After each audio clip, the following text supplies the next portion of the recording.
Welcome, everyone. We are here in getting a little bit sunnier Ottawa for the Constellation Cup, Ursa TV's first offline event. This is going to be fantastic. I am steadfast, and I hope you guys are feeling great because we got some amazing StarCraft ahead of us. This is going to be a lot of fun. It's a 12-player tournament. We had 2 tournaments to lead up into it, and I, for one, am just very excited to be here. And we are going to be having the progenitor, the creator of Ursa TV on the couch, as well as Björn. You can see him there. But we are talking about Bruno right now. Bruno, how you doing? I'm doing really good, Steadfast. How are you? I'm doing okay. I realize my hair's a little bit out of place, you know, and it's frazzled right out the gate. What a fantastic start. I don't know what happened to my hair. Oh, yeah. I mean, it's hard to say. We're all going through different hair periods right here. Yeah. So welcome everyone to Ottawa. I'm really excited to invite the StarCraft community to our city. We have 4 objectives with this tournament. The first one is to host the StarCraft tournament, the community here, and we hope to build on this event year by year to make it something that the StarCraft community in Canada and North America can rely on for years to come. I think it's an undervalued property, and I think there's still a future. Our second objective is to fundraise for Rainbow Railroad. We want to make an impact, and we want to give the StarCraft 2 community an opportunity to make an impact this week. Our third objective is launching all the tools. So we're going from casting in my apartment to a full professional broadcast with the Ursa TV tools this week. And our fourth objective is to start capturing content with all our favorite StarCraft stars to develop Ottawa into an esports destination. StarCraft is the first project that Ursa TV takes on, but we have other plans to start growing a company with tourism-centric esports events in Ottawa in perpetuity. So welcome to Ottawa. Thank you very much for coming. Thank you very much for viewing. I hope some of you take a look at the Rainbow Railroad material and consider donating this week. And if you like and follow all of our accounts, you're helping us. That's what we need right now. We need numbers to make this stick. And yeah, let's go, Dave. Thank you very much. A lovely intro, and well, you couldn't have set it up better. We do have ourselves a very neat little format here. It's going to be the Leading Four selection, which featured one of the gentlemen I'm joined with on the couch, Björn, making it through there, joining 3 other superstars in the form of Zaun, Clem, and Trigger. They all qualified into basically they got a bye into the next round. And they are joined by the Maryvale 8, who played in a LAN just a few days ago. Over the course of 3 days, it was very fun, very good to hang out. Björn and Zaun actually had a fantastic showing in the 2v2 event, which is kind of a neutral thing, a separate thing, but it was very fun to see them. There was a lot of excitement, energy. And this now all concludes and will conclude in a 3-day-long LAN event. The Constellation Cup, all a part of the Stellar Fest proper. And we are going to take a look at the prize pool breakdown now. This is $4,250 for first place, $2,700 for second, third place $2,000, fourth place $1,400. You can see it. You can read it all. It is in Canadian dollars, but of course, as you get up towards that upper echelon, we're going to have some very nice prizing for this. So a lot the players are competing for. And as we do move into things, well, I'm joined by the Shopify Rebellion's Björn. Björn, you can see, looking very happy, very dapper, very handsome. Hello, Björn. How are you doing? Hello, my name is Björn. My team is Canada team, Shopify Rebellion. I love that. Canada team. That's we've had some Canada teams recently. For anyone, anyone in Canada, that we've been through a little bit of heartbreak recently. I don't need to get into too many details, but the Toronto Blue Jays, that was a little tough for us. But we're going to see if Canada team can do very well. A lot of Canadian players. Björn, the Trigger, he's a Canadian player. Is he strong, weak? You think you win, he win, if you play? If we versus Trigger. Versus Trigger, yeah. maybe Very close? no. No? Maybe he win. Maybe he win. Yeah. They were doing this. They were doing this all day yesterday when Zaun and Beyond. They were saying, "Oh no, other guy win." Trigger is home ground.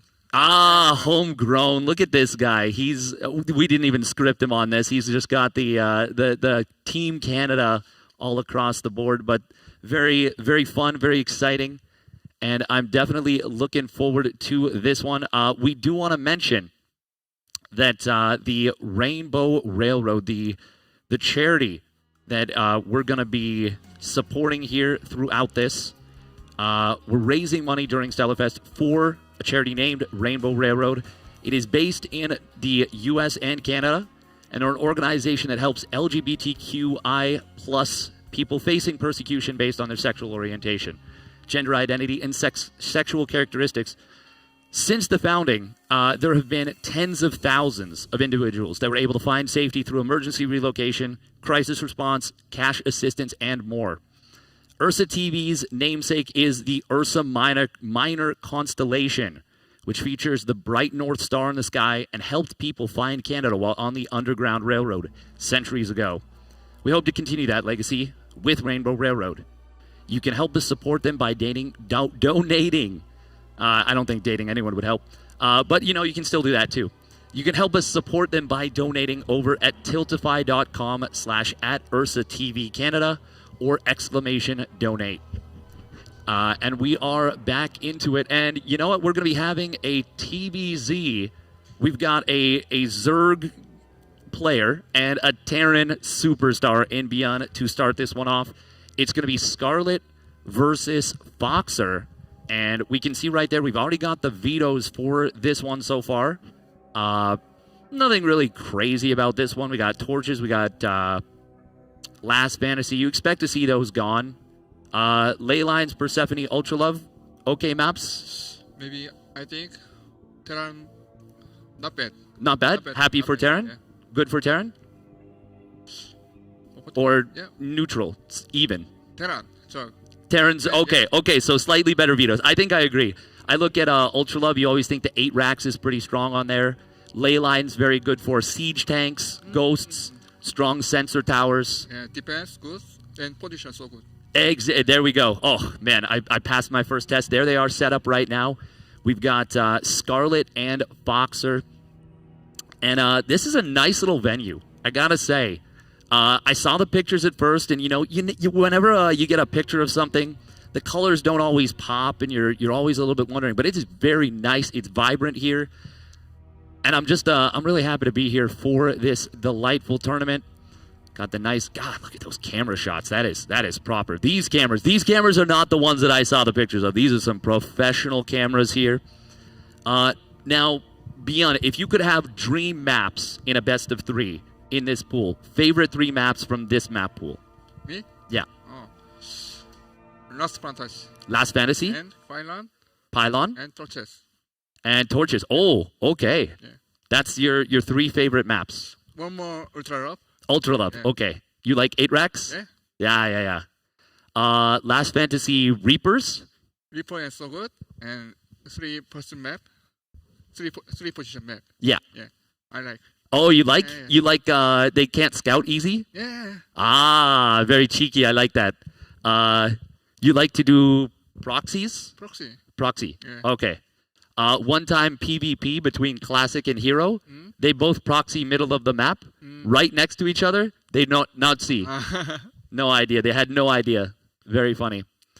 But this is going to be a good little map to start things off. Of course, we've got the Canadian player and in the form of Scarlett, and we got Foxer looking to play the role of the maybe the upset master. You ever play Foxer? Yeah. Sometime Orange Cup. Yes. Yeah, so when you meet and Boxer. Yes. Yeah. Oh. What? Always win. Always win. Oh, Beyonce always win. Okay. Hamburgers. Very good. Very good. That makes sense. Beyond 2 Gosu. Beyond far 2 Gosu. It is going to be a bit of an interesting format for this situation, for this whole setup. And it's everyone starts from the upper bracket, but the players in the leading four, they did get that edge. We are going to take a look at the brackets right now. And you can see right there, oh God, that's such a beautiful graphic. Oh, I'm so jealous. I have no talent whatsoever when it comes to this kind of thing. Big thank you to production for this one. We can see the first 4 matches of the day, Scarlett Foxer, and winner of that will go on to face Beyond. So that's gonna be spicy coming up right here. Little bit of a preview maybe, and then of course Beyond, Zound, Clem, Trigger all getting into the top 4 there. Looking at this of Zound, Clem, Beyond, Trigger, whose bracket do you think is easiest? Whose bracket? Easy bracket. I think Clem bracket. Clem bracket easy? Okay. Yeah. Future Maples, that makes sense. Zound, Lambo, Harstem. Oh, so hard. So hard? Yeah. So hard? Okay, yeah. John yesterday crying. Oh, yesterday crying. Okay. Oh man, I love Beyond. You're very funny, very charming, handsome. Gerald, Mixu into Trigger. Trigger win. But recently, Gerald so good player. So good. Yes, Yeah. recently, so good. Oh. But maybe I think Gerald win. You think Gerald win? Oh, I like that. Yeah. Yeah. He PvP is so good. Yes, very good late game. Yeah. Oh. Yeah, we have very good late game out of Gerald. He is extremely patient. Patient. Yeah, you play against him frustrating. Yeah? Yeah. So he always many Multitask? late game. No Late short game. game. No short game. No short game. Always late game. Yeah. He always makes you work for it. Oh, stress. Stressful. Yeah. 25, 30-minute game. Yeah. Makes sense. Who do you think win tournament? Looking at this. This tournament win? Whole tournament. Oh. I want to be, but Oh, yeah. Beyond. Yeah. what? Clem? Clem? Yeah, Clem Okay. and John. Clem and John. Yeah. Oh, okay. In grand final? Yeah. Yeah? Oh, that'd be a very good grand final, I think. Very cool. Your first time in... Oh, not your first time in Canada. Canada? Oh, 3 times. 3 times? Yeah. Oh, okay. You like? I like Toronto Blue Jays. Toronto Blue Jays? Oh, yeah. See, okay, so we had Maples earlier. He was wearing a hat. He's from Canada. He was wearing a Dodgers hat. He was wearing a Yankees hat. But Beyond... No, he understands. But people want to see Toronto Blue Jays lose. I'm crying. We all crying. We all heartbroken. But Beyond understands. Beyond, maybe Maples, you need to give him a hat. Get him a hat for the Blue Jays. And maybe if it comes from Beyond, he'll listen. Yeah, but you have fun in Toronto? You have fun in Ottawa? I think Ottawa so very good. Very good? Ottawa, yeah, very good. Yeah. It's a very, very clean city, very friendly city. Everyone's super, super friendly here. No Toronto Blue Jays, unfortunately, but that's okay. Still tears, anyways. So, Beyond. Yeah. Yes. Who is your favorite player? StarCraft 2 and StarCraft baseball. 2. Baseball. Yeah. Gerald Jr. Oh, Blue Jays, one base. Guerrero Yeah, Jr. Guerrero Yeah, Jr. Vlad Guerrero. Vladdy. Yeah. Very good. This guy knows the Blue Jays. Very good. Yes. And favorite StarCraft 2 player? The player? Me. Very good. Very dark-like answer. I love that. Well, we are going to be getting into the game, I think, pretty soon. We're just waiting on Scarlett and Foxer to finish their setup, and once they have, we will get that all rolling. Of course, it looks like we're just about a minute out from that. Once again, this is going to be just a fantastic tournament. We've got view of the players there. They're getting, cozy. So, Scarlett keyboard. Oh, Scarlett. Half keyboard. Do you... I don't understand. I don't understand either. Yeah. Oh, my God. Byeon and me are vibing. We're vibing so hard right now. He gets it. This up a tree He's the one who does the half keyboard. He's not the one that made it, but he's the one that told all the pros about it. And I mean, I don't know. It's just so wild to me. How do you do it with half keyboard? It's just so hard. Yeah, so hard. Why this? Why you do this to yourself? Yeah. I talked to Harstem though. He says able to keep hands closer together, better for posture. But we're gamers. We already have bad posture. Our backs are so bent. We Shopify Rebellion team player, Shasha and Lambo. Yes. And Harstem, or use keyboard. They all use half keyboard. Yeah. Only me. Only you. Not use. Yeah. And only you have world champion. Yeah. What's it? Yeah. Yeah. Well, this keyboard use not world champion. no world champion for this keyboard. Yeah. Not yet. Beyond world champion. Old keyboard. No, I'm just kidding. We do love the posy boards. Very cool. But my pal Sal, I mean, any chance you get to make fun of Sal, you gotta take it. He just hates his subs so much. You watch stream at all? Watch streamers? Streamer? Yeah. Do you watch any streamers? Streamers? Yeah, like Up a Tree or Rotterdam or Crank. Crank? Yeah, Ryung. Yeah. Yeah. Do you watch them? Oh, sorry. No. That's okay. Like on Chiswick or Chiswick and Team League? Yes. Yeah. I know. I see. Yeah. So you watched the Crank Team League. Yeah. Oh, was that fun? Fun to play? So fun. But Shopify Rebellion? Top 4. Top 4? Oh, yeah. Top 4, yeah. Very tough teams. Tough teams. Basilisk, Serral, to Imba. Oh, Sarah. Yeah. Yeah, he's a tough opponent, as we all know. We are going to be, once again, getting into the game very shortly. I believe the players are just getting set up here. It looks like we had to remake the lobby, which is totally fine. Obviously, the internet is a series of tubes. As the great Tasteless once said, the engine of esports, or is it the vehicle of esports? I'm looking out at the audience. But somebody raise a V or like this for E, if it's vehicle or engine. No? Nobody? No Tasteless fans in the chat? Oh my goodness. Those are the grandfathers of esports there. I think it's the engine of esports. But either way, proper memery. Now, what's your favorite matchup to watch? ZVT or TVP or PBZ? I want PBZ. Clem versus Zerg. Oh, Clem versus Zerg? Any Zerg? Or Rainer? Solar? Serral?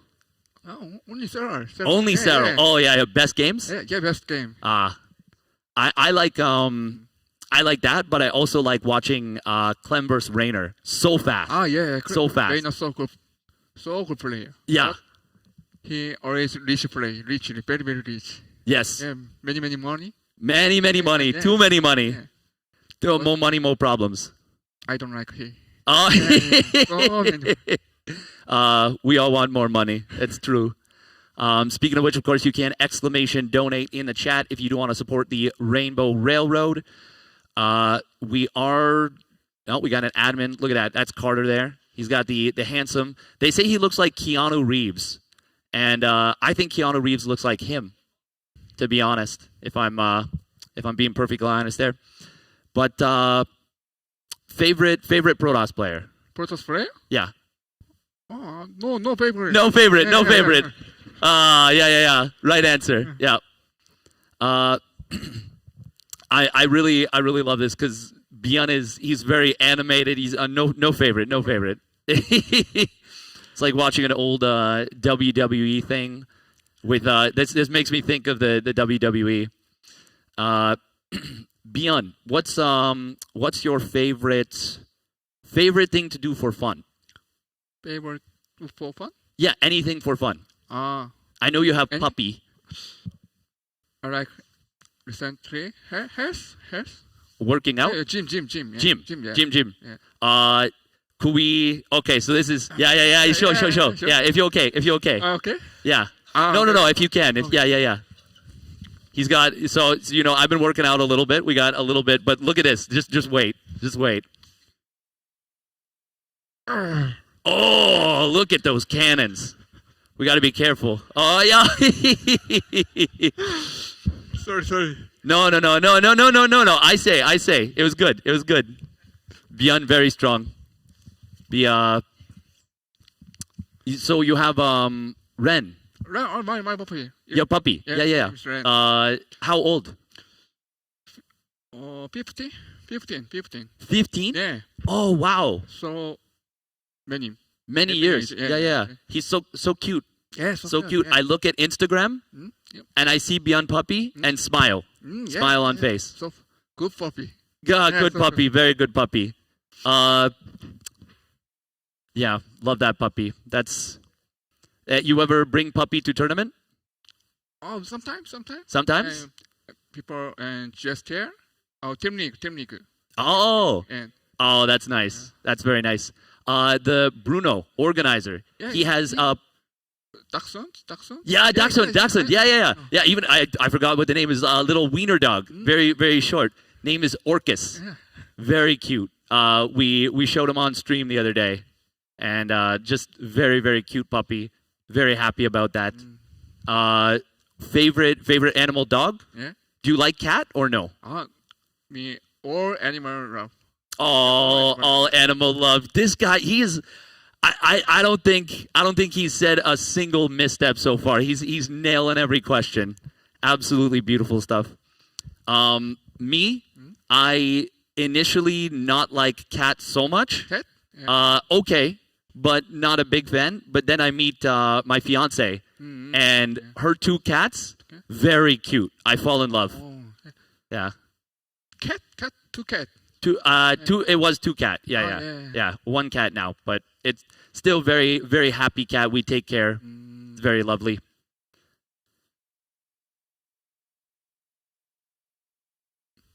Okay. We were having some issues with the Observer PC, but that is getting fixed. Not to worry. Despite what you may think, I am actually not this egotistical. It's not all about me. Although I am very happy to hang out with Beyond on the couch. He is a charming lad. But yes, we will be getting that sorted out in just a minute or two. It would be funny if there actually was just no intention of going to this. It was just seeing how long I could riff for. And I used to do a little bit of improv, but I'm not very sharp at it anymore. And I think this would be a very funny but cruel joke. But I think we'll actually get into games very soon. StarCraft 2, 15 years. Yeah, stuck up to 15 years. Yeah. 15 more? I hope. You hope? Yeah. More. More. Yeah. You play until you're 80? If you can? 80? So hard, but hard. Age can. Yeah, you can? Yeah. I love that. Yeah, I already play like I'm 80. Yeah, I'm not 80, but I play like I am. Oh, I hear some noises. Zerg noises coming in.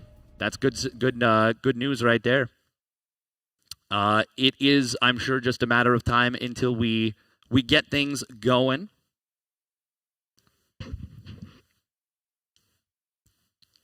All right, so we will be actually starting in about 15 seconds. We finally filled enough time. Game starts soon. Yeah. Thank you very much for joining me, Beyond on the couch.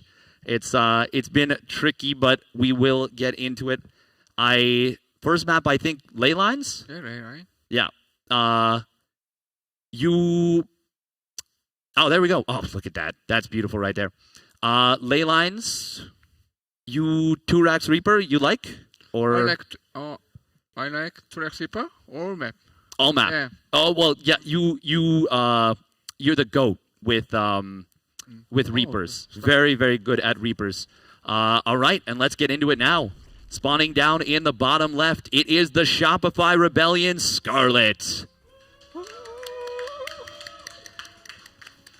And her opponent spawning up the top right for Kirktown, it is Foxer. All right, so ley lines, Foxer, no Turax Reaper. Yeah, no Track. I think Track Zipper so bad. So bad? People last year so good, but yeah. this year so bad. People get too good at defending. Jog defending so good. Zerg defending so good. Who is the best Zerg in Korea at defending Korea? 2 Rax Reaper? Solar? Dark? Shin? Dark. But he military. So Yeah. He'll be back. Do you still play him on ladder? he Because he's still laddering, right? he sometimes rather yeah. Yeah. So he's sometimes still laddering, and you still play him on the ladder. That's fun. He like Toronto Blue Jays. Oh, he liked Toronto Yeah, Blue Jays. yeah. Oh, I love that. Dark loves the Toronto Blue Jays. I was already such a huge fan of Dark. That's just going to make it even more so. We've already got 35 Buckies, by the way, for Rainbow Railroad. Very cool to see. So far, it looks like we're going to be seeing a safety SCV scout. Scout. Yeah. I think Scout so bad. You think Scout's so bad? So provide. No rich. No rich. Yeah. Too poor? Yeah. Too expensive? Yeah. I like that. Okay. I agree. I think... I love greedy. you love being greedy?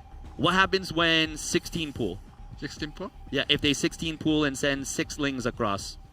Just micro good? Micro. Yeah, so good. Micro so good. Yeah. So if you just So- micro good, it solves problem? You can't see it here. We kind of just did like a shrug. So obviously, it does come down to the micro a little bit here, and that does make sense. We're going to be seeing the first Reaper not able to deny that third base. The SCV kind of poking around, seeing if a drone could have gotten to the other side. Little dance. Oh, first blood, first kill. Beyond Reaper. No, me Reaper? 2 kills. Oh, 2 kills, 2 kills. Beyond Reaper, 2 kills. Foxer, half a Beyond Reaper. Oh, got to be careful with that Reaper. You do not want to lose that. Nice positioning from Scarlett. She does, of course, go for the delayed ling speed here a little bit. And this is going to be... this is just going to be a fast third CC. Not a big problem. Do you like to play anytime 2 command center? But now to command center so bad play. Yeah. Only 3 command center. Only 3 command center. I think so too. I think maybe once in a very, very long time, 2 command center, very fast Liberator or Banshee can be okay. Yeah. Sometimes on 100 game, 1 game. 1 game out of 100. Okay, just enough to keep them guessing. 1 game out of 100. Yeah, that makes sense. I like that. So far, not a whole lot happening in the early game. Very, very simple. Ooh, nice Ling Scout, Yeah, though. nice scout. Oh, good depot race. Good block. If we take a look at the vision, I don't think that saw the third CC, but of course it does see everything else. Snipe Creep Tumor? Yeah, see. Oh, very good scout. Very good scout right there. You play game, you snipe Creep Tumor very good? Yeah, very good. Yeah. But all jog, creep play, Scarlett, all number one. Number 1 Yeah, creep spread for all number one. Zerg. Oh, wow. Very, very nice. That's, I think so too. She win hard with best creep spread. Yeah. Now, we are going to be seeing a... looks like one of the Hellions was a little bit late. It will be just 7 Hellions now as a result. Of course, going to be going into that Cloak Banshee. No surprise there. Now, 4th base for Zerg. Oh, nice. Oh, very good pickoff. Very nice pickoff. You like see that 4th base in that position? Do you like to do a tank push? This position so good. But This position better? this position Terran good, Yeah. and another position jog good. You're good. Yeah. Okay. I think so too. It's easier to defend against tank push, surround army. A lot easier. I like that. Yeah, looks like the 9 o'clock base. It's nice to see because these are things that I kind of think about a little bit, but I always never have the most confidence because it's just me and me very noob. But beyond very Gosu. We are going to be seeing the double Evo starting up. Engineering bays already pretty finished up here. Stim Right, Steam. a little late? Yeah, so late. So late. Yeah, seems like it. That's not going to time out with the 1-1 for the... obviously, you're going to have the stim done, but no combat shields. I think Oh, mistake. Mistake? Yeah. Yeah. I think so. Oh, Overseer Changeling. Juggling. Ah. Oh. No. GG. GG. Oh, looks like we are going to be... Oh. Mapu. I love the little grin in the bottom right corner from Scarlett there. Scarlett, funny? Oh, so fun. So funny? Yeah. Yeah, of course, we're just going to look to resolve this one. But shouldn't take too long. Worst case scenario, we can cast the game from first-person perspectives. I've done it before. I'll do it again.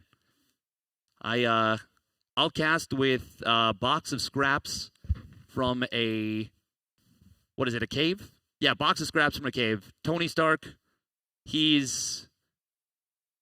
think he's not very good at StarCraft, but that's okay.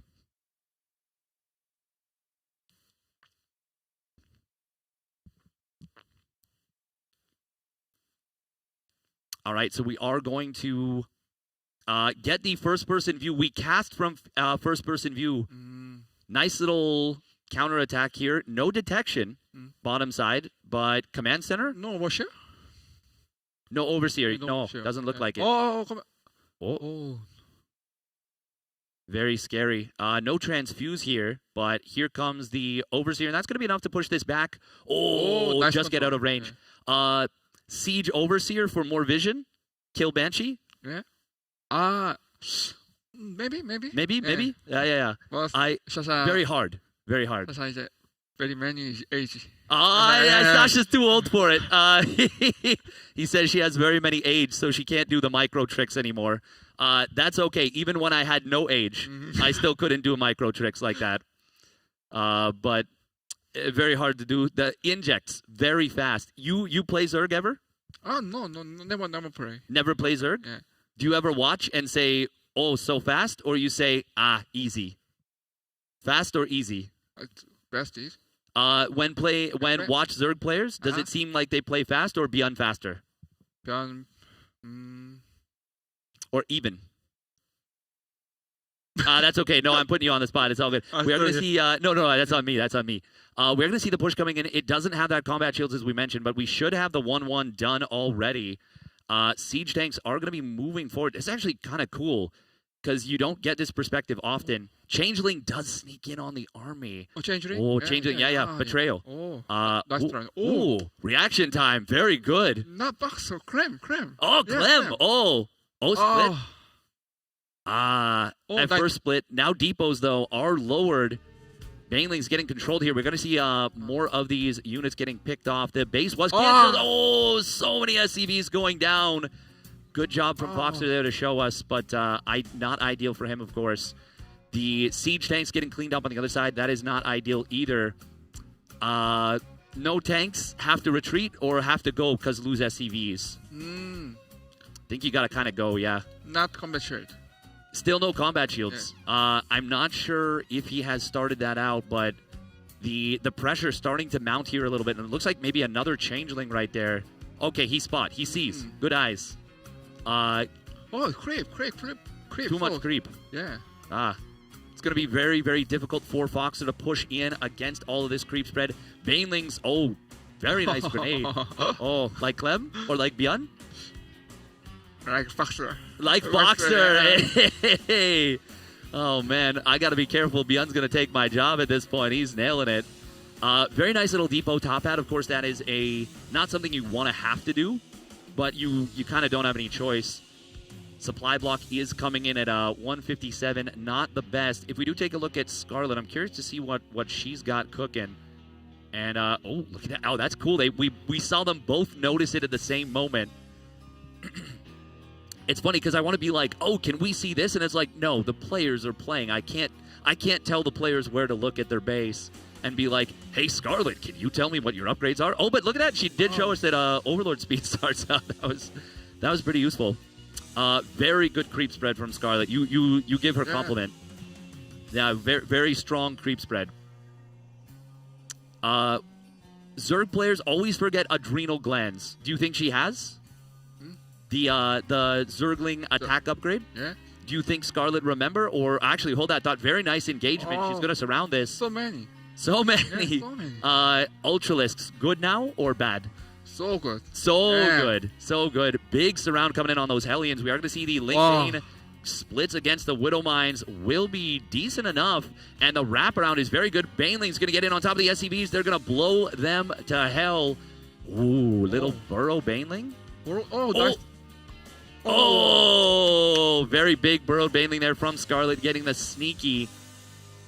Oh my God, so fast. I can't keep up. Yeah, nice try. Yeah.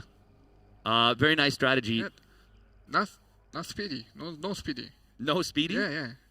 Yeah, you just watch minimap. Yeah. All you need to do to get those burrowed Banelings to pop off. Oh, so creep, so big. So big, Yeah. yeah. When lots of creep spread, game very hard for Terran. Yeah. Yeah, it's very, very hard. Creep imba. Yeah, Imba. We do, of course, have these Drilling Claw mines trying to set up that fourth base for Foxer. Ooh, Widow Mines will get blasted by those Banelings, and the Banshee counterattack is not going to be enough. Foxer trying to split, but he just doesn't have the splash damage. Banelings are going to be too much. Foxer will be forced to tap out, and Scarlett will take game one of the tournament in very impressive fashion. We assume. Of course, we had to kind of swap back and forth there, but I think we're going to, well,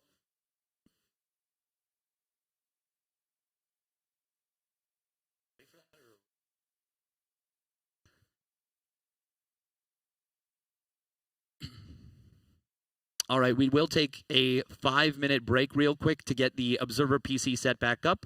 I am Steadfast, joined by Byun, and we will get into game two in a little bit.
Welcome back. We've swapped out the Observer PC. We've chased the witches and wizards out of the internet.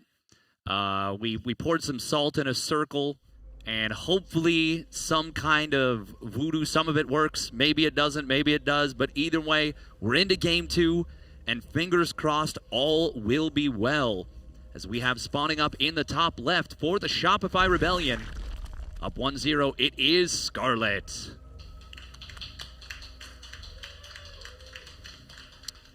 And her opponent spawning down in the bottom left.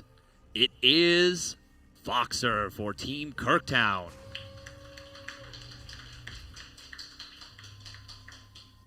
Also known as Matty Ice, for anyone who's not familiar. Matty Ice, because he's got ice in his veins. He had a very cool series versus Mute not too long ago. It was in a different tournament, but it was very, very entertaining. On this very map, the Healing Shrine actually was featured prominently. Healing Shrine, Bian. You good? 벌써 stuck? So good. Yeah. You like fast Hellions on the map to heal up at the shrine? Yeah. Queen attack? Attack queen? Yeah. Healing shield. Hellion just regenerate, yeah. So queen attack, you damage the queen, trade HP, and then you go heal up, and then come back in. Very good strat. So Yeah. Very frustrating to deal with. Torches, you like torches for same reason? torches Too far? So far. So far. Good for Protoss, though, with Oracle. Yeah. So imba. So imba. Yeah, and no low ground either, so Blink Stalkers go in. Yeah. You can't just easily shoot them with Marine Marauder. When Blink Stalkers try to heal up on Persephone, high ground surrounds them, so it's easy to kill them with the Marine Marauder. On torches, still wide open. Easy for Stalkers just blink away. They just leave. Protoss so frustrating. Protoss. Yeah, but me and Beyond, we're vibing hard here. That's why he has no favorite Protoss player. He hates Blink Stalkers too. We're peas in a pod. So how many kills Reaper get this game? It got 1 last game. 2 kills, 1 kill, 0. This map, 3 kills. 3 kills. Oh wow. He thinks it's a Beyond Reaper time X2. That's very exciting. I want to see that. That would be cool. It is going to be the 28 supply hatchery, that modified Clash opener, which so fast queen. So fast queen. Yeah. 0 kill. Is it fast hatchery, fast pool? Yep. And out too early. Fast queen, very. Fast queen, very good. Yeah. It's I would love to get some of the timings that pro gamers get, but me too noob. My queens always pop out 2-3 seconds late. Drones already die. I kill my own drones. It's a disaster. You Zerg player? I'm Zerg player. Yeah. It's hard, very hard. I'm too old. How many MMR? How many MMR? 5,000. Oh, not bad. Oh, you guys can't see it, but I am grinning like an idiot over here. Thank you, Bian. Bian, not bad either. World Championship win, very good. We're going to be seeing a 3cc 2-1-1. So 4 Hellions into double medevac drop. This build, Clem build. Clem build. Yeah, Clem Clem loves- use build. Yeah. But I think bad build. You think bad build? Oh, Only Clem use. only Clem use. So But- best control. Best So control. best control need. Yeah. Yeah. Because no Banshee No- means Roach is very scary. Yeah. So you have to see everything, and very hard to do that. This build versus this build jogger, only drone. And Only queen. drones? Yeah. Okay. So happy. So happy. Yeah. I mean, yeah, I agree. It does allow a good. lot of freedom. Oh, very good. So good. Very good play. One more. One more. Queen did take a lot of damage, actually, from those Hellions, so it is going to be a bit of a nuisance if this pokes back in, and I don't think there's any transfuse. Oh, can he get killed? One more. Almost. Oh. Ooh, Ling run by. That is going to be really nice if these can grab a couple of SCVs. Nice little split right there. Oh, good stacking. Yeah. Good worker, Micro. Oh. Very nice.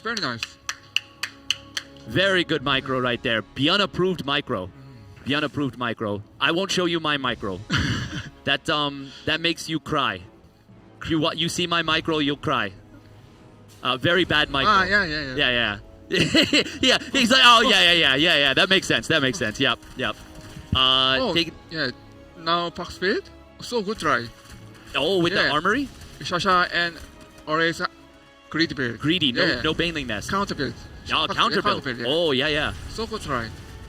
This does look extremely scary right now. Foxer has been doing this a fair bit recently, and it's a really, really powerful play. Of course, that armory coming down means that the Hellbats, without Banelings, you just can't defend easy. Or Roaches. Need and Roach and Baneling. Roach or Baneling. Only can ring, can't defend. Can't defend. Yeah. It's very, very, very hard to defend. Very hard. Yeah. Ooh. Oh, no. Oh, can't no. Can defend. Can't defend now. It does just go to show you the difference even losing one unit can make right there. Beyond memeing a little bit, but obviously not completely, because losing one of those Hellbats is a big problem. This is going to be difficult to deal with for Scarlett here. Of course, the close base makes this very difficult. Good concave on the Queens, lifting up the Hellbats. Very nice save right there. Scarlett going to have a tough time. This is really good positioning from Boxer. Oh, Medivacs getting targeted down. Ooh, nice pullback, but good defense. Yeah, very nice defense. Very nice defense. Yeah. So many can. So many Queens. And, that was still a little bit of damage. 7 drones. 35 Zerglings, 1 Queen, but still very, very good for Scarlett. I think now Foxer and nervous. Oh, nervous? So, yeah. When going fast hive, 2 infestors good? Yeah, so fast attack. So fast tech. Yeah. Very, very fast tech coming out of Scarlett, as well as getting up to 5 bases. Already on 77 drones. When game is like this, can Byun win or too far behind? Can't win. Can't win? Okay. So Byun saying he can't win from this position, but Foxer is, of course, a very good player. She investor play? So good. Very good investor play? Yeah. Who best infestor player? Dark? Cyril? Cyril. And Dark? Cyril and Dark. Yeah. I think so too. I think sometimes Shasha. Shasha? Better and Dark. Better than. Oh, sometimes she's better. Better sometimes. Only sometimes. Better. On when she has a good night's sleep or just lucky sometimes. Just sometimes good day. Yeah. Me, only bad days. I only have bad days. My infestor control. Every day bad day. Yeah. 1 day in 50, I have good day. But 49 other days, very bad day. Good spot right there from Foxer on the drone, getting the denial on the 6th base, which is, of course, nice, but not enough. He needs to find way more damage with these double drops to get himself back in this game. Upgrade armor late. So many greedy and many fast upgrade? Yeah. Oh, yes. Now, so bad, Terran. So bad position for the Terran. Yeah, once those ultras pop out, they can get that chitinous plating. It's going to be extremely difficult to deal with. No transfuse. The double drop from Foxer. Good multitask. Oh, but big fungal growth going to land right there. Very nice lockdown. That's going to get all these units. On the other side, not enough lanes to fight. Oh, Marine good. Yeah, good upgrade. Good upgrades. Yeah, 1-1 versus 0-1. Oh. Need to be faster on pickup. Yeah. One chance. One chance. Okay, so we got it here. We got 3 racks coming in. There is a 4th base down, but I got to agree, the tech right now from Scarlett looks so powerful. If Foxer can't get something done, this is going to be very, very difficult. He come back home, mistake? She already ultra-risk. Ultra-risk, yeah. Chitinous plating is, it's only like 30, 40 seconds away from finishing. Very small timing, but maybe could have done something. But now, too late? Too late. Yeah. Now, no Marauder, no Ghost, no Liberator. Only Marine. Ooh, Zerglings are going to find a little bit of an opening on the bottom side. But the tank siege up, the bio does save it. This is going to be really tough to hold, though. We now see a little bit of multi-prong coming in. Depot top hat's getting dropped. Going to increase HP. That's pretty nice. But the Ultralisk supposed to be able to get in. Huge fungal growth coming in. The chain is good. Scarlett showing off her dark Dark Spellcaster control. Very good. 16 SCVs go down. A lot of damage to the main army, and Scarlett can just keep going. She's got Bane Speed almost done. 6 more Ultras. Trades very good for Scarlett. Very, very good trades right there for the Queen of Blades. And, I mean, I think at this point she can just make Banelings blow up 4th base. Sasha and Baning attack and Ultralisk attack. Ultralisks on one side, Banelings on the other. Beyond a brilliant tactician. Yeah, this place. Very, very good for Baneling run by. Yeah, needs more Zerglings though, I think. To make the Banes. A couple more fungals available. Big fungal growth again. That's going to lock it down for the Space Cows. Really nice tank positioning. 5 siege tanks back there. Oh, good position. Good for Terran. Yeah, very good fight for Foxer. Really good fight. That's going to push this back, but cannot move out here. Oh, wow. Oh, very confident. Those Marines, very, very brave. Brave Marines, too brave. Need to be more cowardly and hide behind wall. Better decision. Oh, Spire, so good. Broodlord switch? Yeah. Yeah. Still no ghosts. Not enough money, too poor. But now Terran, no money. No money still, yeah. It's so hard when the early game goes so bad for you. One more base need Terran. Needs another base, yeah. But Scarlet creep spread everywhere. Burrowed Zerglings. Burrowed Zerglings, so good. Yeah. She's so good. Yeah. Oh, no Burrow, but that's okay. Oh, Burrow here. Yeah, nice. Very nice. Burrow, very strong upgrade. Very strong upgrade. Yeah, very. Yeah. I think it's my favorite upgrade. Very high potential? Yeah, very good, very good, yes. My English very good? Your English, fantastic. Yeah, Solar said bad English. Solar wrong. Solar wrong. Solar good English too, but Byun, also very good English. Burrowed Infestor, Imba? Burrow Infestor. Oh, Sarah Imba. Sarah, only Sarah. Only Sarah. Yeah. Only Sarah.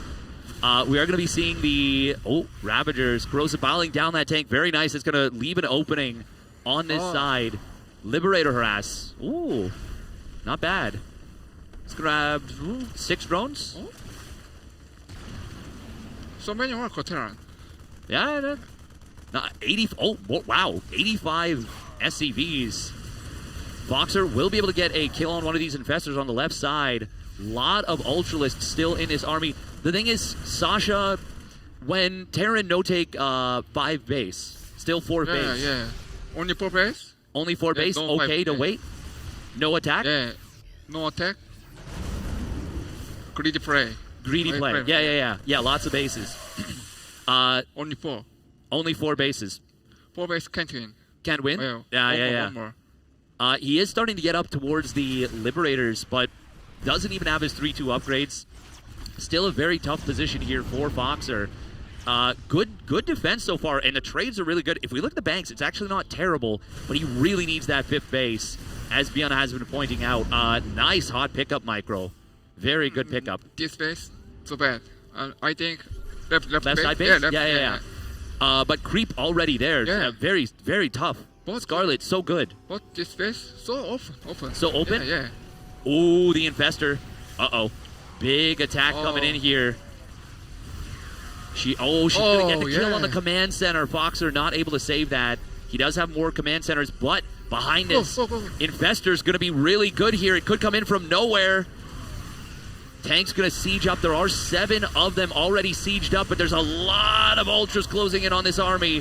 Foxer trying to hold the line, but Scarlett gets the money fungal to close it out. I think she was already bashing through that army, but it makes sure the ghosts can't escape. Immediately remaxing Scarlett. Foxer on just a measly 118 supply. Foxer, maybe time to GG? Yeah. Still Mules okay.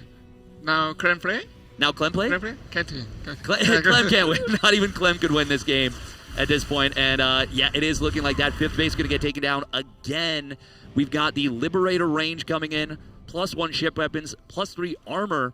But Scarlett is in just the greatest position you could ask for at this point. She's got the gold base. She's got all the bases on her side of the map. At this point, she could even take the bottom right base if she wanted. Banelings are going to roll in. big fungal growth on those medevacs, but of course there was no follow-up. But Scarlett is on the verge of closing this game out. Ooh. Repair? Hey, repair. Oh, repair. Oh, Drop mule for repair? okay. No, don't let it happen. Don't let it happen. Don't let it happen. Oh. So I fast, cry. So fast. Yeah. It burns so fast. Yeah. Very, very tough. Terran race very hard. Yeah. Ooh, Snipe's gonna come in. Will grab one ultra.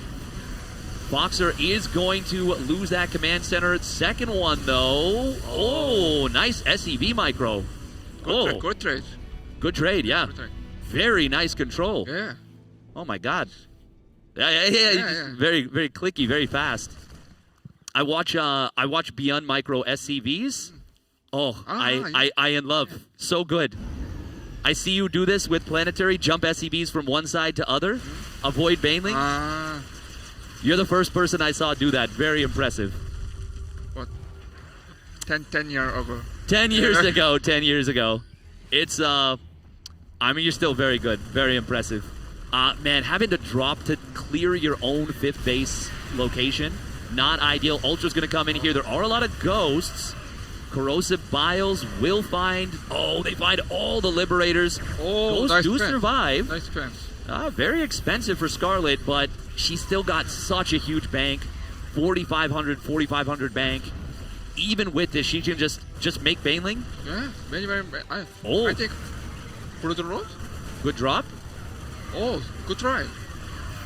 Hey, main base. Okay. Yeah, nice little elevator into the main base right here. Finding a couple drones. Scarlett, of course, still in a phenomenal position. Still very much has this one. Oh no, Reapers. Not good time for Reaper. That's okay. Is that running far? Maybe beyond grenades. Bounce everything. Kill everything. I think not mistake. I think mistake. Not mistake? Yeah. Oh, yeah. Just perfect micro. Yeah. Obviously, a little bit of an oopsie there, but the pressure of the stage can't get to some of these players. It does make sense. We do see Microbial Shroud being added on. Creep. Or. So much creep. It's Yeah. literally at 4th base. Wow. Oh, what is it? 122 Banelings. I say this all the time as a meme, but that is so many Banelings tasteless. Now Terran Cran. So stats pass. You can win. Even can. Steadfast can win. Oh man, we're getting to crazy territory here. Even 5K players can win this game. Ghost's gonna lift up into the medevacs. Reapers being added in en masse. Boxer putting on a little bit of a show, but Scarlett putting on a bigger one. So many Banelings. There's still like 50 Banelings left. Oh, Reaper micro, good grenade. Oh, kiting. Oh, not even close. Very good micro. Not even close. Too many units. But splitting the Reapers. Nice. Beautiful game. Very fun way to end. Yeah. How to win, Sasha? How to win Sasha. Yeah, you have to play Sasha now. Yeah. Just make Reaper late game. No, of course, that's a great game right there from Scarlett. Boxer, honestly, holding on. He stayed alive very long in game 2. Yeah, not bad. Not bad play, yeah. Yeah. Yeah, that's Beyond throwing out all kinds of compliments. He said, not bad for me, not bad for Foxer. And you know what? I'm going to take that, and I'm gonna use that as my ego booster for the next 3 or 4 years. That's a good feeling right there. Obviously, Foxer will drop to the lower bracket. Scarlett, though, is going to move on to face Beyond later today. And Beyond, before we let you go, before we move on, what do you think about the games coming up versus Scarlett? She's going to make that many Banelings, better early game? What do you need to do to win against Scarlett? Erpa? Me and Professor Scar? Yeah, when you play Scarlett, yeah. What do you need to do? Or no say strat. No say strat. My unit? Yeah. Reaper. Reaper. Oh, yeah. Okay. He's gonna make the Reapers. That's gonna be how we take care of the macro beast before she gets online. Got to win with those Reapers. And Foxer just looking down, forlorn at the mouse. How could you possibly let me down? First game 2, Game 2? I think he played so good try. Yes. But I so unlucky. Unlucky. Yeah, Very good yeah. build, very good try, but unlucky. Once again, thank you very much, Beyond. Fantastic. Can we get a round of applause, Beyond? I think he did a better job than I did by far. I think he is he's coming for my job right now. But we're going to go to a quick little break, and after this, we will be getting into another phenomenal series. It's your two teammates, Lambo and Harstem. They're looking at you right now. Which one of them wins? Both. No. Both win. Harstem and Harstem and Lambo? Lambo. both lose. Both lose. No. Only me. Oh. Only me. Only Beyond win. Okay, awesome. That's fantastic. We will head to a quick little break. We'll be back with our second series of the day, Lambo versus Harstem, where, according to Beyond, they're both going to lose. Thank you so much, Beyond. Thank you so much.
Command center upgrade complete.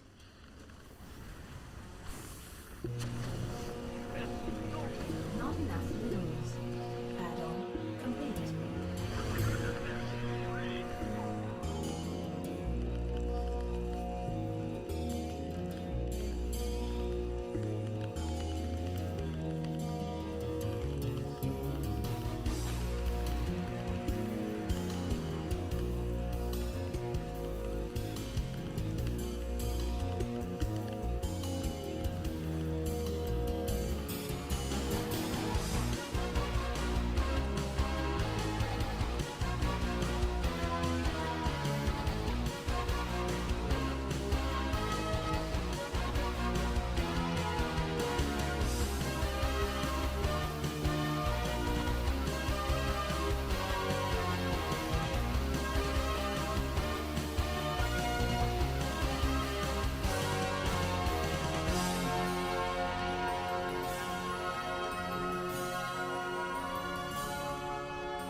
center upgrade complete.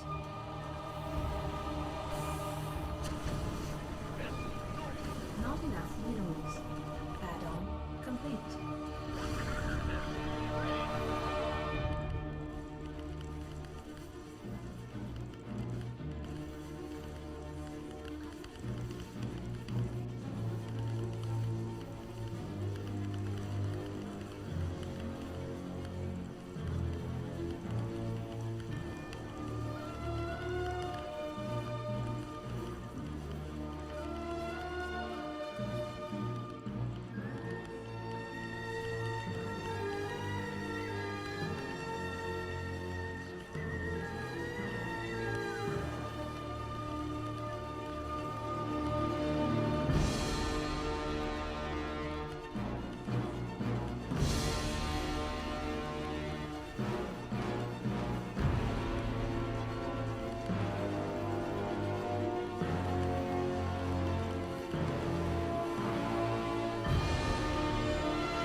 Center upgrade complete.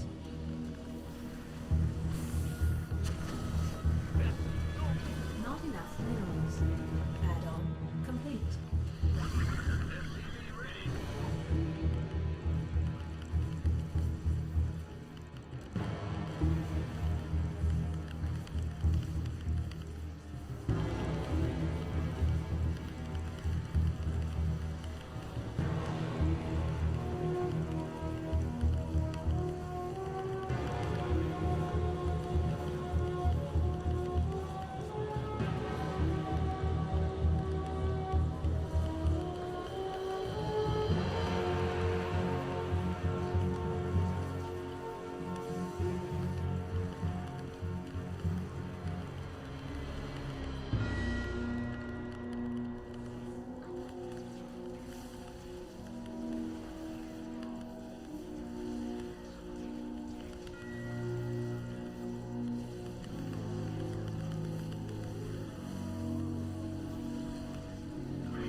right, we're back here at Stellar Fest in Ottawa, Canada. It is a beautiful place to be. I've been smuggled in here in a shipping container, and they've let the Australian out of the box. He's joined by Scarlett. We're hanging out on the couch right now, and we are going to be casting an awesome upcoming match. We've got Harstem and Lambo, two of your teammates, Scarlett. It's going to be a fun ZVP. We're getting the action going. You already had a nice start to the day warming up the main stage. How you feeling? Feeling pretty good. It was a nice first match. I played Beyond Next, which is Yeah. quite a bit harder, I would say, but It was a good warm-up then. yeah, good you know? CVT warm-up. Got some ZVT practice in. Did you show your best builds, or you got some secrets? I did not. Yeah? I did not. All right, you're saving them. We've got some special tactics still up your sleeve, which is going to be awesome. Of course, you've got your teammates here. We were just talking just before we came back, and we were kind of going, you were saying they always run into each other early, Yeah, right? yeah. And they kind of smash into each other, and there's a certain strategy that you said Harstem struggles with a little bit. Yeah, I don't know. Every time they play each other in land, I see the game and it's just Lambo roach landing Harstem. It's like layer tech, I don't know, 60 drones maybe. That's Lambo's Queen special draw. build, isn't it? Yeah. He's like the creator of all the Queen walks back in the day when everyone was struggling with the Void Rays. Feels like Lambo, I think, helped Rainer Queen walk Zest a bunch and do Queen drop Roach Maxes back in the World Championship online one, 2021. There were Feels some wild builds that year. Yeah, that was Like some gnarly- 20, 30 queens. Yeah. It was a good time. Just don't stop building queens. That is one thing I do miss, the transfuse off creep. What do Do you you? reckon? Do you reckon bring that back at some point? I mean, I was very successful with that build. There was some cool stuff you could do, you know? I did win some tournaments. Yeah, you could drop on the queens patch. in and out of overlords and like be transfusing the overlord, transfusing each other. You kind of juggle some units, you know? The old Queen Ling drop floods were even stronger. Yeah? Queen Ling drops? You mean like against Terran, the Yeah, quick yeah. one? Yeah, for sure. Well, it's going to be interesting to see how they play it out, of course. These guys are the 2v2 champions as well. Feels like they've synced up a lot. They have their own team name. Everyone knows them as Harambo, you know. Harambo. They're very famous amongst the internet scene as well. I'm always curious when two players know each other so well because I feel like the games get really weird where sometimes you just have the strangest reads. Like one player sees one little detail and then they're just like, they either hard counter the opponent or sometimes they hard counter themselves. Yeah. I'm not sure if they actually practice together that much. I think Lambo mostly plays ladder. Yeah. You mentioned he was playing with Max Packs before the tournament, but I don't know if he's played with Harstem. Yeah, he said he plays a lot with Max Packs. Yeah. So Harstem, of course, has been practicing very hard. I don't know if you guys have seen. There's a lot of Terran cheeses I see on his YouTube On his channel, you know. This is absolutely disgusting. Everybody's raging out there.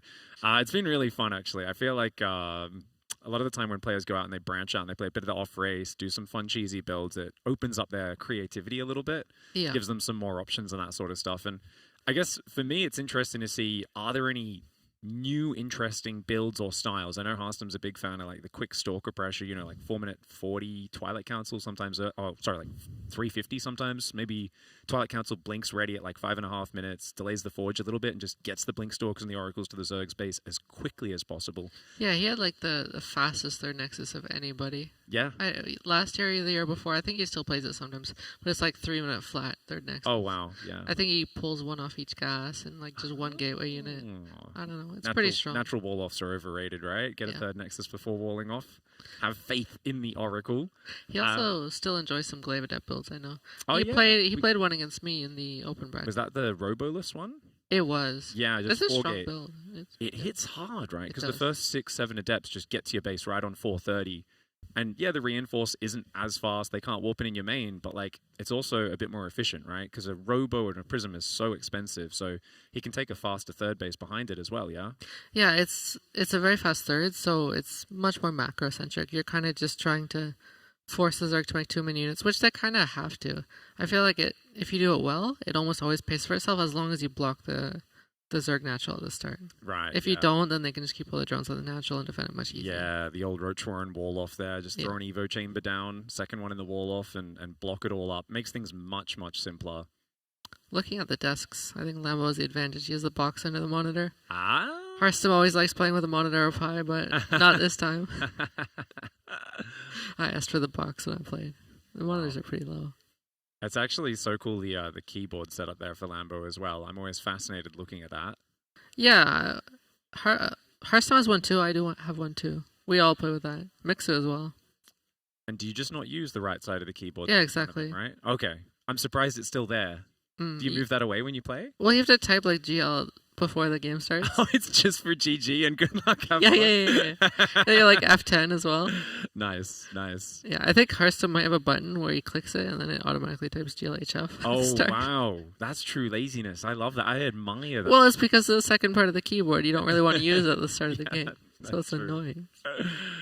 I mean, I use the core, right? So my keyboard, all my keys are like way out to the left. So when I'm typing in game, I've got to like shift my elbows like way to the side. I'm probably going to give myself like tennis elbow. It's terrible. Like it's really bad. So I should actually copy that. That's an awesome idea.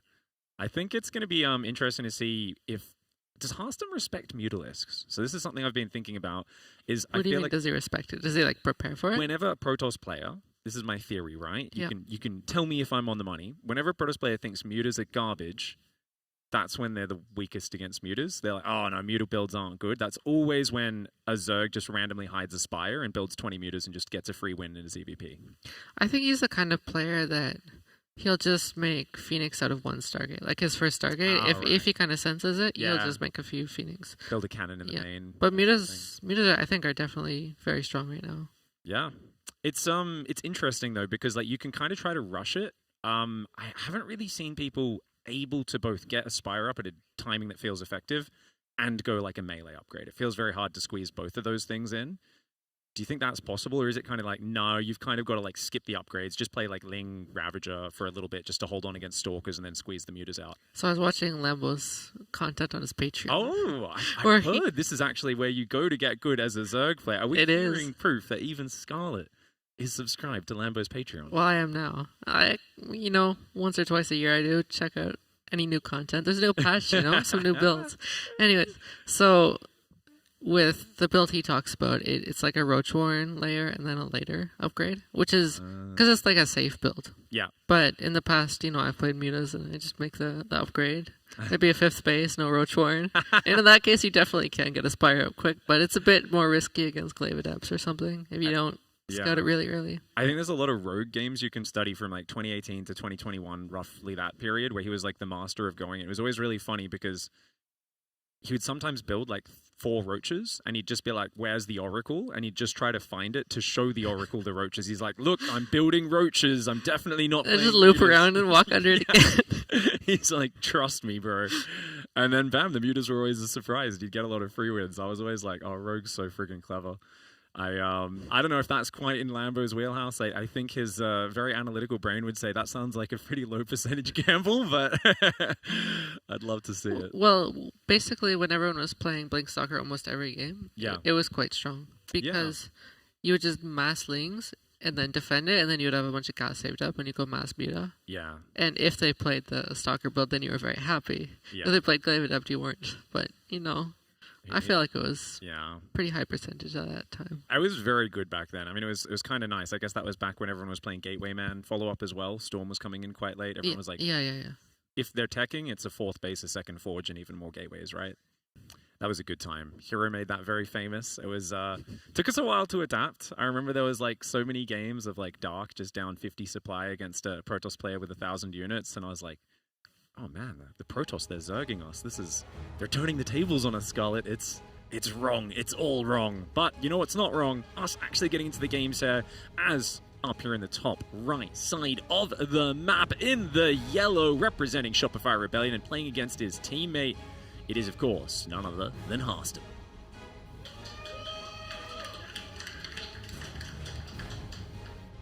And down here in the bottom left side of the map, his teammate, a Zerg genius, a creator of many of the best timing attacks, especially in this matchup. He is going to try and get his natural up. It is Lambo in the bottom left side. 15 hatchery. Does avoid the block there. Yeah, he actually sent his first Overlord. He didn't send it straight across the map. You can see he sent it in front of his natural first. And then if he doesn't see the probe, he makes his 16th drone. If he does, he doesn't make that drone, he makes the hatchery. So it's a nice little adjustment on this map just because of like the direction the probe comes in. That's really nice, because normally like people would have to send the drone a bit earlier, run out, run back. I've even seen someone mess that up recently when they did the whole move, but they just didn't look at the drone. So they still built the 16th drone and couldn't get the hatchery down, and I was like, oh no! He did forget to send his Overlord after though. I don't know if that's on purpose. I feel like normally you don't ever normally leave it at You home. want to see if there's a double chrono on those adepts, right? Yeah, this is a little bit of a mistake. Have to build some Zerglings and rely on those for scouting. Maybe he has a soul read on Harstem. He's like, no, I know exactly. It's a Void Ray opening. We're not moving any Overlords on the map. Give him 0 kills.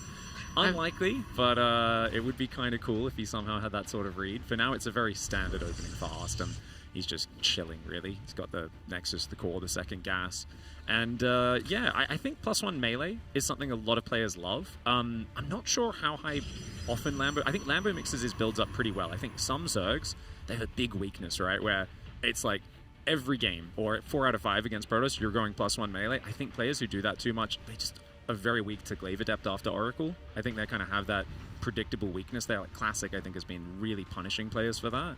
Yeah, it's technically possible to defend, but like if you make one mistake, you're in a really bad spot. So you'd rather play roaches against that for sure.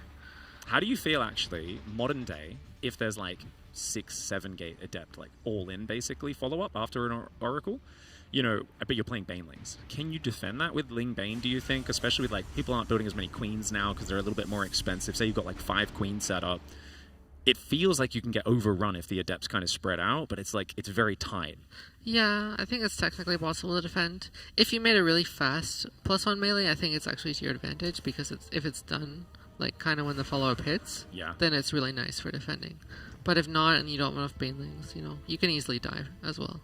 It's always funny as well, right? Because there's limited vision on the Adept Shade, so you can kind of hide the Banelings and bait the thing. But then sometimes you're a bit too far away, and the Adepts have time to just spread out anyway, and the Banes aren't effective. So there's a... Especially if they don't know you had a Baneling nest. If they didn't scout it at all, then they just clump up. It's better against Lings if you They're clump like, up. oh, you're letting me get on the ramp or like in a nice tight corner. And you're like, yep, there's a reason for that. Well, speaking of Glaive Adepts, 3 more gateways, 4 total. It is that exact build. I wonder, I mean, players had their headphones off a little bit while we were doing the pregame. I wonder if Harstem's like, don't mention the build, guys. Don't make him think about it. But Overlord's going to see it anyway. It does come in, and that's going to give Lambo warning. Needs to drop a Roach Warren ASAP. Yeah, that's really nice for Lambo. Normally you wouldn't get the scout off because they often go Stalker, and then they kind of zone out the Overlord. But him putting on the left side and... yeah, just give Lambo the scout. Even then, I don't think it's like terrible. Like this is definitely playable for the Protoss, even with the scout. It's just like not what you want, of course. We are going to see those Adepts hiding, of course, warping them in. Oh, is he actually just warping them on the 3rd because he's been spotted, right? There's no need to hide this anymore. It is already go time. This is so early. It brings me back to early Legacy of the Void. Sure, you have good memories of Neeb sending Adepts into your base every single tournament, right? Not so much. It was good times. It was like 2 chronos on the warp gate, 1 chrono on the glaives, bam, 4 minutes 20, 6 adepts in your natural. That was a very scary time as a Zerg. It was. They had more HP, more vision, more everything. The 230 hit point adepts once they got their upgrade as well. Thankfully, that era is over. 9 roaches on the way for Lambo. He stopped at 41 drones, which is good. I don't think it's like sometimes players sit on 30, 38, and then they build a spore or 2, they're down to 36. I like the balance. The Evo chambers there, blocking it off. There's a spore out front in case there's a DT follow-up. Exceptionally safe play for Lambo, really giving no opportunities for Harstem to gain any ground. Yeah, and this is like, as we talked about before the series started, where if you don't get the block off, on the Zerg, then this is much easier to defend because you just wall off the natural, you have no drones on the 3rd. So you need like half as many units as you would otherwise. So Lambo's definitely feeling pretty comfortable right now. Lots of drones, an extra gas and a layer go down as well. He's kind of just building up the economy, he's getting towards it. It is always in these sort of games, if you feel you've defended well, it's tempting to just go for a big roach push afterwards, right? So I'm keeping an eye on the production tab for Overlord speed. I guess you don't even need queens, actually, because there's no Stargate opening, right? So if you do counter push, it's even more streamlined. Like, you can just go for roach speed +1 or something like that and really commit. Of course, Lambo also could go quick infestation, go for that hive. Harstem's done a really good job of maintaining these units. I'd really love if he split like 2 adepts off each side and started hiding them behind the minerals to come in later, because those adepts are going to have really limited use in a frontal fight. And when he retreats them, I'd love him to still slip some in. Ooh, does cancel. I'm expecting a big Ravager Ling Bane attack here. It's nice you can make Ravagers because there's no Oracles out. He doesn't have a 4th base yet, and he's already hit 66 drones. So it's kind of awkward to macro from here because you can't make drones now. You have nowhere to send them. And he has the Roach War and the Baneling Nest on the way. Yeah, I'm expecting just a big attack coming up here. It's going to be pretty hard for Harstem to defend. Storm, of course, doesn't stop Banelings as well as it used to, and we haven't seen any Side Storm just yet. Quite a few sentries making, actually. This looks kind of like it's an Immortal Sentry timing, but I don't know. It feels like you got to get a move on with the splash damage as Harstem, or you've got to get something done soon. What Prism is building, this attack, it's going to be running into Baneling speed that's ready by the time I think that Prism gets across the map. And Baneling's so good against this sort of army, especially with Ravages to break force fields. This is a really sick setup by Lambo. This is a dream scenario for Lambo. He wants to attack him, but he's getting attacked himself, so this is going to be even better for him. Yeah, Harstem's doing the final season of Game of Thrones thing. We have a big castle, let's go out front and feed our army to the zombie horde. Seems like a good idea.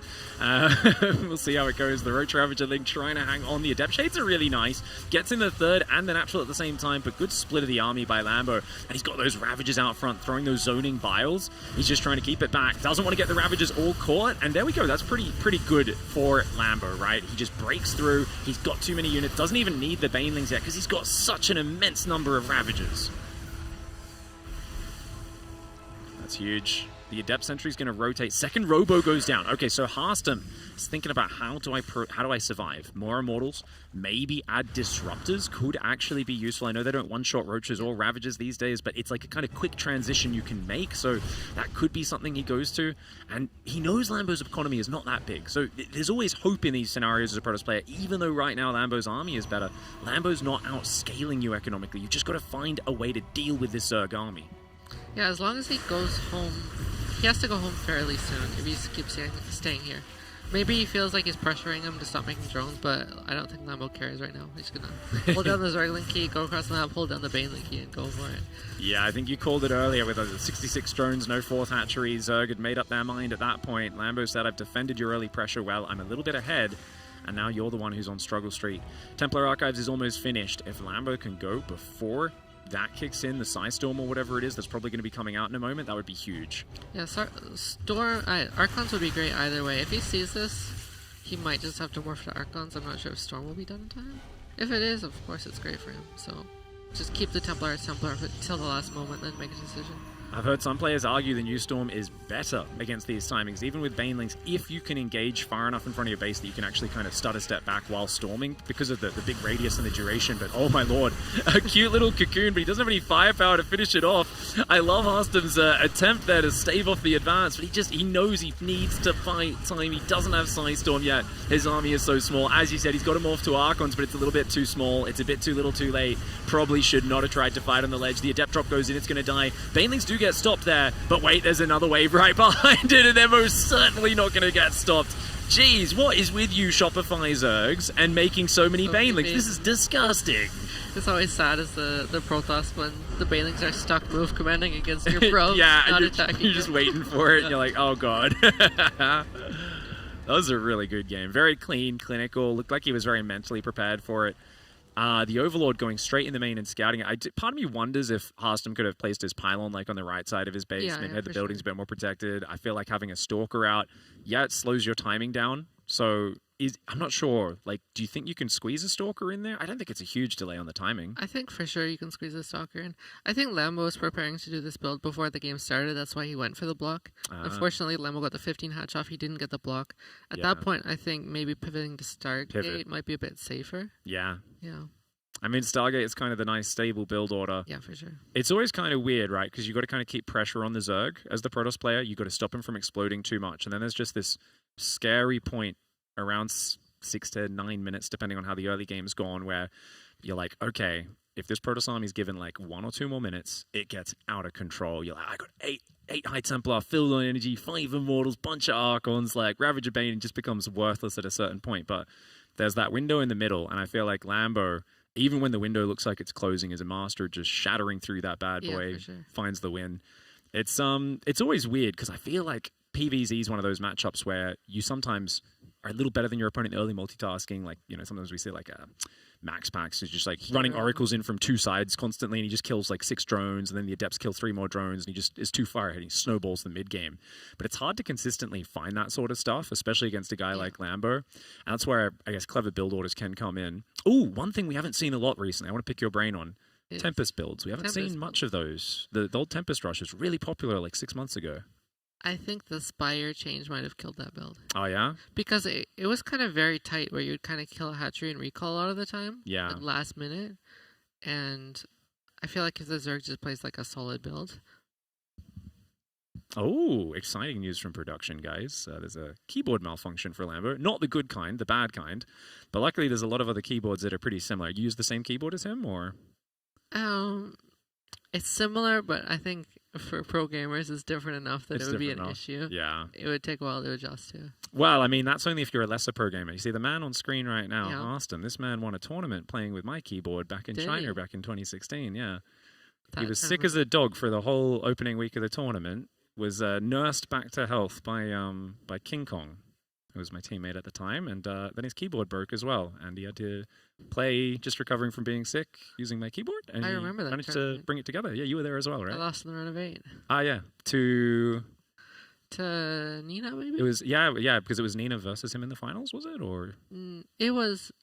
I don't think so. It was Cyan, maybe. was it a PVZ? Oh, no, it was Snoot. Snoot. Yeah, it was Snoot. Oh, okay. Yeah. I thought it was a PVZ final. I played Harstem in the finals of the Home Story Cup, like right after or right before that tournament. Ah, yeah. was And that was nuts. the true year of Harstem, right? It was the year of We'd been Harstem. the year The of Harstem official year meme of was there Harstem. for like 3 years before that. We're like, this is going to be the year. This kid's going to pop off, and then He he did. had this really sick run, winning a couple of big internationals. Was awesome to see at the time. Lambo keyboard repairs. I like that we've got the graphics team already on it. Hopefully that does get sorted out. It's Looks like it's just a switch broken. He's swapping it out. He has some spares. oh, a keycap, right? Yeah. The switch. Oh, the Switch itself. Yeah. The Oh. switch itself. Okay. I was it was his F2 switch. Oh no, of course you got to fix that. I don't know about you guys. Look at the Lambo doesn't use control groups, just in case you guys thought he did. He has one for his hatcheries. It's the biggest button on his keyboard. No other. He just has the F2 button. That's how Zergs play. So glad we fixed that. The most important button in StarCraft. That's the one we love to mash. Yeah, for sure. I think for him it's camera hockey, but still equally important. Can't go to your natural base without the F2 key. A bit hard to defend. Yeah. Have you ever had to play with like just not your hardware or something's broken or the hotkeys aren't quite right? I think it's been a long time. Yeah. Yeah, everything's Like- pretty consistent these days. My second LAN was WCS Canada, and I accidentally spilled like a water bottle on my keyboard. It just didn't work for 2 days, so I had to use someone else's. Oh no. But And you yeah. won that, right? Yeah, I did. Yeah, impressive. I think back then I used a more standard keyboard. If it happened nowadays, it would be a bigger issue for sure. That was 2012 WCS when we had all the national tournaments. Were you a big Infestor abuser at that time? I was the biggest. The biggest? Yeah, we all were, weren't we? Yeah. I went 2 base infestor in ZVZ even. Do you feel a little bit of shame about it? Because I sometimes think like, that's all most of the Zergs did back then. I'm like, were we the worst? Were we all patch Zergs? And I think I there's don't feel shameful. no shame. No. Take the bag and run. I appreciate it. I mean, we're all patch players at some point or another. I think your teammate Bjorn knows all about his Reapers getting nerfed multiple times as well. They took away his 2016. Reaper. Getting too. Look at his money. Oh, awesome! That's sick. What is this? Oh, this is like there was a tournament. Yeah, they must have done a mod made by some 11-year-old who gives himself money, but the other player not. So then he like 1v1s his friends, right? Yeah. And they go in and they're like, "How do you have so much stuff?" He's like, "Oh, I just have better macro than you, bro." Oh, I was before the game started when I was playing. They were using the Ali Obs mod, and I was just I don't know. I saw it at a 1-star review, and I was like, "What is this?" I clicked the review tab, and it said someone used this to cheat against me. So there's probably like a fake version of the mod with like an L instead of an I or something, like Oh a my capital I, That's so funny. which has like extra Yeah. minerals or something. So Just- they probably hosted on Just that. change one little thing. Yeah. I remember this happened at IEM Guangzhou in 2011. It was my first international event, and there was a game with like Straylock versus someone, and I think he was playing like Revival or something like that, and it was hilarious. The Marines had like 8 range and were doing like 20 damage a shot, and everyone was so noob back then. It was like There was I like don't- was that the one that no one noticed the whole yeah, we were like 15, 20 minutes into this game. Game finished. And then the other player's like, hey, like that didn't feel right. And we're just like, yeah, what? And they're looking at the replay and they're like, wait, these Marines are insane. Every time Banelings were trying to close in, there's like 3 Marines would kill like 15 Banelings. And we're like, what is going Did on? they replay? Yeah, they regamed it.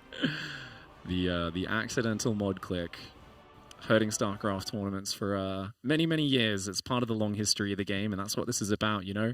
Here at the Constellation Cup at Stellarfest, it's about going back into the rich history of technical errors and tasteless going, guys, technology's the vehicle of esports. Sorry, we have yet another hour-long delay where me and Artosis need to talk about Nintendo. Back then, you couldn't resume from replay either. Yeah. So there's like rulings on whether to give someone the win or just a replay. It happened at, what was it, the GSTL. TL at BlizzCon, right? They held like the finals for it at BlizzCon, I think. BlizzCon or IPL? Yeah, one of Yeah, those. maybe BlizzCon. I think it was at BlizzCon. And yeah, I think they ended up regaming even though one player was way ahead, or they gave the win and it wasn't completely over. Either way, someone's Yeah. going to be upset. It's like an impossible decision to make, but thankfully, I think that being so public was the impetus for them to then add the the recover from replay mode. I heard it was Mike Morheim himself. Oh, He was yeah. a big StarCraft guy, and he saw that, and he told his StarCraft team, like, this is unacceptable, we have to fix this. And then the team worked for, like, a long time to fix that. So, I love Mike Morheim. yeah, he was really big on Such a big supporter of StarCraft over the years, such a legend. All right, well, we're finally getting into it. It looks like the income tab is even this time around, and that's what we want to see. Down here at the bottom right side of the map, let's see if you can start staging a comeback. In the yellow, it's Harstem.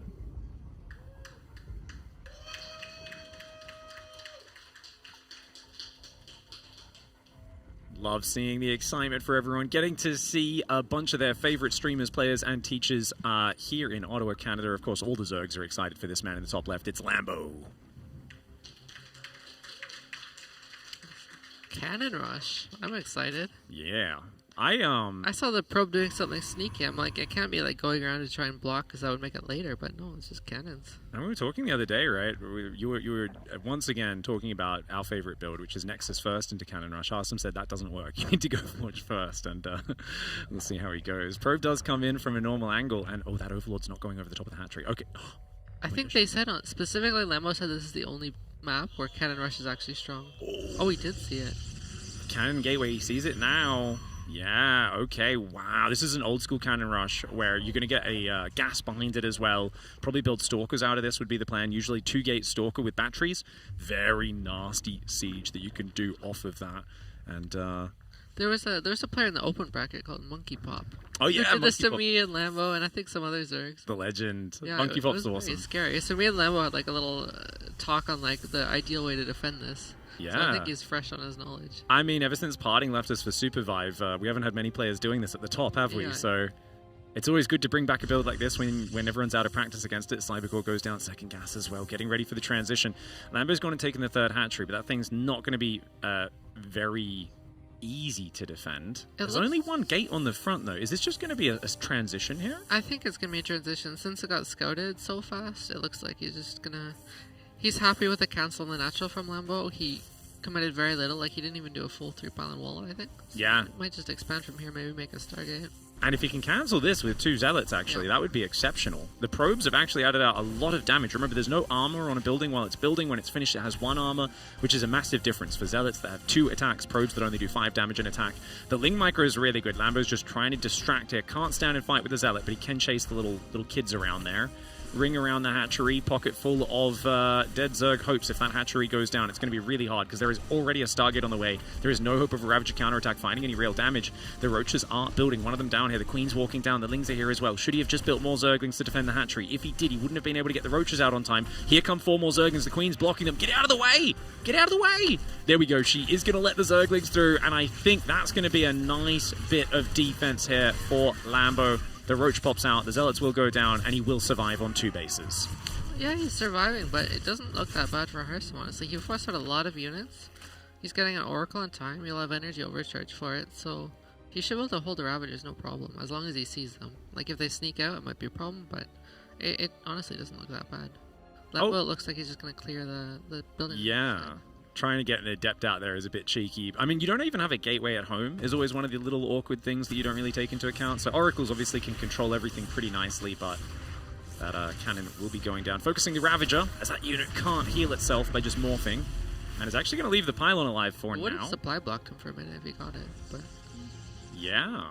it doesn't look like Harstem's starting anything anyways. Okay, Oracle crossing the map. Let's see what he has on his third base. Does he have 2 queens? I don't think so. Oh, Spore's not quite there. Oh, he does. Okay. Just popped in time. Just in time. Barely does keep it alive. Second Oracle's on the way. I wonder if Harstem tries to rush a third here. He will need to, of course, get some gateway production at some point, unless he wants to go full Sky Toss player here and Of course, he's making Warp Gate, but he doesn't have a gateway, so that's always a funny combo. 2 gas, third.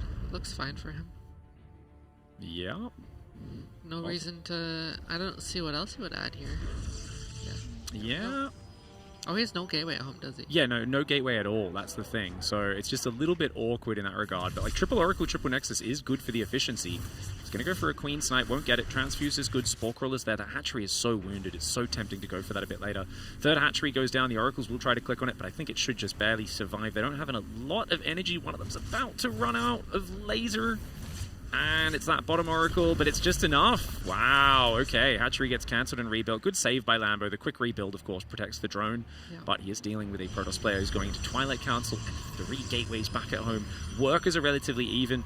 I have a really tough, ability to kind of summarize who's ahead and behind here. I think there's a small lead for Harstem, though, just because that third base is so late.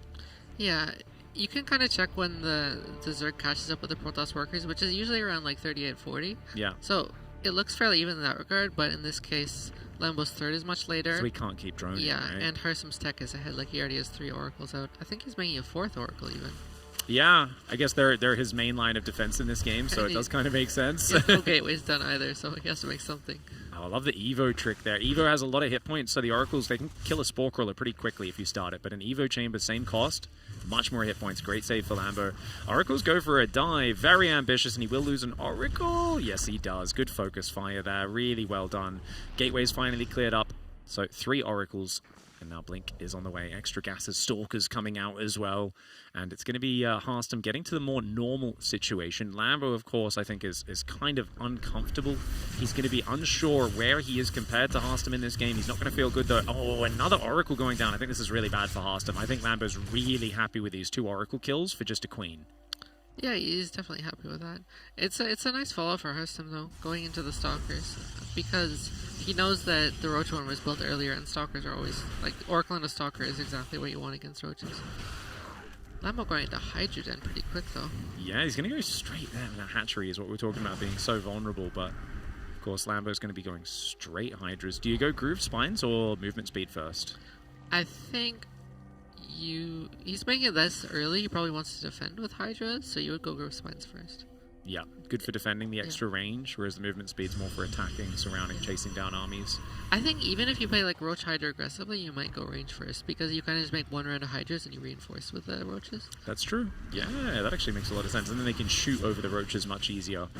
Queens are getting pushed back. One of them does go down. The Ravager's trying to back away. Ravager's pretty chunky, vulnerable units there. The Stalker's in the face right now of Lambo. It's so tempting to click that Hatchery. I kind of wish he just clicks on it. It's so vulnerable, but going for the Queens might be able to just keel him over. I mean, the Hydras aren't ready. They're popping now, but they don't have any upgrades. The Stalkers are taking an excellent trade. Harstem goes for the Cannon Rush and now starts leaning in with that bully energy, starting to try and give an atomic wedgie to Lambo, but Lambo's Hydras come out. They are going to save the day for now. Those Stalkers need to go regenerate.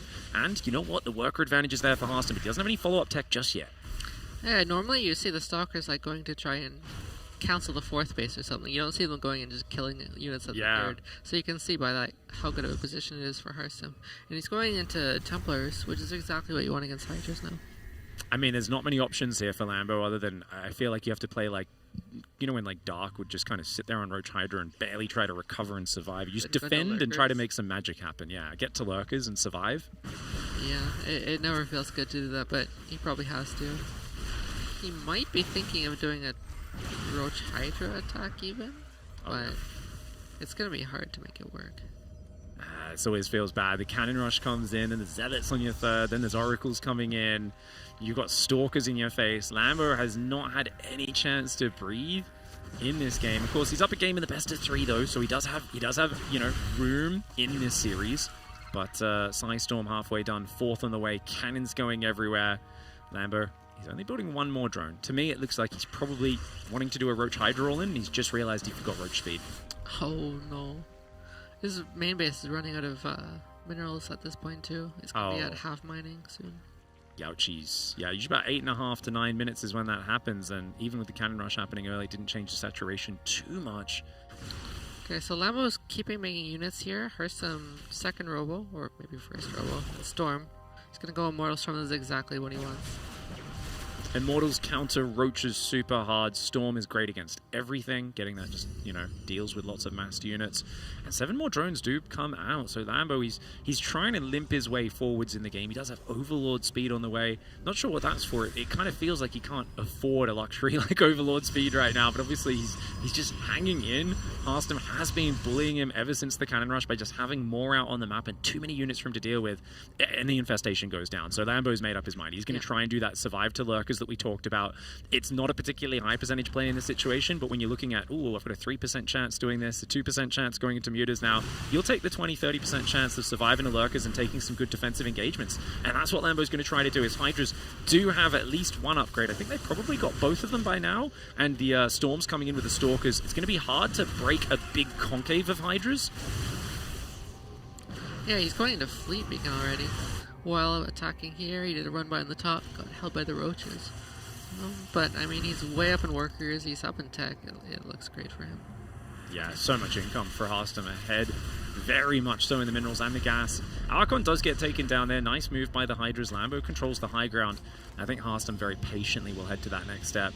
We always talk about Harstem being one of the more patient late-game Protoss players who is willing to go to the Tempests. He's willing to set up a slow siege. He doesn't like to force his army in and then get it surrounded. He very rarely makes that mistake, and he'd rather be running backwards, dropping Psy Storms, which is exactly what he's doing right now. Great Storms on the Hydra. Stasis Trap catches a few of the Lings. The Archons and Zealots coming in as well. The Hydra's now turned from offending units to defending units. They are trying to run backwards. The rally of extra Hydras actually doing pretty decently. I thought that fight was going to be way worse for Lambo, but you can see the moment you lose the fight, those Zealots run you down so hard. Yeah, the moment the Zealots hit the Hydras, it's a really rough spot. It's interesting, he made the infestation bit and then the Overlord speed, but then he decided to commit. Maybe he realized that, I don't know, maybe he scouted like the Fleet Beacon and just thought, there's no way in a macro game, and just send it. Going lurkers and they've already got Tempests out, it kind of feels like you're just, let's go in the torture room and strap myself to the table. It's like, yeah, actually, I'm going to put myself out of this a bit quicker. You have to get the Hive, then both lurker upgrades, and there's already going to be then you're like, 6 Tempests out. All right, my spy has just finished. I have no upgrades. Let's make some 0-0 Corruptors. Yeah, this feels great. So, Lambo, of course, is much more of a mid-game timing master in general. I think he's got pretty good late game, but I think of him and Solar as two kindred spirits. Zergs that do not like Protoss getting past 10 minutes, and they're very good at ending it before that point. So, a game like that, you could see he was like, maybe I can catch the army here. Went for it. Didn't quite work out, but a very clever cannon rush used up, and that build very unlikely to work anymore against Lambo for the next few months. Yeah, it was a very nice adjustment for Harstem after it got scouted. Yeah. You'd think it's bad for him when the Overlord sees it, and then Harstem's like, I'll just go into macro from here. But yeah, usually there's sloppy mistakes and things don't quite line up right because you're not really practiced with that transition, but he did it really clean. Yeah. I think the 4 Oracles was really good, actually. Yeah. Normally you don't make a Roach Warren as the Zerg if they're macroing out of it, but he saw the 1 gateway, so he's like, this is a full commit. He made the Roach Warren, he made a bunch of Roaches, and then he even had a hard time defending his 3rd because he had no links. Yeah. The 2 Zealots did great. Yeah, even though they died and didn't get the hatch, they still paid for themselves. 6 to 8 Lings, you got to walk your Queen down, you make 3-4 Roaches as well. It's not what a Zerg wants to do on 19 drones. And trying to make his opponent do what they don't want to do. Let's see if he can do it again. We're on a Persephone, a bigger map. It's a map with a healing shrine on the right side, in the top left side. Known for his rambunctious personality and his fantastic analogies, it is Harstem. He's going to go for a cheeky no-scout. Hopes not get early pulled like in the open bracket. Yeah. The old 14 pool was something Lambo did previously, but he's not doing it this time. I love bringing this out into Game 3 for the Protoss player, but Lambo's used to playing against it. In the bottom left side, put your hands together for it. Lambo! The Bromeister. Bromeister? Yeah, that's what the community's calling him. Yeah, that's the Bromeister. The Bromeister. That's his new nickname. Yeah, I don't make these decisions. The community does. I just read the Twitch chat. I know Lambro, Brosig. Yeah, he's evolved. This is the new evolution because I feel like ever since doing his Patreon and stuff, he's more focused. I feel like he's teaching the lesser Zergs, but it's somehow making him more focused, and he's doing everything so tight at the moment. So it's the Charmander to Charizard, the Lambro to Bromeister. Yeah, I think that's the thing in general. When you teach, you kind of have to revise all the details to Yeah. teach others, and then you're like, okay, I got this build order perfectly because I'm teaching them, but I'm going to use this build order now for myself. 100%. I some of the funniest things is if I coach someone in like Platinum League, thinking this is like, okay, I've simplified this build to make it a bit easier for you. It's not really what we do in GM, and then like spend like an hour coaching someone on that, and then you're just like, let's try it. And you're like, oh, this is kind of simple and easy, but like it's actually really not bad at all, and it can work in GM as long as you've got that attention on the tiny little details, right? And that's something that's always so excellent. I think there's a very clear correlation between my my MMR and any time you've given me coaching in the past. You see like a spike for a few months afterwards, and I go back to all my bad habits and it like crashes. I forget everything you've taught me like 6 months later. 10 lings. Is he gonna try and run around the adepts? Just hope that Harstem moves out with the adept, run in, kill the pylon? This is old school. Do you pull drones with it? I mean, theoretically, yeah. Oh, yeah. The old school. July Zerg won a golden mouse with this in StarCraft 1, guys. It is one of the most fantastically dirty cheeses considered to not work ever since the oracles were so good with Revelation and sorry, not Revelation, with the energy recharge and that sort of stuff. I don't know. I think if that adept stays at home though, it'll be really good for Harstem. There was a while where people like Zound were just leaving a probe in the wall just in case, but this looks rough. He has no wall, and the drones are in. He's gonna focus the pylon right away. Oh, that pylon has so much surface area. It's gonna go down so fast. 3 lings go after the adept, so it has to micro backwards. The probes are already dying here. More probes being pulled from the main. Of course, it's a massive rally of units. The adept not fighting right now, and stopping that second gateway unit getting out is massive. You got to focus lings on the pylon, so you've got the DPS because it's got limited surface area. Those drones are actually blocking right now, which means the stalker might pop. That may be a small mistake that could be punishing, but no, gets it before the stalker does pop out. Either way, the adept just went down to a drone in the far right of our screen, which means there are no fighting units. It's all on the oracle and the probes that are left. But guess what? Harstem still has 22 workers. Does he have energy for energy recharge? No, because he used a chrono boost. He doesn't have energy recharge available, so he's trying to be really patient on activating the laser. He does not want to run out of energy before recharge is there. Okay, it's up here, but the pylon dies. He can't get a second oracle, so Lambo could just run, and as long as he gets the wall... Oh, those probes fighting is a big mistake. Really big mistake. They shouldn't have stood in fort, right? You should just be running and hiding in that mineral line. I know he's got his wall off back up, which is great, but he's got to try and rely on this oracle to clean everything up. Down to just 12 probes. Of course, Lambo has almost no economy with 10. He does break down the wall yet again. That oracle getting so many kills, but it's on a timer. Its energy is getting, well, it's going to be on for about 20, 30 more seconds. The Ling's running around trying to find these probes. The oracle, of course, getting good damage. Those probes need to get in the pocket, and they do, but already 4 more go down. Yeah, just keep sending lings, keep hitting the pylons, and looks rough for Harstem. Energy overcharge is not ready. He's out of energy now, so nothing he can do but run. Ooh, filthy cheese. That's cheeky build. I haven't seen that in a while. Wow. Yeah, we thought that build was dead in the water. It's been years since we've seen that in a big tournament.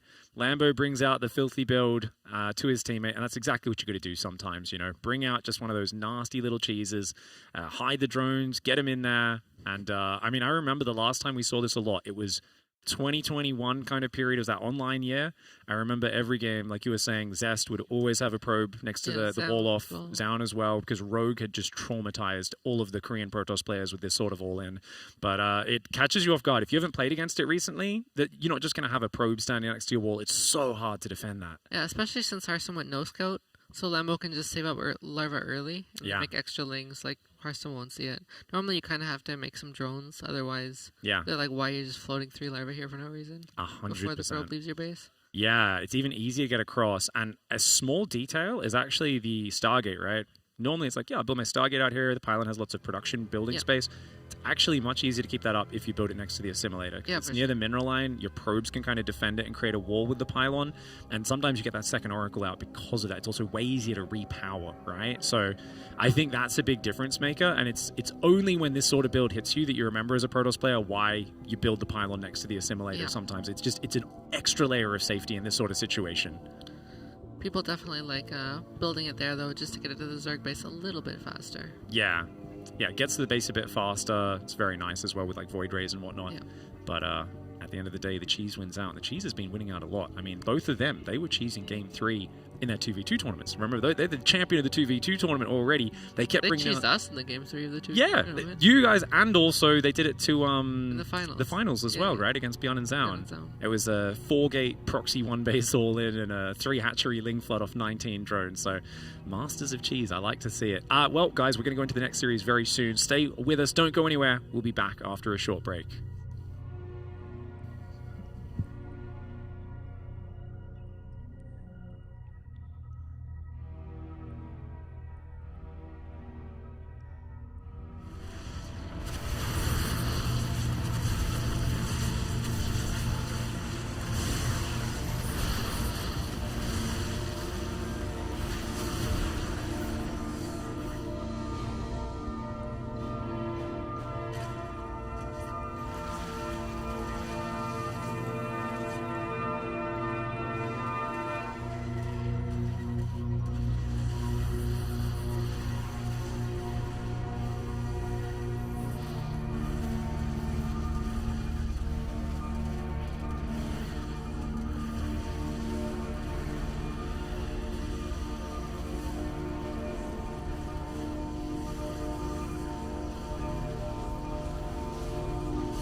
Welcome back to Stellarfest. I am Lambo, joined by Harstem. So we have a Shopify Rebellion couch with a Shopify Rebellion match coming up.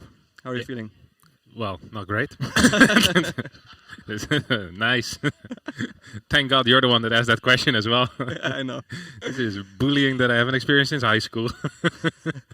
It's okay. A little bit of revenge for the Cannon Rush has to be. Exactly, yeah. Stuff needs to happen. No, I'm feeling all right. It's been a nice day so far. Got in here pretty early, played some video games, and now we're about to watch some phenomenal gamers go at it as well. And we get to do some casting together, so Yeah. I'm hyped. Both of them already also casted. So all the Shopify boys, out of all the Shopify players, we're the last ones to cast actually. And we're the player casters. So That's crazy. Yeah, love to see we're it. lazy, I guess. Yeah, a bit lazy. Well, we were playing, so We were not the entire time. no, majority. All right, what do we have? Scarlett versus Beyond. For the people who are completely unaware of what this is, what is the significance of this match? This is the upper bracket round 2. So if you win, you're already guaranteed to top 6. If you lose, you have to play against one of the guys that lost their initial match. So you're still in the very first round of the losers bracket. So you instantly jump basically 2 rounds further in the losers bracket, even if you were to lose the match after. Yeah, this is the key match, a battleground state, so to say. If this were an election, this would be a battleground state. This would be one of the most important ones. Yeah, crucial one for sure. Beyond, of course, the 2016 world champion. Scarlett, the only Olympic champion that we have. Won in Pyongyang, Yeah, something like that. 2018. I don't know exactly what the city is called, but yeah, something along those lines. Yeah, she's the only one that can call herself that. And we didn't see anything of Byan yet. Scarlett qualified through the Open qualifier. All the players we've seen so far were all through the Merivale 8 Open. Yeah. And Byan qualified through, I believe, the Korea qualifier or maybe the global one. Has to be one of the two. So yeah, he's from the leading 4 selection, and they're completely fresh. But they also, they didn't play yet. This is completely new for them. First time at the setup. And Beyond was very cold yesterday. Very cold. He was not used to the Canadian cold. It was 0 degrees Celsius, and it looked like it was minus 35. He took one of my gloves, which he hasn't returned yet. That is true. No, Byan picked a place, just a Korean place where we wanted to go for food, and then we arrived there, and the guys were there. Byan was not there. He didn't want to join because, end quote, it was too cold. Yeah, too cold. Too cold to walk. Skip dinner because it was too cold. That's a rare one. Yeah, you just ran off with your glove as well. Yeah, it happens to the best. Happens to the best. Previous game between Scarlett and Foxer. Any thoughts on that? I didn't watch it. I was eating and preparing for my first match, which was you. I did watch it. I saw some halberd attacks, and I heard Beyond say that is a very nice build, as the build was getting completely wiped off the map by Scarlett. But we've had Beyond before in the past, see a build, absolutely horrible, and then he takes it, makes it his own, and maybe get some better results out there. So we'll see if that's going to be happening here. Byan likes to handicap himself. He also always starts +1 armor first to give his opponents a bit of an edge. Yeah, that's actually true. Yeah, because his units already deal enough damage with how good his micro is. So he's like, okay, all they need to do is survive. Yeah. Yeah, I'm actually very curious. I haven't seen him play in quite a while in TVZ, in an offline event. Yeah, that's true. He played against me at EWC, and I guess that's the last offline event where he played. Did he play against Cyril after? I'm not sure, but yeah, usually Byan has a very distinct style. He loves the 2x Reaper openings, the 3x Reaper openings. He loves CC first openers, and he can also mix in proxy regs. This is like the scariest combination of openers that you can do, because against some you want to send your first overlord across, and against some you really don't. He also sometimes even goes for Marine first, trying to snipe the overlord. So there's going to be a bunch of mind games there.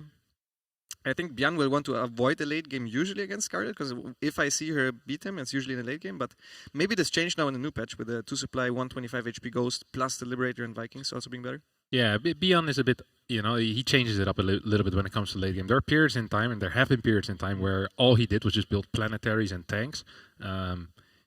Despite him being a StarCraft 2 pro gamer, sometimes it felt more like SimCity. Just lots of buildings, always good building placement, but then again, that's not that difficult. He had a lot of planetaries, lots of orbitals is what he generally likes as well when he goes into these late games. So we'll see if that's something that he'll play for.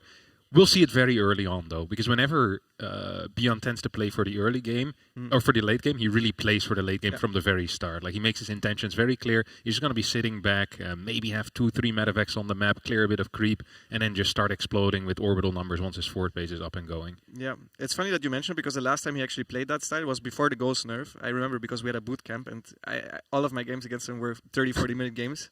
I wouldn't win many of them, I have to admit. He was very good at the style.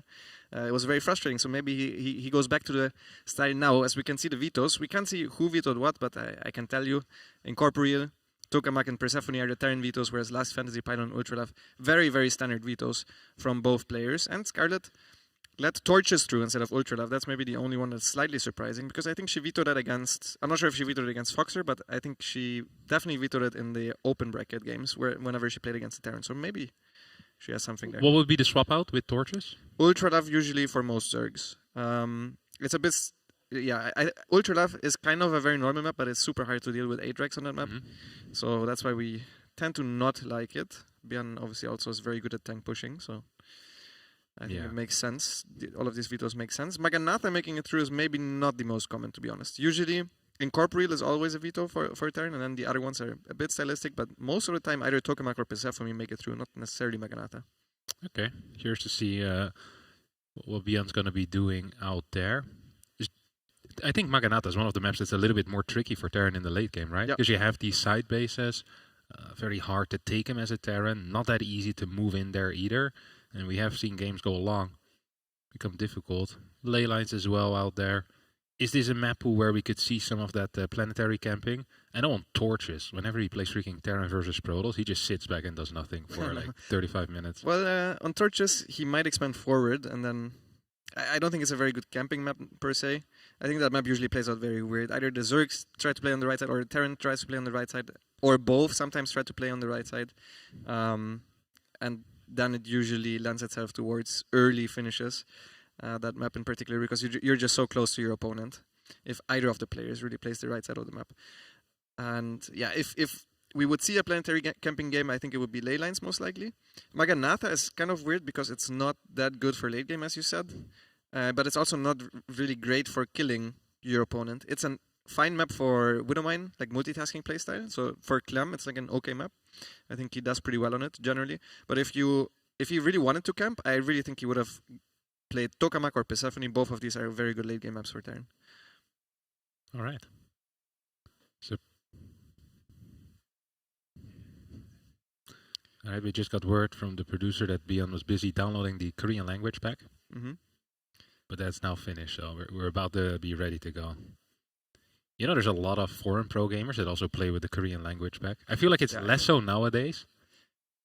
Rainer does. Rainer does? I always make fun of him for it. I don't know why they do it, because you can't even understand what they're saying. I don't know. I think eventually you learn which sound is the nuke and which sound is the... Probably, but yeah, I don't know. I feel like it's like a fan thing to do usually. It starts as like a fan thing. Back in the day, I think most foreigners were looking up way more to the Koreans than nowadays, because nowadays we kind of have some of the best players as well. Yeah. That are non-Koreans. So yeah, it's not as common anymore. Yeah, a lot of foreigners also did try learning Korean at some point, or have at least some basic understanding of Korean. Yeah, some do. I think Sasha actually plays with a Chinese client. Oh. Not sure if she still does, but maybe when she was streaming, I think I noticed it. She also does speak a bit, so she probably understands most of the stuff that is being said, as they're putting on their white noise cancelling headphones. Not sure if they're noise cancelling by themselves, but the white noise is blasting through there, so you can't hear anything. Yeah, except the guy in the front. Except the guy in the front, yeah, that guy I can hear for sure. I'm sure if there was sound waves or the actual noise. Yeah. If I wasn't already sending my overlord to my natural against you in the Cannon Rush game, I would have definitely sent it after I heard him. I was a bit afraid of pulling the drones because I was afraid that he was going to spoil it actually after I did the Cannon Rush, after I heard that. But yeah, I heard some ooh. Did you hear it as well when I pulled the drones? No, all my noises were blasting big time. Okay. Did you hear? Were you listening to music as well? Because I think No. No, okay. It was that one was much more quiet, but I specifically listened for it because I was like, okay, now I'm putting the drones. They're probably gonna notice anytime. I just had the white noise, the game sounds, and the voices in my head. The voices in my head. Yeah, it's pretty good. It's pretty good here. Yeah, it's a nice place. Ottawa. The third Canadian city that I've really been to. Same. Toronto, Montreal, Yep. Ottawa. I'd rate this as the highest, to be honest. Weather has been the worst out of all of them. It's kind of cold. I don't like the cold. I don't like the heat either. I like medium temperatures, 15 to 22 degrees Celsius. I think is perfect. Yeah, Yeah. I think so too. A little bit of a sun or cloudy day. Both is fine for me. But this stuff, But the other cities had the exact same weather, I feel like. sorry? The other cities we've been to had the exact same weather. We always... No, Montreal, when we were there, had better weather. Surely. Yeah, Montreal maybe. I But remember there was a sun. Toronto, we had like the snow. And not the nice snow, it was like the wet snow. Yeah, it's disgusting snow. Yeah. Yeah. Yeah, not my favorite. Yeah, but I've been to Toronto in nice weather as well, I'm pretty sure. I went in 2015 or so for WCS. I feel like the weather was okay back then. Okay, I do not And remember that. It should be a boost, but Ottawa so far has been fantastic. Yeah, it's been quite nice. I like it. I like the city here. Yeah. We went to sightseeing a little bit. I'm not sure if we could call it site. We Yeah, walked I don't past it think while so. going We- to a we- restaurant. It's all nice buildings. There was a parliament building, I think it was. Yeah. And while we were standing in front of it, we looked at the floor, and there were two arrows pointing inwards, and one of them said coward, and the other one was idiots or something like this.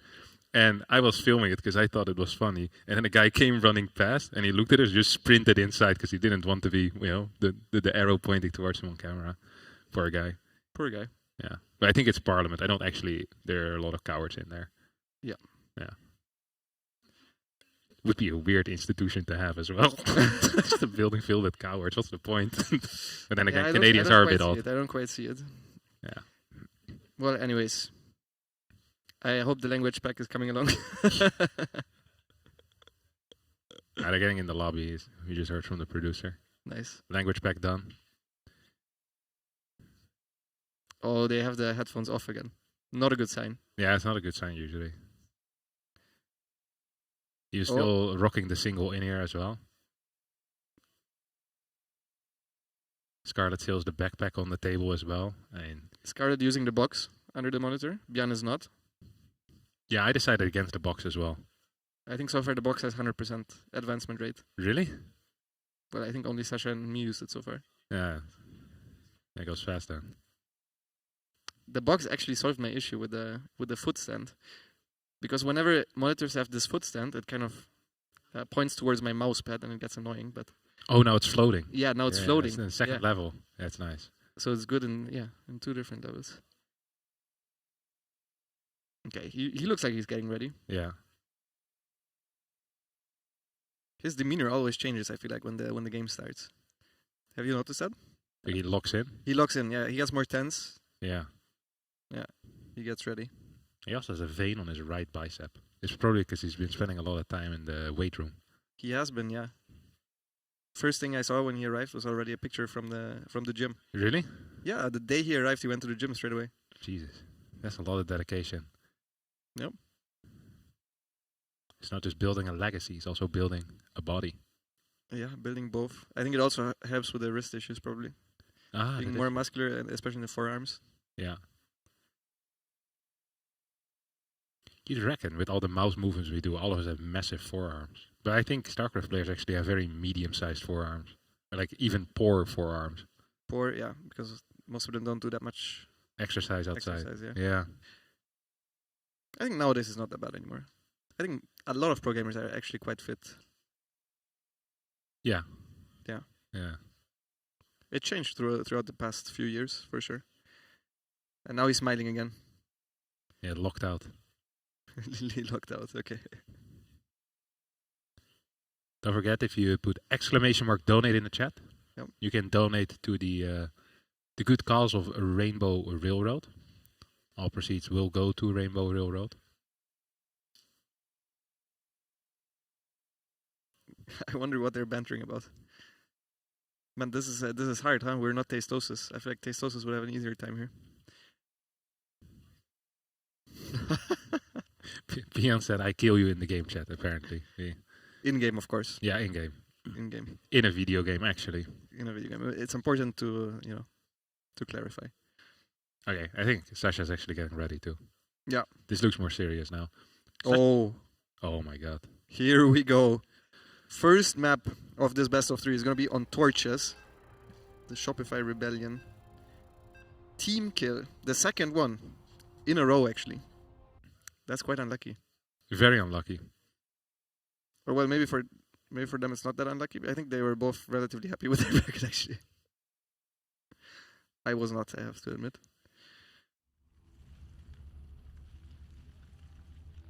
All right, and we've loaded in 2 torches. In the bottom right-hand side, it's the yellow Zerg player from Canada. Give it up for Scarlett.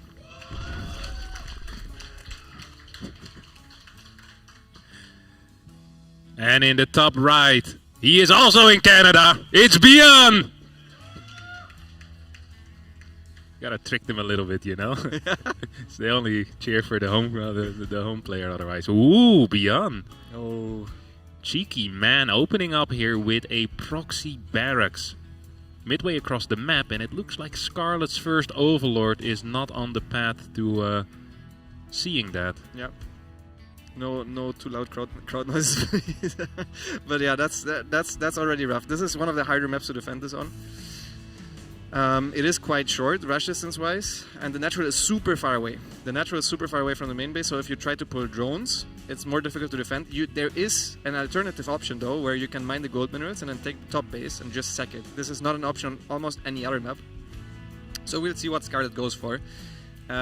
One thing that makes this a lot more difficult is that Bjorn also really likes to play proxy 3 racks. So if you don't actually scout the amount of barracks there are, you kind of have to gamble, because if you give it up, it's good against proxy 3 racks, but you're very far behind against proxy 2 racks, and if you try to hold it against proxy 3 racks, you die, but that's the correct response against proxy 2 racks. So usually you have like a 50-50 chance at even having a chance at the game, pretty much, as a Zerg. So Scarlett needs to guess correctly at this point. She sees the bunker go down. She knows it's a proxy Rex at this point. This bunker is quite early, which I think leads me to believe that it would be a proxy Rex, but she's going for the roach point. This is the wrong response here. Scarlett doesn't know yet that it is only 2 barracks. And Bjorn is going to check if the minerals are being mined, because then he wants to deny that, most likely. I like that. That's a good move. No damage done yet on the hatchery. I'm not sure why he's not firing with the Marines. I feel like usually you want to maximize the damage output, so there's less time to end up holding that hatchery, because there's some holds where you just try to hold with drones and Zerglings. Oh, we have a first-person view here of Scarlett. Yeah, for now she's just making drones in the main base, and then eventually she's gonna make roaches.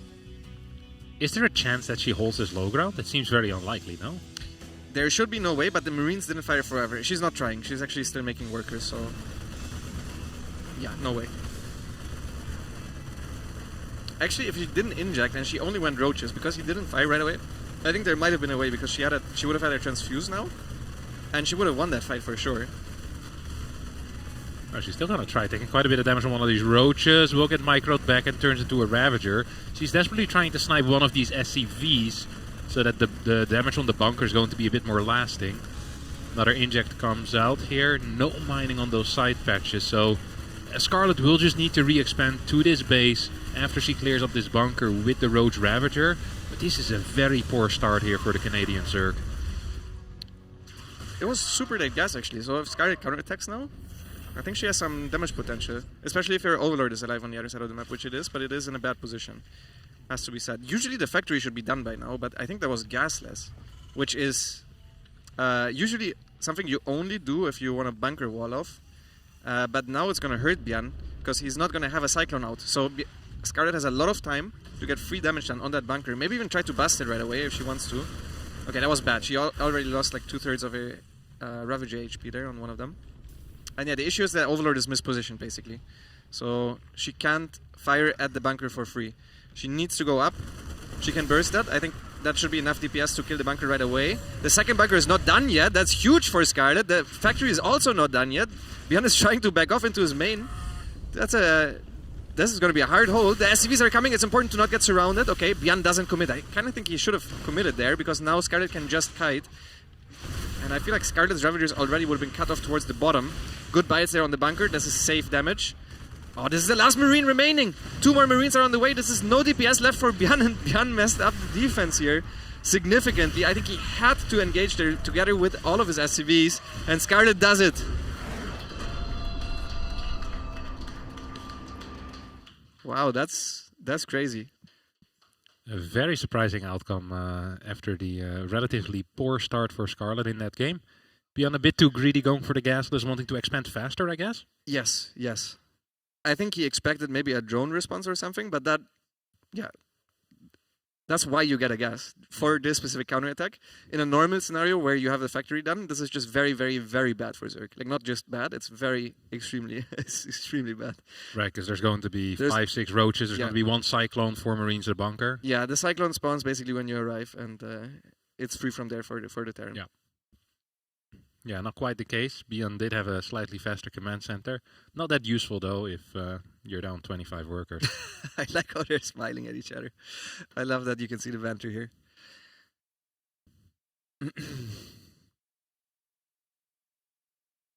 This is also very good for the mind games. If you don't scout the rush, but you still hold it with a hatch first, it's just a perfect start for a series, I feel like. Because afterwards, the opponent can't play with that as a mind game because you're not afraid of it anyways, since you just held it. Because usually Byan likes to like proxy Rex game 1 and then CC first in game 2. That's like a classic Terran mind game. Well, it's time for game number 2 here on Maganatha, as we have spawning in the top left-hand side. She's up 1-0. It's Shopify Rebellion's Scarlett. I love it. And in the bottom right, also playing for the Shopify Rebellion, the Korean Terran, Byan.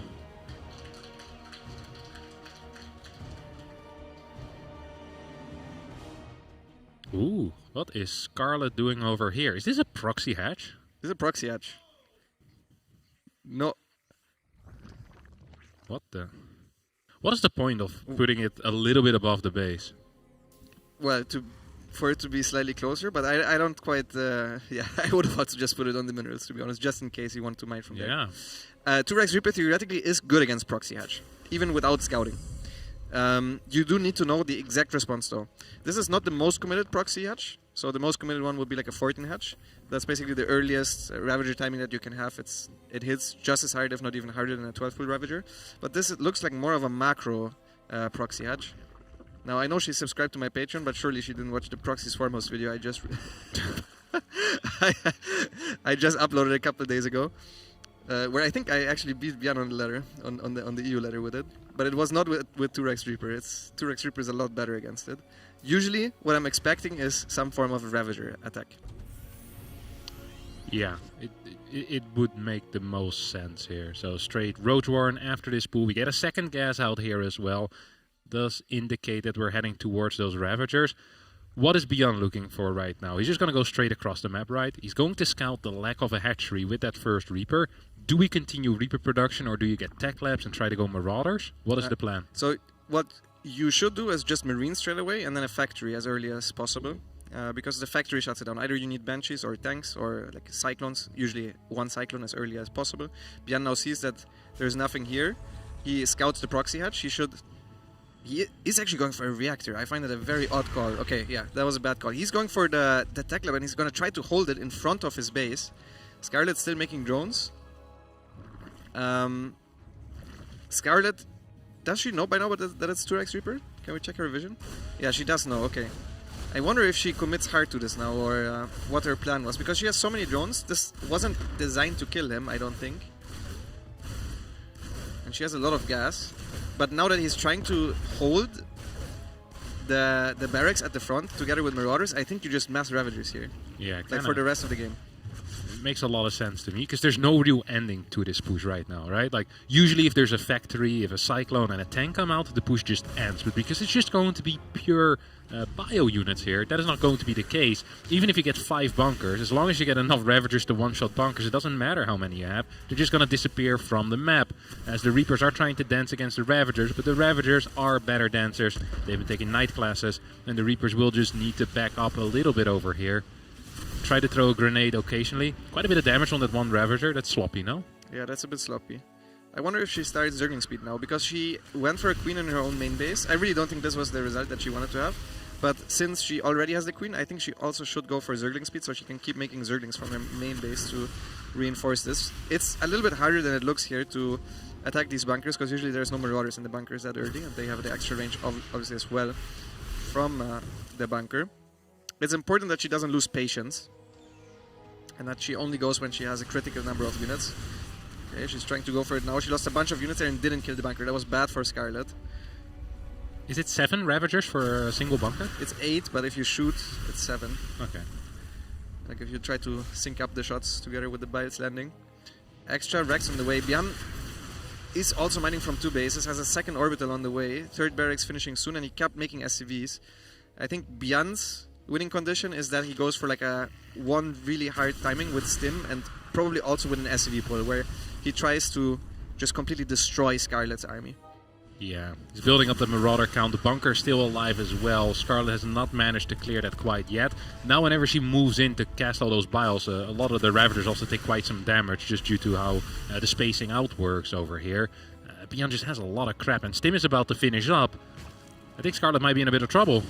She might be. That bunker is dead now for sure. And it's a decent engagement, honestly. Bian lost a bunch of units here. Stim is not quite done yet. This might be the perfect time to go for Scarlett. She also has creep here together with the queen. Most of the Ravagers are still alive, and this is an awkward position for Bian. Bian needs to pull the boy Stim finish. This is very important, and this Stim, it's now or never. There's no Medivacs here to heal these units, so he needs to go forward and he needs to win the fight right here, right now. Yeah, not that many SCVs with this push at all. First barracks goes down. Second barracks just producing single Marines right now. There is another barracks in the main base, as now the SCVs are going to get pulled, and Bian realizes, I probably should have done this a bit faster. I mean, he needs to protect the barracks. He now has 2 Marine production only. Scarlett is producing way more units. All of these units are already stimmed. This looks good for Scarlett. Most of the Marauders are red HP. They're not very good against Ravagers. Does Bian just have enough maybe to push through? He's now trying to kite back. He can barely stim again. And that barracks is also going down. He can't repair it in time. There's only a single barracks alive at this point. And Scarlett doesn't even need to go anymore. She's not on a timer here. Bian is the one on the timer because he has way less production than Scarlett. It's also a pretty decent fight though for Bian at the tail end right now. More links are coming in. Marauder goes down as the SCVs surround this road. It is 31 supply to 25, 22 drones to 18. Production is in favor of Scarlett. Economy should be slightly favorable here for Bian as he still has the double mules. I mean, Bian can literally produce 0 units right now. He has a tech lab on the way. He's going to try to make new Marauders, but if Scarlett just waits a bit, she can just repeat this entire thing, and Bian's army is not really getting better anytime soon. Oh, even killing the SCV. Good corrosive bile here. All of these Marines are very low on HP, so she's gonna try to focus fire down. Gets one Marine, gets the next one, and now they're out of range of the bunkers. They won't be able to get into the bunker. They need to engage right now. They're running in. Only a single Marine gets there. This is looking good for our Canadian Zerg. SCV's going for the surround on the Ravager. GG gets called, and Scarlett on home turf takes out Bian with a 2-0 score after 2 very fast games. 2 very fast, very cheesy games. The Shopify Rebels today very cheesy. Very, very cheesy. And that means that Scarlett is going to be advancing onto day number 2 already. Yes, I believe so, yeah. She's qualified for day 2 and for the top 6. I think she's going to be playing the winner of... I'm going to put you on the spot now. Ooh. I think it's Gerald or Trigger? Yeah. Trigger Gerald, yeah, there we go. Oh my, so it could be like an all-Canadian upper bracket semifinal. Yeah, it definitely could be. A bit of an upset, I would say. I don't think many people would have necessarily expected Scarlett to win, especially not with a 2-0. Such a convincing games here. Of course, we had that double barracks in game number 1, which Scarlett did not quite read correctly, but the outcome was good. That's all we really need. Well, maybe she read it perfectly. Maybe she knew that was not going to be gas. Yeah. I read it wrong while casting because I didn't even realize he didn't have gas. Yeah, so CC into double gas it was, and Scarlett pushed it back. Yep, good choice by her also to fully commit on the other side of the map, because that was not an easy call. Since she didn't have vision, she didn't know exactly how much there was. You might just go up the ramp, there's a Cyclone waiting for you, a couple more Marines than you expect, you lose all your Ravagers, the game instantly ends.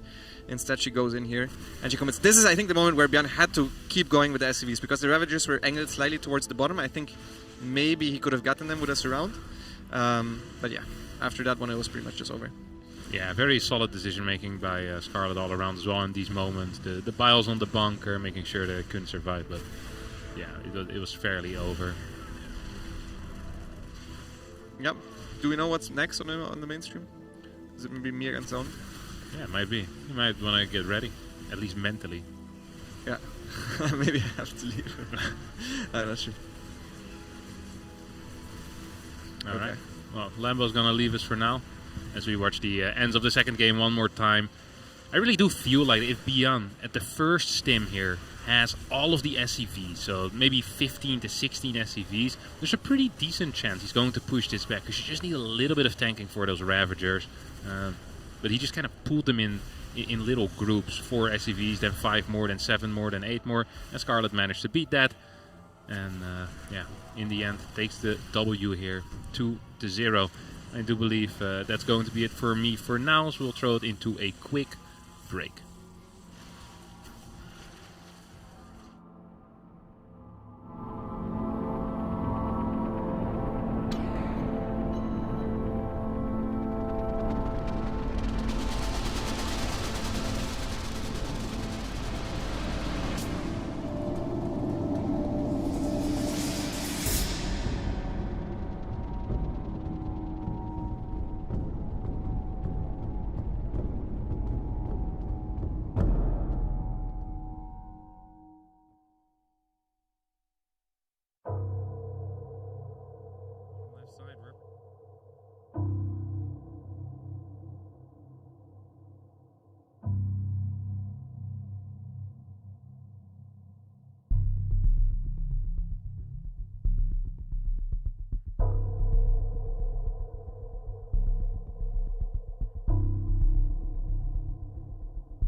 Welcome back to Stellarfest, everyone. Beautiful shot right there of Ottawa and the nation's capital.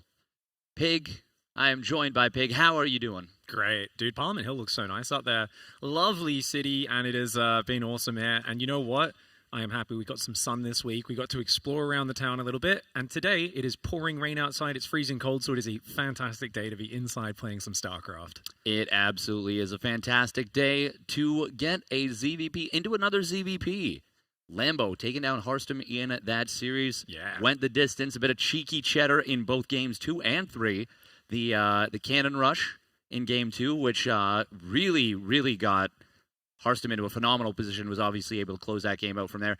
And in game 3, Lambo doing kind of a classic build of his, that 19 drone. I didn't think it works anymore. It's so cool to see that, isn't it? It's pretty dope. It is, I feel like he busts it out more frequently in these big offline tournaments than basically anyone else. I can't remember the last time not Lambo did that build. Yeah, I mean, it brings back memories of like back when Lambo and Laser were teammates and they would run into each other in like a Katowice or something, and it would always come to the final game and someone would bring out this filthy ZVZ mind game because they knew each other's builds so well, and they'd we both think this is kind of bad, but technically I know his guard is down against it. Because of that, you get the team game mind games, which is always a lot of fun.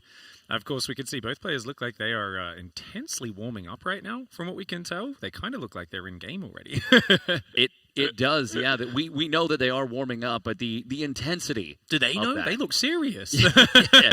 They like met on the ladder and they're like, this counts. They both at the start said this counts. Didn't let anyone know about it, and they're like, we're gonna get into game 2, and one of them's like, yeah, he's up 1-0, and it's like, wow, no, that's not how that works. And they're like, well, make it how it works. No. Dude, it's awesome. I really do like the intensity of the warm-up players, just making sure they get good and get warmed up and all that sort of stuff. Zaun for Vitality is always such a cool character because he plays so unique. He really has his own style of Protoss. I've been jokingly calling him Zest 2.0 recently because his timing attacks are so well mapped out. You can tell he's like got his series usually planned start to finish before it begins, and he's only gonna, adapt to things in really logical, well planned out, super efficient ways, right? It's very much like he has a plan, and if he's chosen, the correct nice builds, it can work really well for him. That creates an interesting matchup because he's playing a guy who just tries to predict everything and is so good at reading his opponent's mind as well. Yes, and of course we do want to remind everybody that if you want to, we'll kind of keep this going. We have the charity Rainbow Road that we're asking people to donate to. If you want to, kind of make it known that you're happy with this event, you can head on over there to tiltify.com/@UrsaTVCanada. I think link in the great chat as well. It's, exclamation donate in the chat, exactly. Get that one in there. I mean, it's a great charity, definitely a really cool cause, and one which is special to the runners of this tournament. So let's get after it and see if we can get that number nice and big. Fill that bar up. I think it's really cool to have an event crash into the scene like this and just kind of go, hey guys, not only are we putting on some top-tier StarCraft, we're also trying to support a good cause at the same time. You can see the map vetoes have come in, and somewhat familiar. Incorporeal, Ley Lines, and then Ultra Love. Any idea who's picked which map? I mean, whenever I see Incorporeal, I always think to myself, 5 gases. 5 bases worth of gases on each side. Yeah. And it feels very splittable for Protoss. A player like Zaun, who's so confident in that late game with that, that Tempest, High Templar, Archon, that complicated late game army, who's so confident with it. I always think of him. So my instinct is that, but I wouldn't be surprised if it was this lad either, because he is the professor spawning down on the bottom right for the Shopify Rebellion. It is Lambo. And his opponent in the top left side of the map, playing for Vitality Esports, a Protoss powerhouse, the master of the timing attack and the well-refined Protoss build order. Put your hands together for Zaun.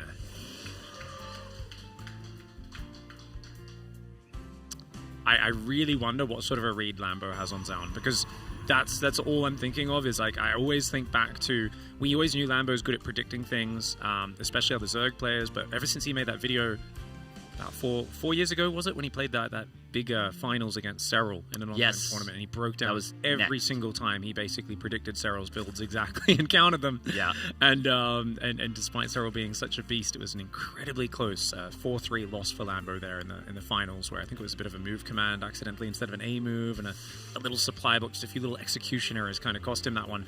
But it just speaks to how aware he is of the things that his opponent does in the game. He studies them down to the letter, and he will be looking to potentially counter them. So I hope Zaun has kind of varied his style up and maybe isn't being too predictable here. Yeah, and I do think, it's a bit of a double-edged sword when you play kind of like Zest, kind of like Zaun. Your execution, phenomenal. Timing attacks, very on point. But not necessarily the most strategic diversity in terms of playing crazy, playing differently. That's not to say they don't play different builds. There's a rhyme and a reason, right? It's a somewhat predictable. Yeah, it's in a pattern that efficiency. you can read into, and someone like Lambo, who is so good at that, will see, oh, okay, you've gone for, these 2 units. That means you're opening Twilight Council. Yeah. And unlike someone like Hero, who a Twilight Council could mean 3-gate glaives into expand. It could mean 4-gate DT. Anything it could mean anything a proxy gate on the map in 4 gates. Yeah. For Zaun, it's basically only going to be 4-gate, 438 glaive adepts crossing the map, executed very well, but not really mixing it up. Zaun, a big his favorites in this matchup that just he uses again and again. Obviously, Oracle openings almost always, but a very fast blink with a 345, 350 Twilight Council. Loves his fast blink pressures, delaying the Forge. Real solid. Him and Harstem kind of both love doing that. Obviously, the Glaive Adept is something he likes to weave that into a series, similar to Classic. I think they're 2 of the best Protoss players at always adding that Glaive Adept after the Oracle. Usually at least once in a best of 5. In a best of 3, he might skip out on it, but it all depends on what he expects Lambo to do. If he thinks Lambo is going to be rushing for that fast +1 melee, cutting corners on the Roach Warren, then the Glaive Adepts are one of the most important punishing tools in the Protoss arsenal. Adept's going to come in. I love that safety shade backwards. He's just going to grab a Zergling, and we'll take a few hits, but that's okay because he does shade away. Oracles are now coming out onto the map for the Protoss player as Link Speed's about to finish. We just got a big donation as well to Rainbow Railroad, so thank you very much to whomever that was. I believe that was 150. Very, very cool. Thank you. It is going to be that Oracle. It does get scouted. That's obviously quite nice for Lambo, especially since this was a Stalker being added on by Zaun. So if he doesn't get a kill on that, that's kind of a Lambo getting away with a little bit of freebie information, where Zaun was kind of hoping to intercept that. But of course, the Oracle is going to be the big focus here. How many drones can it grab? None. Good positioning from Lambo to start off. Twilight Council's going down there. It's going to be, once again, pretty quick and very quick gateways as well. Gateways before Twilight is always interesting, isn't it? Because you can go for like a kind of semi-adept pressure, like before glaives, and then hit with like a later serious glaive adept commitment. Could just be a bit of extra production early on. The wall off coming down, of course, is there to seal off in case Ling Speed comes in. There's not really any risk-taking in Zaun's build, right? A lot of players will drop that 3rd Nexus, then wall off the natural. He's not going to take that chance. Yeah, if it does end up being those glaive adepts, which it's looking more and more like it will be, yeah, there we go. Still no gas as the natural. This is going to be really difficult for Lambo to deal with because he went for that quick Evo and has now added on a Baneling nest. Now, Banelings, of course, can be extremely effective against glaive adepts. Yeah. But there's a reliance there that the Banelings get the connections, that they're allowed to connect. It's such a game of cat and mouse. We were talking with Scarlett earlier in the broadcast about it, and picking her brain, and she was kind of saying, yeah, well, basically, if the Banelings, hide, they can come in, they can blow them up, but also if the Adepts are able to just spread out, and it's a really big commitment, it can get very dicey. It's very kind of tight. It can go either way, essentially. It can swing wildly in either way with just a very, very small difference on either side. Now, I do want to see, did Zaun see the Baneling nest? I believe it's hidden. Well, no, it's not hidden at all. It is literally in plain sight. It's the Evo chamber that was hidden in the back. This is not going to be a situation where you don't know your opponent's gone Banes, and that's going to make things very difficult potentially for Lambo to get that surprise ambush. This will be a tough defense. He's droned up heavily. He doesn't have the craziest number of Banes. Zaun, can he get what he's looking for? Oh, those stasis traps are so annoying.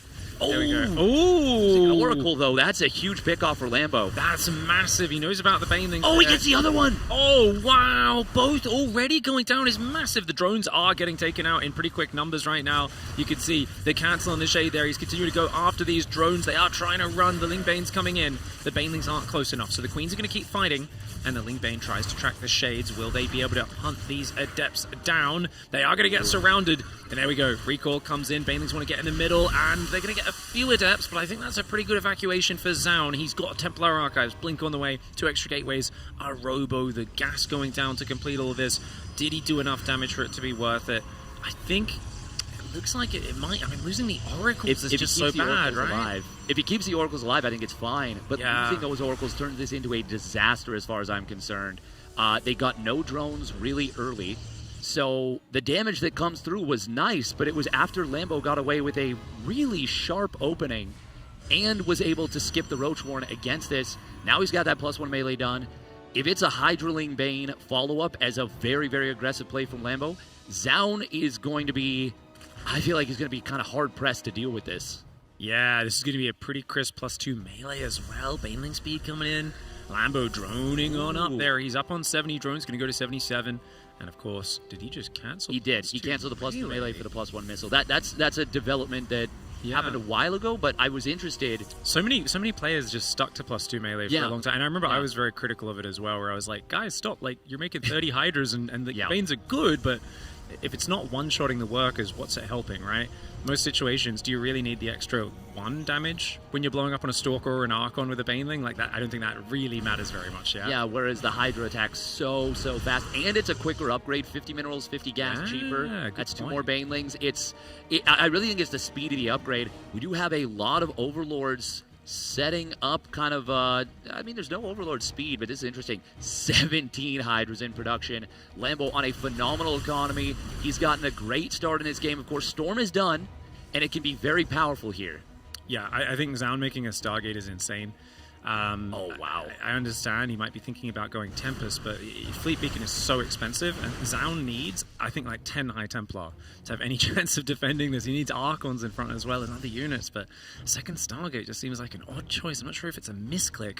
It just doesn't make any sense without a Fleet Beacon. He does have the Stargate from the early game, of course, and very odd, but we'll see if he can hold. Lambo's going to come in here swinging a giant hammer, and Zaun's going to be defending with a handful of Stalkers and a High Templar. He needs precise storms, and he needs Lambo to clump up a lot. If Lambo spreads his units out, this will be really hard for Zaun.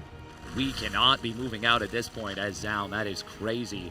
I mean, it's going to be okay for the moment, but the upgrades are all coming online. First Storm is not bad. Good blink right there on the right side to kind of deflect this away. But it feels like Lambo just has so much punch. This is a mighty punch. He's going to be trying to come in from multiple sides. Storms will come down, but are they going to be enough? Not yet. The Banelings can't just roll through them. They will connect on one of the High Templar. A great morph last second, but there's just almost nothing left in this army besides those Blink Stalkers. Those are great. They don't have their +2, and the numbers for Lambo are massive. You know what's crazy is the Banelings like hit nothing except an Archon and 2 High Templar that morphed into an Archon, but the Storm actually did a ton of damage to the Stalkers because they blinked away from the Banelings. Yeah. And that Storm lasts for so long. I think Lambo's just got a massive horde coming in. I mean, look at that surround. The early game far too clinical. The early Ling Bane hold. He didn't lose enough drones, it turns out. He defended very nicely, and Zaun finds himself up against the wall. A desperate Zealot run-by comes in, and this is wild. Gateway's trying to finish in the midst of it, but Zaun just cannot rebuild. Oh, and the Baneling morph in the middle of the mineral line right now. Obviously that's not ideal, but the Hydra numbers are so massive. Robo's going to go down. If that Zealot run-by with charge, obviously charge completed in the middle, but if it comes in about 30 seconds earlier, maybe it can drag Lambo back home and cause a misstep, but instead it's going to be GG getting called. Lambo takes game number 1, and very impressively, I might add.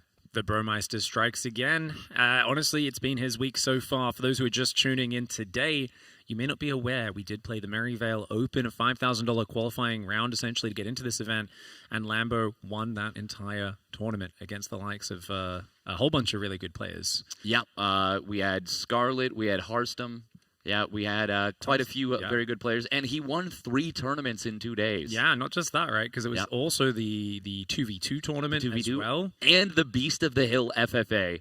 Which was disgusting. That man had 45,000 resources in the bank by about 20 minutes into the game. I have never seen a greedier and more successful Ultramaster in the entire game, but he did it perfectly. I mean, he's been on point. And it's not just, I mean, it's obviously those are all good wins, the 2v2 tournament and the free-for-all bit of fun, but it's the 1v1 form he's showing, right? His builds are so tight. His defense there is really good.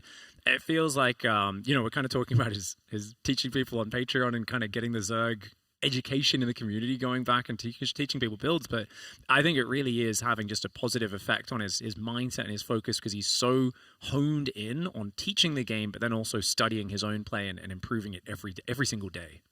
I think there is something to be said for you learn while you teach a little bit. It can be really beneficial to think through problems that maybe you yourself don't face, but if you think about an answer to a problem that maybe you've not normally thought about, then the answer, the formula to get there can actually be something like, wait, well, actually, even though I don't use this myself, maybe I could in this specific situation.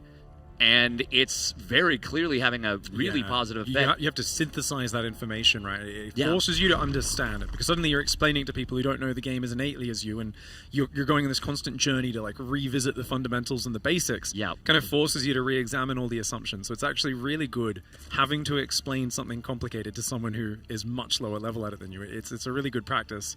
That's awesome. We'll see what else he can do here. An amazingly dominant game 1. Can he keep it up in game 2? In the bottom left side, it's Lambo.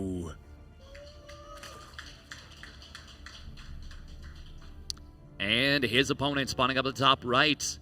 It is the Protoss player from South Korea representing Vitality. It is Zaun. Onside Vitality. Vitality onside. So, Zaun, we talked about it before. He is a player that kind of has his way of playing. Yeah. His methodology. But I really would love to see...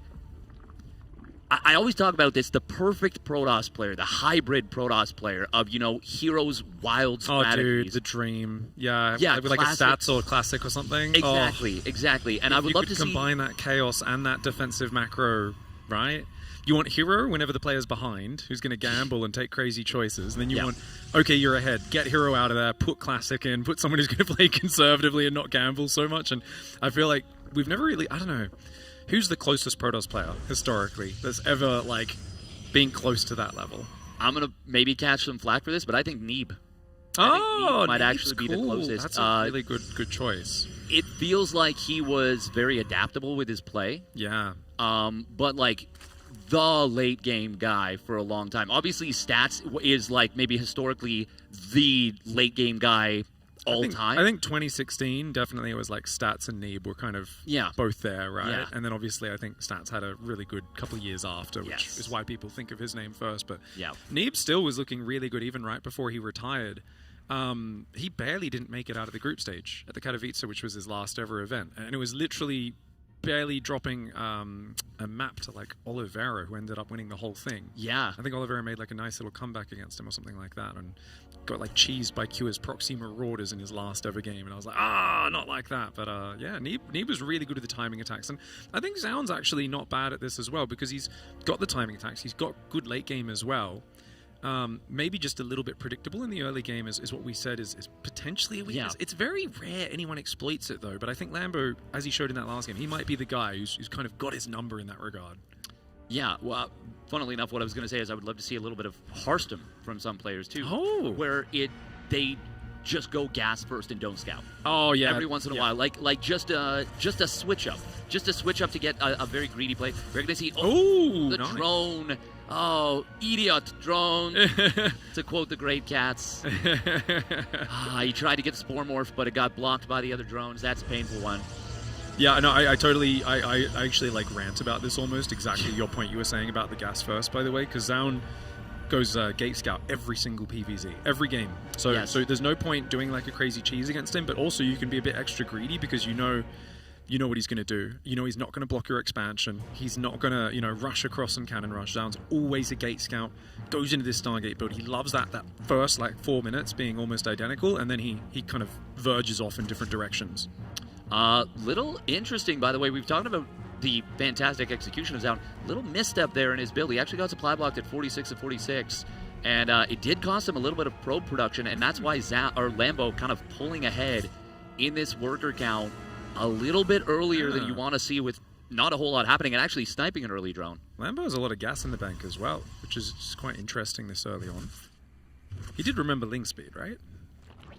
That fast lair. Yeah. Wow. Okay. He's back on gas real early. Ooh. Very nice move with the Oracles right there. An excellent juke, and he's able to grab 6 drones, darting back in for that 6th one. Very nice little play, and that's the kind of thing that you, that's the kind of thing that you really need in these mid games to knock a Zerg off kilter. But I mean, looking at the worker count, even Still doesn't now, look good, does it? That's such a big. I mean, Lambo's early greed has been very efficient. And it looks like he just wants to go straight to Hydroden. I mean, I think he's up a game and he feels like he can take a chance here and just say, let's just go straight to Hydroling Bane. And there's none of that Glaive Adept pressure we were talking about. It's just the 4 Adept, 2 Oracle. This is a really nice setup for Lambo. He's reading Zaun very well. Yeah, and to your point, you talked about we might see the Glaive Adept in the game, in the series, but not more than once. We're going to see it once, and that's going to be it. And Zaun's done it once, and Lambo's saying, okay, you're not going to do this for the rest of the series. And maybe that'll turn out to not be correct. Yeah. Maybe my read on the situation not correct, but for now, that's what it looks like is going to be happening. And Lambo, as a result, gets away with I would say gets away with murder a little bit. He definitely does. I do like that, since Zaun's being so passive, we do have a quick Templar Archives. He will go Storm quickly, the 6 gas. It's always just kind of like you get in this weird spot when the Zerg's able to rush the Hydra Bane. How do you establish the 4th? And there's part of me that almost says, just stay 3 base and just make 10 High Templar and take a really late 4th base, and don't give him the easy angle for cancelling the 4th repeatedly, because then you spread your army out more and the Hydra Bane hits your natural and busts your wall off and suddenly you get worn down. But in fact, look at that. Steadfast. Is that an incredibly quick infestation? Are we going straight Ling Hydra into Lurker? It kind of looks like that. There is no Baneling Nest right now, and that would be a very bold little play. Nice scout right here. Okay, what I would love to see from Lambo is after this has been scouted, you let the infestation pit finish, and once, maybe even start the hive, cancel it after the revelation expires. I would love to see a heavy fake out on this. He's going to wait until it expires, and then he is going to drop the hive, but that would have been a very cool play. It is just going to be the lurker play, as you were mentioning, but that would have been a pretty wild audible call. That's where you cancel it in vision and then you start it again.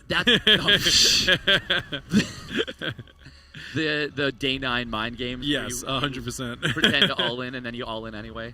Yep, it's the old double fake. Oh, we're building a prism right now. This is big gateway man style. It's a lot of gateways. Yeah.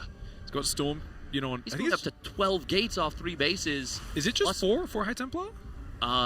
Maybe 4 High Templar. Wow. It's just gonna be nothing but Stalkers and Zealots, right? And he's fully committing.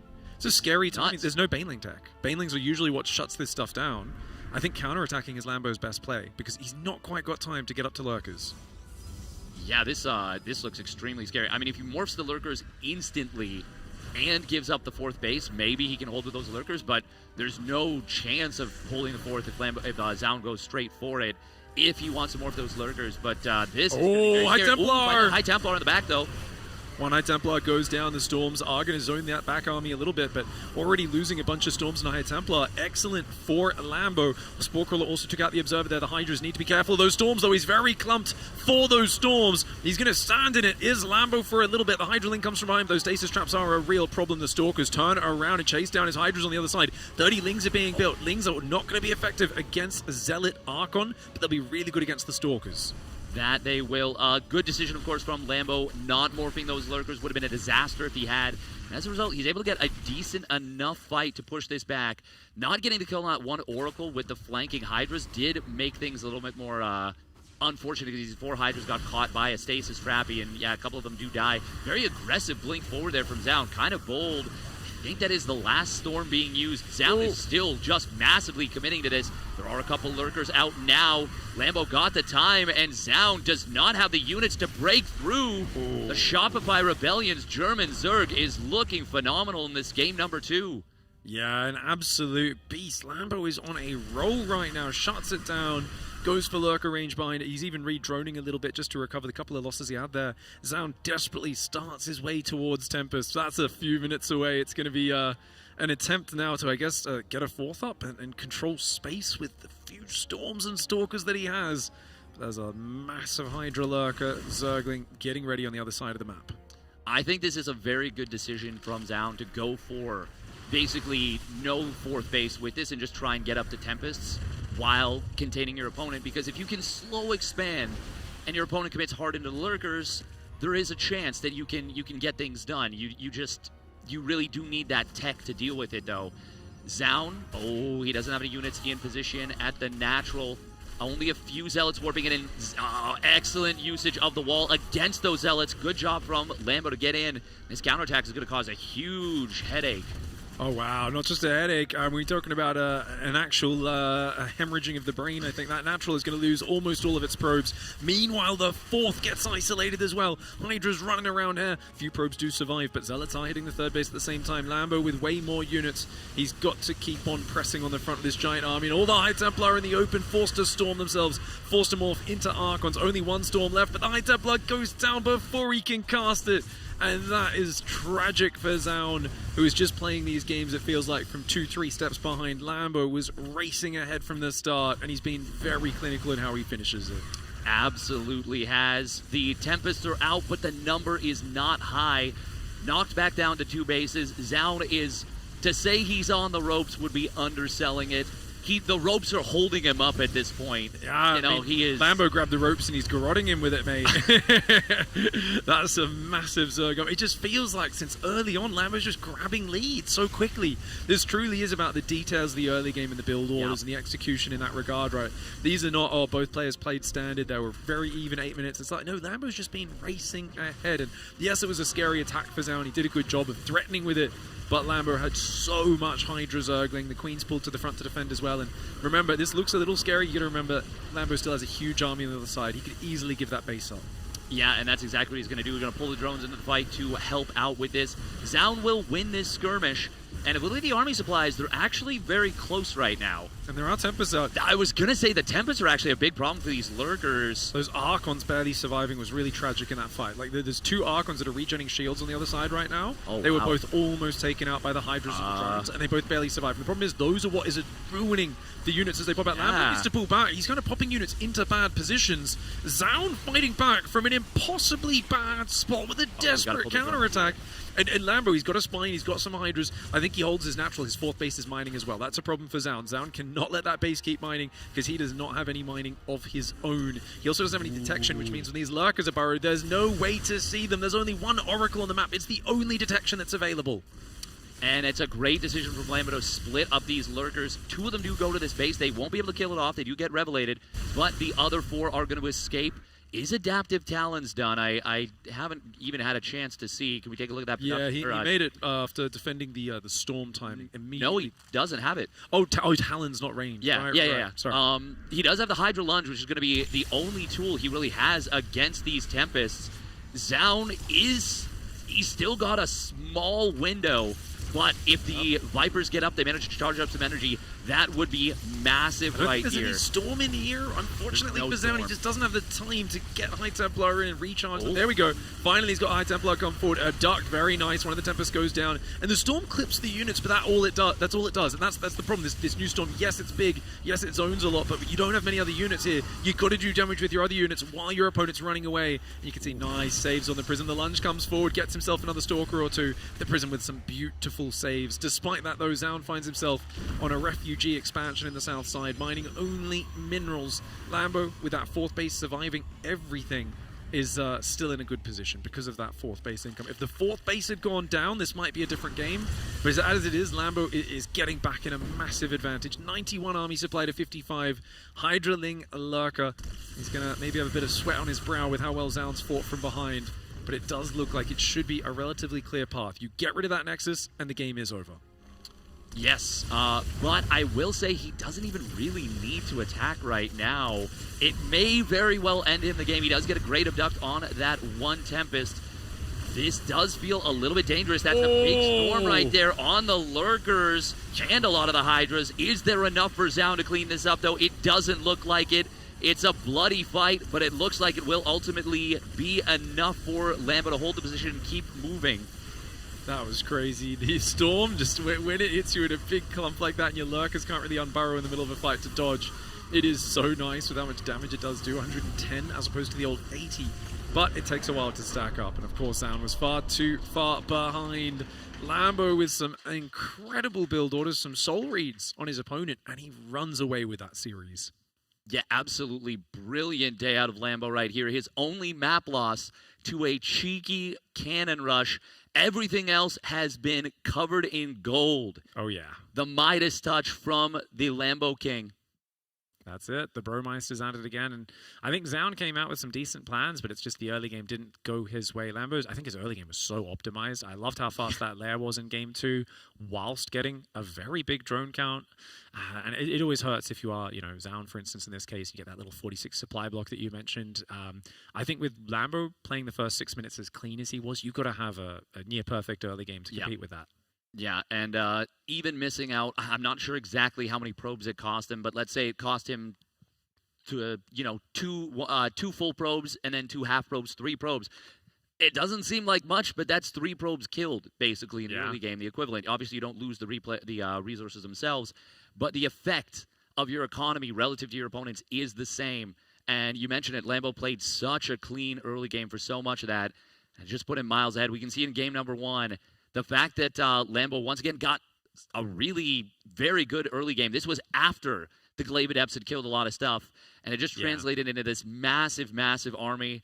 Zound didn't have the units he needed to defend, and I mean, this was just this was clinical from Lambo. Yeah, I think if there's like 6 or 7 gate adept, really big committed, banelings are very dicey. But when it's just 4 gate like this, it's kind of what you want. It's fast. It shuts down the adepts. Normally the problem with the adepts, right, is they're here, then they're shading over there, and it goes on, and you lose all this mining time, and it drags on. Yeah. But I think in this game, it was Lambo having the banelings. Yeah, he lost 12 drones, but he was on 66 workers. He shut down that first one. That's why the rest of this game was relatively straightforward for him. He just was way up in supply, had so much stuff, and he did well, right? He split the Banes, baited some storms, came in from multiple sides. He did everything he needed to do to finish it off, but really the success was based off of that early adept defense with the Ling Bane, and he didn't really get forced into roaches in either of these games, which I think he's incredibly happy about, right? He got to go straight to Hydra Ling Bane, and that's his dream. Zergs don't do this a lot because they don't feel they can get there without Glaive Adepts catching them off, or this or that, or Blink Stalker timing sitting before the Hydras are on the field and they get overwhelmed.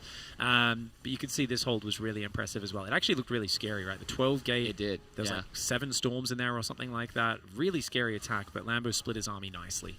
Yeah, and Zound, unfortunately, there's a couple of moments where things the execution wasn't as clean as you needed to see necessarily. So there was a moment where an observer spotted the flanking Hydras and Lings, and Zound kind of didn't keep that in the back of his mind, and it caused a couple storms to get used prematurely before the fight. When you're only on 4 High Templar, those storms are precious. They're your lifeline. And Lambo, of course, made the great decision to not morph Lurkers going into that fight, and that really enabled him to get a good engagement, good enough to hold, and then good enough to counterattack, shut it down, and good enough to ultimately win the game in the series. Yeah, sick play for Lambo. I'm so curious to see all of his different matchups. I want to see a bit more of his ZVT now. I'm kind of just like enjoying everything he's been adding in his games, and I'm like, ooh, show us some ZVZ, show us some ZVT. I want to see all the goodies here because what can I say? I've got to sign up to his Patreon because I've been struggling on the ladder, so time to get on there. But yeah, that was awesome, man. Yeah, absolutely phenomenal stuff from Lambo. We will be getting another winners bracket series, I believe, from the... Oh, no, we're going to be switching to the losers. Okay, that is the winners bracket has already concluded for the day. PvP, Gerald Harstem. Yes. Ooh, yeah. That should be very fun. That's going to be spicy, I think. Yeah. We've talked about it a little bit. already, but we know How many Harstem- proxy robos will we see? Exactly. He's been embracing the proxy robo meta that's come back with some of the recent changes. And you said you prefer it over Phoenix Wars. I love the Phoenix War, but I got to agree. The way that the proxy robos interact with each other is so fun. There's so much action right out the gate. Chaotic early game, man. I want to see some people flip some coins in an educated manner and try to smash each other as quickly as possible. As much as there is an art form to max pack stacking as Phoenix perfectly, it's kind of hard to describe to the viewers as well. You're like, well, he's got to spam clicks and keep them perfectly stacked, and then he'll get a shot off and maybe kill that one, and you're watching these two stacks of Phoenix kind of do this for 20 minutes. You're like, this is not the most watchable version of StarCraft, in my opinion.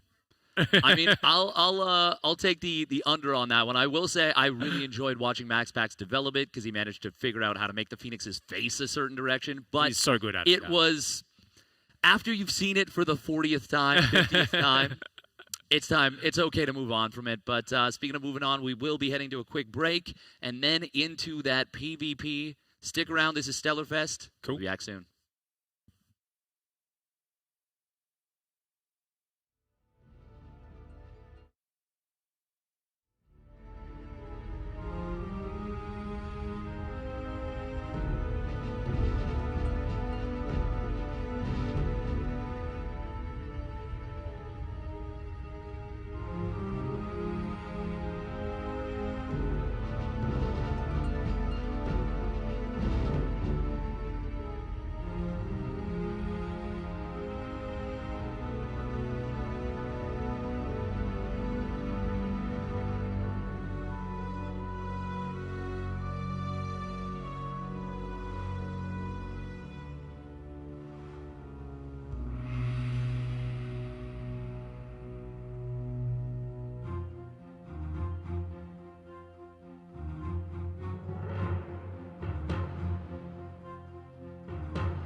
There are many unsolved mysteries in StarCraft, but nothing has befuddled us more than the mysterious matchup of Protoss versus Protoss.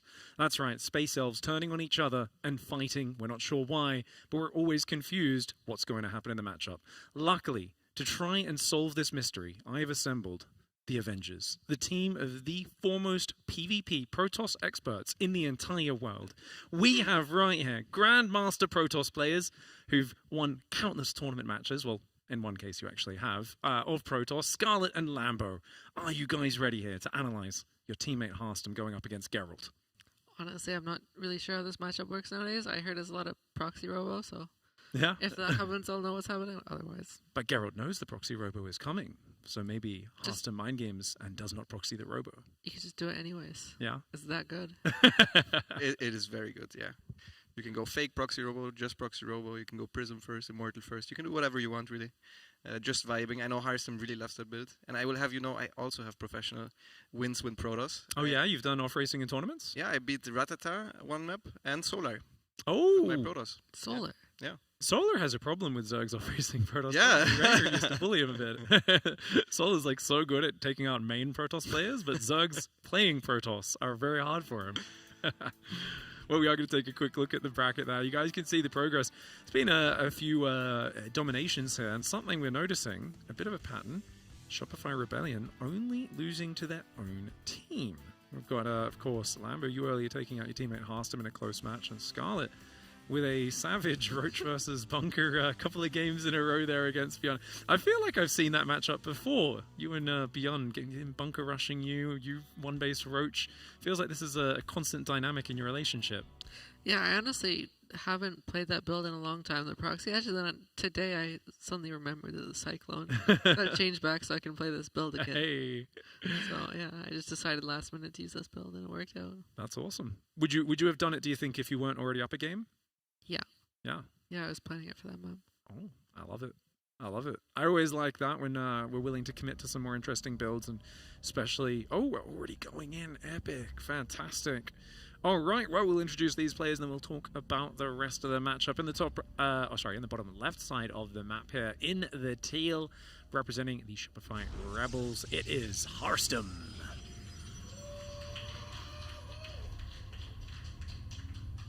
And in the top right-hand side, his opponent from Poland, representing Streamer Zone, it is Gerald.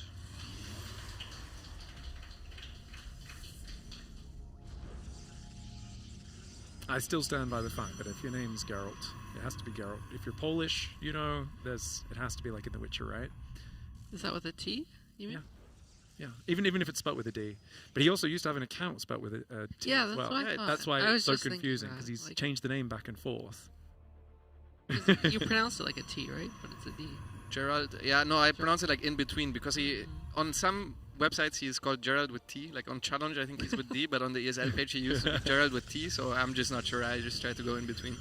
A soft T Yeah. or a hard D. Earlier scout here for Geralt. He's going to go in and see what's going on. Harstem's going to go out a bit later. Both going 2-gate here on Tokamak. And doesn't really... Oh, hello. This is a fake proxy? Just put a pylon out there? I think Harstem literally does this every single PvP. Either he fake proxies or he proxies something. He can proxy a Stargate, he can proxy a Robo. And it's very annoying for the Protoss players. They're complaining a lot about this in general, because it's difficult to be solid against everything. Usually you kind of have to pick one path, and then your path might be bad against some of the options. There's never a path that is good against everything. It's back to 2019 PvP. Exactly how people played back then. It's all calculated. Before the battery overcharge got added. Yeah. Yeah, lots of, I think Parting, Hero, definitely a lot of the guys who like the aggro PvP kind of prefer this crazy dynamic. I think it does create very fun games, but they are, of course, ones where if you're a pro gamer and you're trying to earn money playing a competitive game, you're looking for consistency more than anything else, and I think this meta defies consistency. Yes. But Harstem seemed to be vibing. We were talking with him upstairs. He seems to be really enjoying it, just having fun and leaning into the meta.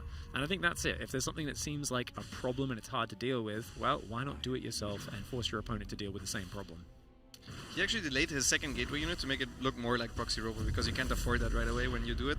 In this game, of course, Harstem is just going for the fake proxy, so the proxy pylon and then double sentry, and then now he's going to expand, whereas Gerald can't be sure as to what's happening until he actually finds the pylon. He's searching everywhere right now. I think he's searching with 2 probes. Yeah, 1 probe at the top, 1 probe at the bottom, and then 2 stalkers searching the entirety of Tokamak.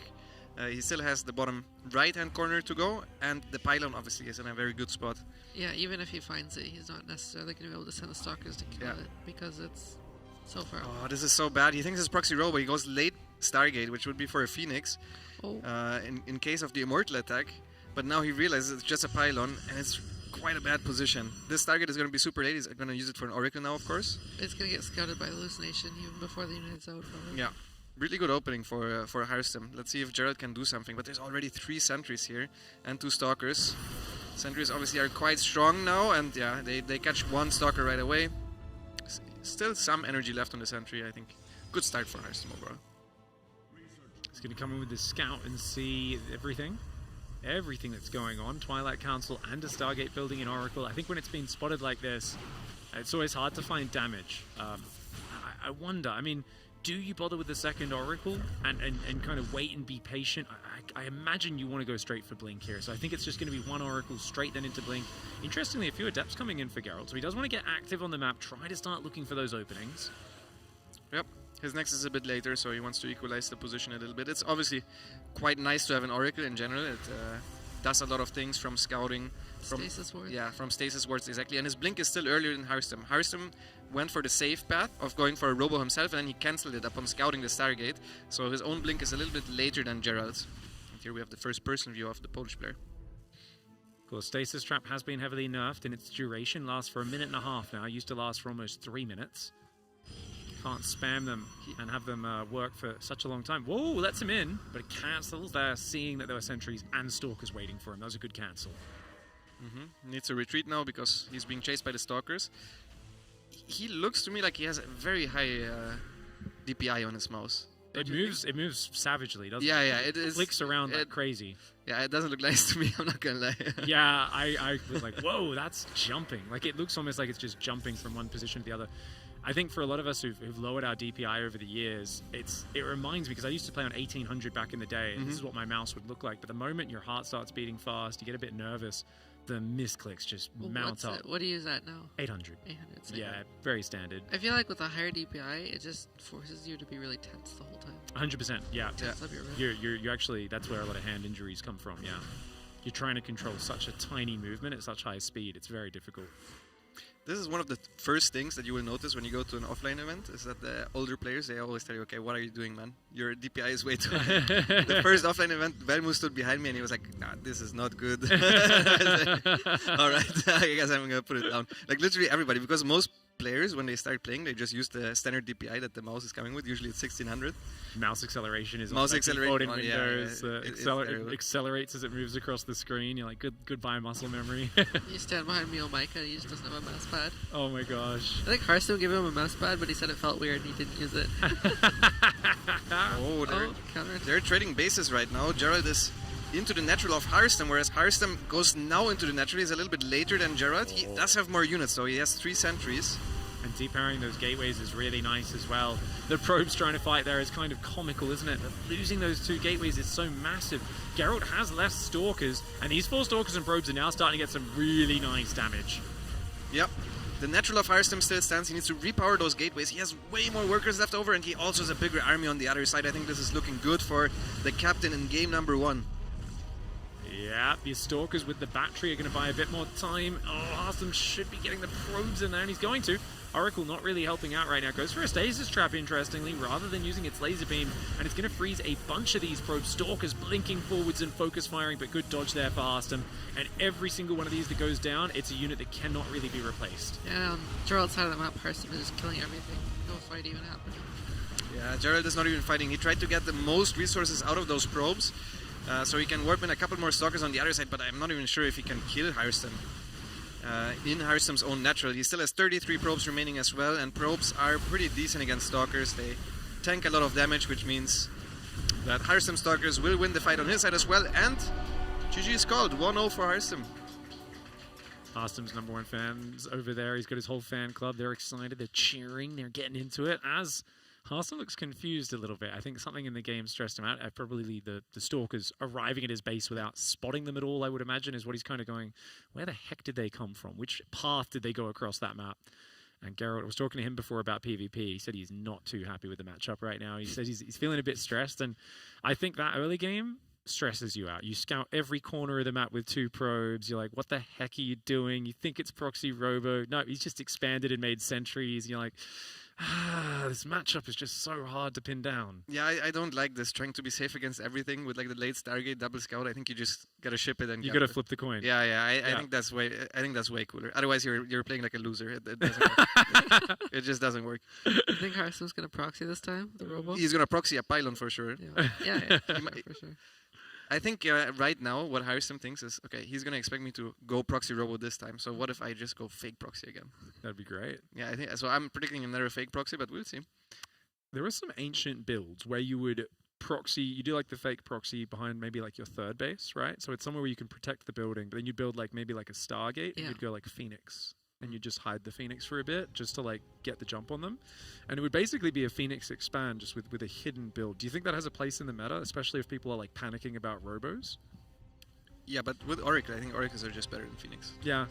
But yeah, Proxy Stargate is also pretty good. Yeah. And like in a more safe location, instead of trying to get damage done, just basically a macro expand with Oracles, I think that's quite a good build actually. That's what I do most of the time with my own off-race. Do you think Phoenix play is just dead in the matchup now? It's no sentry change. Phoenix is good defensively if the other guy goes proxy robo, but in a normal game, I think it's not great. Well, anyways, we have loaded up Persephone, and in the bottom left-hand side, he's on his final life in this tournament. It is the Polish player, Gerald.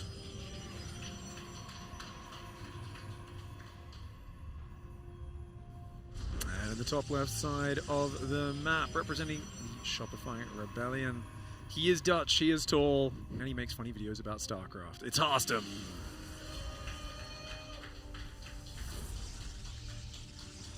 What would you guys like to be the intro statements describing you when we're introing you guys in the rest of this tournament, you know? Whatever gets the crowd excited. Yeah? Yeah. I just want the crowd to cheer.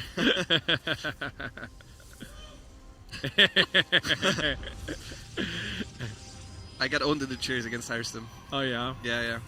It's rough. I think it's hard to one-up Harstem. It's hard to beat support, mate. Yeah. I think beating her in the cheers is also probably impossible here. Yeah. So she's a hometown hero, favorite. Harstem proxying a pylon again. Gerald actually sent the probe really early this time and saw Harstem's probe leaving the base, but he didn't want to follow it. I guess. I mean, I guess if you follow it, then you don't just send one out, right? You send another one out. Yeah, so it's the exact same thing from Harstem, but obviously in Gerald's mind, he's not like, okay, it's just the same thing. The most obvious mind game would be to now fully commit to a proxy robo, or to do something else than the previous game. That's why it's like the double mind game to do the same thing again. For example, in my series against Down, I was like, okay, this guy just got owned when he went for Glaives. 0 chance he goes for Glaives again. So if he went for Glaives again, I was super dead. I just gambled. Oh, I was like, damn, this is a sick work account. I was like, your layers already started? I was like, what is this build? And then I was like, there's no way you do this if you're not up 1-0. Yeah, it's There's a mental no edge. way. It's a mental edge. Cool. It was very crisp though. Like he killed 5 workers, you were still up like 7 workers. I was like, what? Stalker's gonna go out for Harstem. Secure the natural. 2 sentries coming in behind it, and it is that one base robo build that I was very foolishly talking about earlier, saying he should play 1 base robo right here, and he's going to expand. But I mean, I guess macro robo is not the worst. I just kind of wish the Nexus was before the robo. You get the early prism, you could do a 2 adept drop. I also don't mind those like 1 immortal, 2 sentry, war prism kind of like just little pokes that you can sometimes do on the enemy natural. Do you think there's an opportunity, or is that just kind of like not that good? That's what he should do now, right? The moment he realizes it's macro, I think that's the only thing you can do with a robo. Maybe put an observer instead. You have to at least like pretend to pressure because this is later.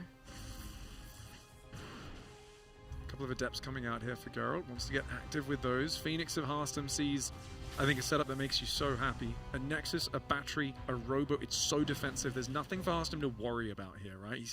He's usually you look at it and you think, how long until this becomes scary? And with this, you're like, I don't know, 2 minutes from now when a Warp Prism and Immortal get to my base, maybe. But you've got this big window to just probe up freely, get your tech going, go towards maybe Blink or something like that. But Harstem himself is going Prism as well. He's not gone Twilight yet, whereas Geralt is just going straight back towards, I think, the more standard game.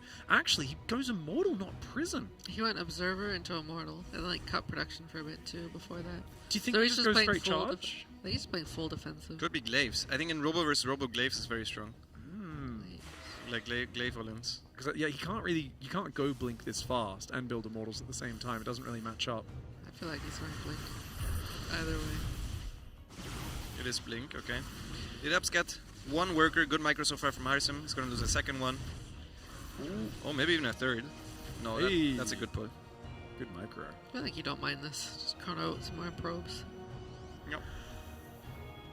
He's going for a 2-adept drop himself, which we thought Gerald might do earlier, but no, it's Harstem getting it. Very late Twilight from Harstem. I wonder if he might be the Glaive player or if they're just both going for Blink. I don't think you can get much done with Blink if both players have Immortals. So, I don't know. We'll see if either of them take a third Nexus. It would be around that time. It's kind of funny because you both know the other guy has a Robo, and you're like, can we really take a third? Like you're definitely not holding the probe key down and rushing a third Nexus at the same time. They're thinking the same things we are. Glaive adapts, weird Charge Lord Immortal Arc on 2 base pushes.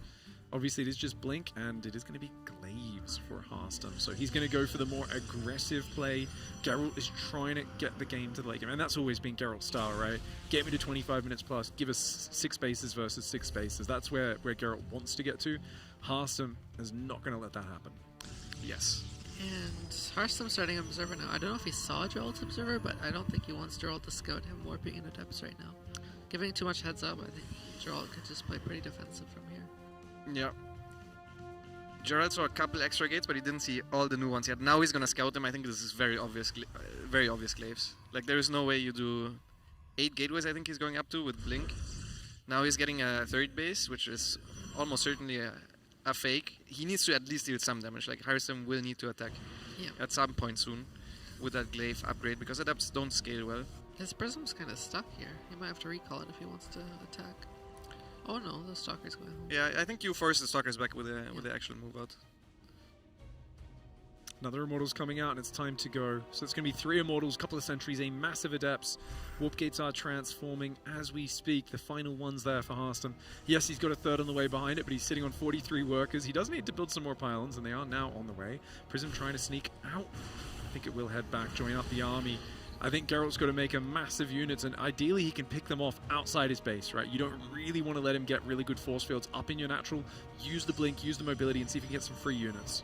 Oh man, Gerald was so good about cutting probes and massing units, but now he resumed probe production and even started a forge. So he believed it was maybe too late for this to arrive, and this is exactly the time where Harstem is arriving. A lot of Stalkers not in this fight. Decent force fields though. From Gerald, more so than Harstem. Harstem doesn't really catch any units forward. Blink very aggressively gets one of the Immortals. That's actually a really big fight. There's so many units on both sides, but Harstem very organized with his Adept Warpins. If he can keep his Immortals alive, he's got big potential, but the Prism does get sniped there. A lot of Stalkers go down. Yes, it cuts off the Reinforce, but Harstem can still warp in at home and shade across the map pretty quickly. That may be too many Stalkers that he's just lost. Yeah, I think that was too expensive, that Blink. He's blinking forward once again, and the shade is perfectly cancelled from Harstem, who has an overwhelming army advantage. At this point, Gerald is out, says GG Grats, and Harstem takes the series 2-0. Wow. What is going on Nice with you? job by Harstem. You guys' team just smashing it at the moment, doing very well. That was very clean. Hey, I love hearing some hype out there for Harstem in the audience. People are very pumped to see the captain do well. I mean, it just feels like he's enjoying the matchup right now, to me. Feels like a good flow. Yeah. He says, nothing here is 100%, but I'm happy to take a gamble and just play a frustrating style. And it seems like he's embracing the chaos. We were talking with him about it before the series, and he said he was very happy about the new PvP style. Yeah. I won my every game, just having some fun. Which is funny because he's literally the only Protoss I've talked to so far that has this opinion. Yeah, that's exactly what I was saying. I was like, I don't know. Are you really a Protoss player? I was like, they're all like, I can't one gate expand. I never know what my opponent's doing. Proxies is so good. And I'm like, I think it's really fun. Actually, it makes the games pretty dynamic. They're just very inconsistent. But this was a crazy start. It felt like Gerald sneaking that army across on this map would have done a little bit better, but I think he was just a bit too far behind from the early game. His Stalker count was too low. Yeah. And there was actually really good control from Harstem as well, like pulling the probes. The 4 Stalkers were always really well guarded, focusing stasis traps down. And even though he was slower to depower the gateways, he actually took out the economy much faster. Yeah, 100%. I mean, he also just had more stuff, so it was an uphill battle for Gerald in that game 1 for sure. That one, I wonder if Gerald at some point thought, okay, maybe it's too late already for this attack to hit, and then he resumed pro production, made like 6 extra workers, started a forge, wasn't quite in position for the attack. It's like an NA timing, you know. Yeah. NA timing, it's a minute late, but it catches you off guard because of it. That's the meme is like the NA timing that you just think, like it can't be that. And I guess he just didn't have any vision of the army moving across the map, which is unfortunate. Does get caught out. It does make a difference, right? A forge, 6 more probes, that's a fair bit of minerals. It's also your positioning and just your mental readiness for it. Yep. Moving his army off to the right, getting himself separated from his batteries, that really sucks. Yeah, he was stuck at the bottom of the ramp, so he had to run through a choke into force fields to fight too. That's why he had to blink so aggressively as well onto the Immortal. Yeah. Because he would have just got stuck and lost his Immortal for free if he didn't do that. It's very easy, by the way, to underestimate how important this mental readiness is that you talked about for a pro gamer, because like very often when I do something and then I resume from replay, the exact same position, the outcome changes drastically because I know exactly in my mind already what I want to do, what I have to do. And that in and of itself is super important. So yeah. That actually brings up an issue, right? Because sometimes there will be a controversial pause or a player loses they had a tech issue. They didn't want to pause because they realized, like, look, I'm going for a surprise timing attack. They've just scouted it. Yeah. It's actually weird to pause here. Like it's kind of, it could either favor me or favor my opponent depending on the situation a lot. So it's like very rude there, but also it's like, hey, my monitor's flashing or something, and like, you know, you're kind of stuck in this awkward spot because no matter what the outcome has changed. Yeah, I was in a position like this in one of the online cups, like the ESL online cups, like the regionals, so the quite important ones. And I was playing with just Roach Ravagers, so very simple. I was just A-moving, and the other guy had sentries. Yeah. And I Templars and a War Prison and Immortals.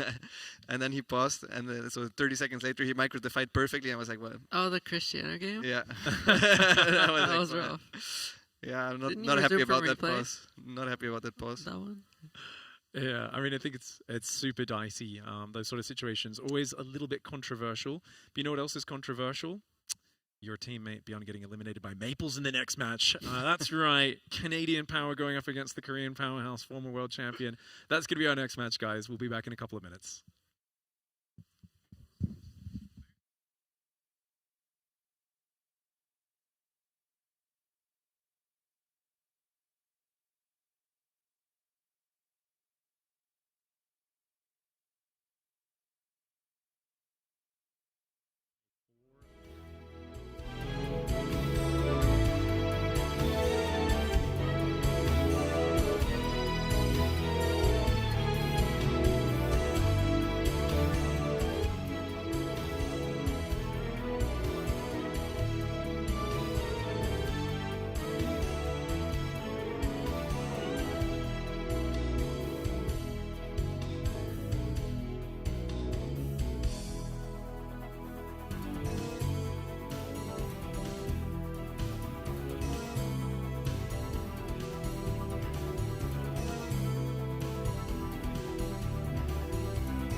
Welcome back, everyone. It is Stellar Fest. We're here for day number 1 of the Constellation Cup, and I am joined by 2 lovely young gentlemen who are as fast as they are brilliant.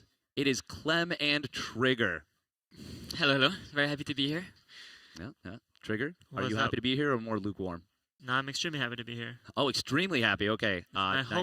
This is my home country, and I get to cast for my fellow Canadians, so that's amazing. Hell yeah. This is pretty cool. And yeah, that is one of the reasons, obviously, we wanted to bring you on, both of you. Mm-hmm. Obviously, Terran and Protoss at the top of your game. And we're going to be having a very good TVP coming up between Beyond and Maples. So what are you thinking about this one? TVP, we've talked about it a fair bit in recent history. Obviously, the patch, it changed things a lot. Storm different, energy overcharge, huge patch in general.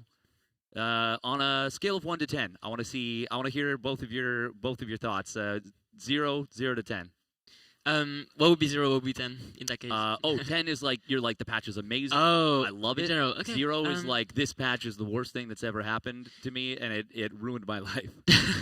I don't expect to hear a 0 because you both look very healthy. I think it's pretty good actually. I would say like 6 or 7. I think it's I like it more than the last patch and the last meta. So I'm That's pretty not very happy. shocking, I have to say. I mean, I think Terrans are very happy that they don't have to deal with the storm. That was way too strong, obviously. But And now we can make like 25 million goals. so on that note, it's 0. Ruined my life. I can't win against Terran anymore. Ooh, okay, so you're at a 0. I mean, I'm at a 4. A 4, okay. I'm at a 3 actually. Oh, okay. Oh, it's It keeps dropping. going Oh down. man. I would stick with a 3. I mean, Okay. it made my life harder, I guess. Yeah, I mean it definitely has, but How do you like it, Dave? oh man, I love it. I got it at like a 9 or a 10 for me because Oh, that makes sense. yeah. Well, I mean, one as a Zerg player, but just as a caster, I'm very happy to not have, maybe cast 15 best of 3s in a day for a weekly and have 12 of them be PvP. So that's. Well, I don't think that problem has been solved. I know it's better. It's better. The Zergs are coming back. All right. It still Zergs are happens, coming but a back. little bit less maybe. All right. It's now, like, legitimately, I've cast more ZVX matches in the last 3 weeks than I had in the previous 6 months. I'm not kidding. That sounds. It sounds insane. Okay, I'll it believe sounds you. I'll believe impossible, but it's true. That's Someone the- fact check him. At home. yeah, go for it. It might be the last 4 weeks, but basically, like, Oh, he's since changing up the his numbers now. He caught me. I was just gonna keep adding numbers until it was like 6 or 7 years. We did have the map vetoes down there. Oh man, keep slipping down. Map vetoes: Pylon, Meganatha, Tokamak. What are we thinking? Looking at it, I feel like we haven't had Meganatha very much, other than that match between Scarlett and Beyond, where she did that crazy proxy Ravager. What do we think about this for TVP? I think it's just a very macro map. I think usually it goes to the mid game, late game. I think it's a good late game map for Terran, but it's a pretty big map and it's kind of hard to attack. So Process can usually get a good early game on this map. Ah, fair enough. Yeah. What do you think about that? Yeah, I think it's really interesting that Beyond kept Maganatha. Usually Terrans like to veto Maganatha, but recently Terrans like the late game, and this map does lean towards that. So maybe that's kind of symbolizes, the shift in the meta, like the fact that he picked up this map. Yeah, I wouldn't be surprised by that because he is actually a player that even during the dark times, but even during the last patch, he would willingly go to the late game versus Protoss like relatively consistently. And I'm not going to say it was the most enjoyable thing he's ever done in his life, but he did start experiencing more success with it than I think a lot of other Terrans were. Very, very minimal. But I remember there's a couple series versus Estrella, a couple series, I think, maybe versus Zaun? I'm not 100% sure, but he was starting to find his footing. And now, of course, that, everything has changed, and obviously Ghosts being as strong as they are, now it feels that much better to go to the late game. But let's get into it now. Spawning up at the top left of Pylon, it is Maples, the Canadian Protoss player. And in the bottom right, representing Shopify Rebellions, the best. Well, I'm not gonna say that. Oh my! I'm choking so hard. It's Bjorn. It's Bjorn. Oh my god! I was about to say something very controversial. Like that was a bad move. He is the best Terran player wearing glasses. I was gonna roast. I was gonna roast me. Clem there, and I was just like, wait a second, maybe I should do He's next to that. me. That would have been peak content. My instincts were to roast you. Yeah. I just love doing that. But For anyone not familiar, of course, Clem and Trigger are Rivals. great friends. Wait, what? Mortal enemies, but great friends. But yeah, no rivalry. I think that Rivalry? is developing. Well, very one-sided rivalry, I have to say. I think it's developing. I think They're developing. I beat him like one time, and I still lost that tournament. but it's developing. You know, that's how we put it nicely. We say we say when the fire is burning, but the firefighters are on the way. We say that the solution is developing. They're getting there. I've never heard that before. Yeah, no one's ever said it before. This The is the firefighters first. are coming. You just said they say, but it's just you say. Yeah, I'm terminally online, so I say they, we, Twitch. I mean, chat. if you just don't admit that it's not a real thing, no one will know. Because there's so many sayings at this point that like no one knows what's a real saying. It's true. It's and that kind of thought process puts you streets ahead. Thank you. That's why I'm the best Protoss, and Clem is the worst Terran. You're the best Protoss wearing glasses. The best Protoss wearing glasses. I'm the best There's Protoss actually on not that glasses. many Protoss players That that might just do be wear true. glasses. Isn't Maybe Max Classic? Packs wear It does glasses. Classic, actually. I have no idea. No, Classic does not wear glasses. I don't. Oh no, he does sometimes. That's tricky. But not on. Yeah. That is tricky. Maybe when he wears his glasses, it's like Clark Kent situation, and he just like. But like unlike Superman, where they just hide him, it actually is just kryptonite, and he just becomes a regular dude. Yeah. Well, was he wearing his glasses again in EWC? That's a good question. I don't know, but maybe. Anyways, game. Let's talk about the game. Pylon. What do you think? Yeah.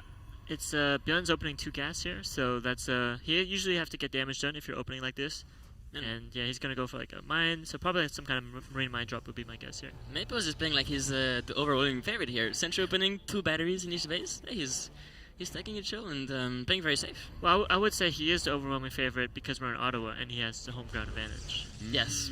Yep, home crowd advantage. He's from Ottawa, right? Like directly? Yeah. Yeah. Home city advantage. Yeah, Yeah, that's very the cool. funny thing is he didn't sign up for the qualifying tournament until like the day before, which is very funny because it was like, Maples, this is like almost for you. Like you gotta could make go. an argument that this tournament was created specifically for him. Well, Yeah. a bit much.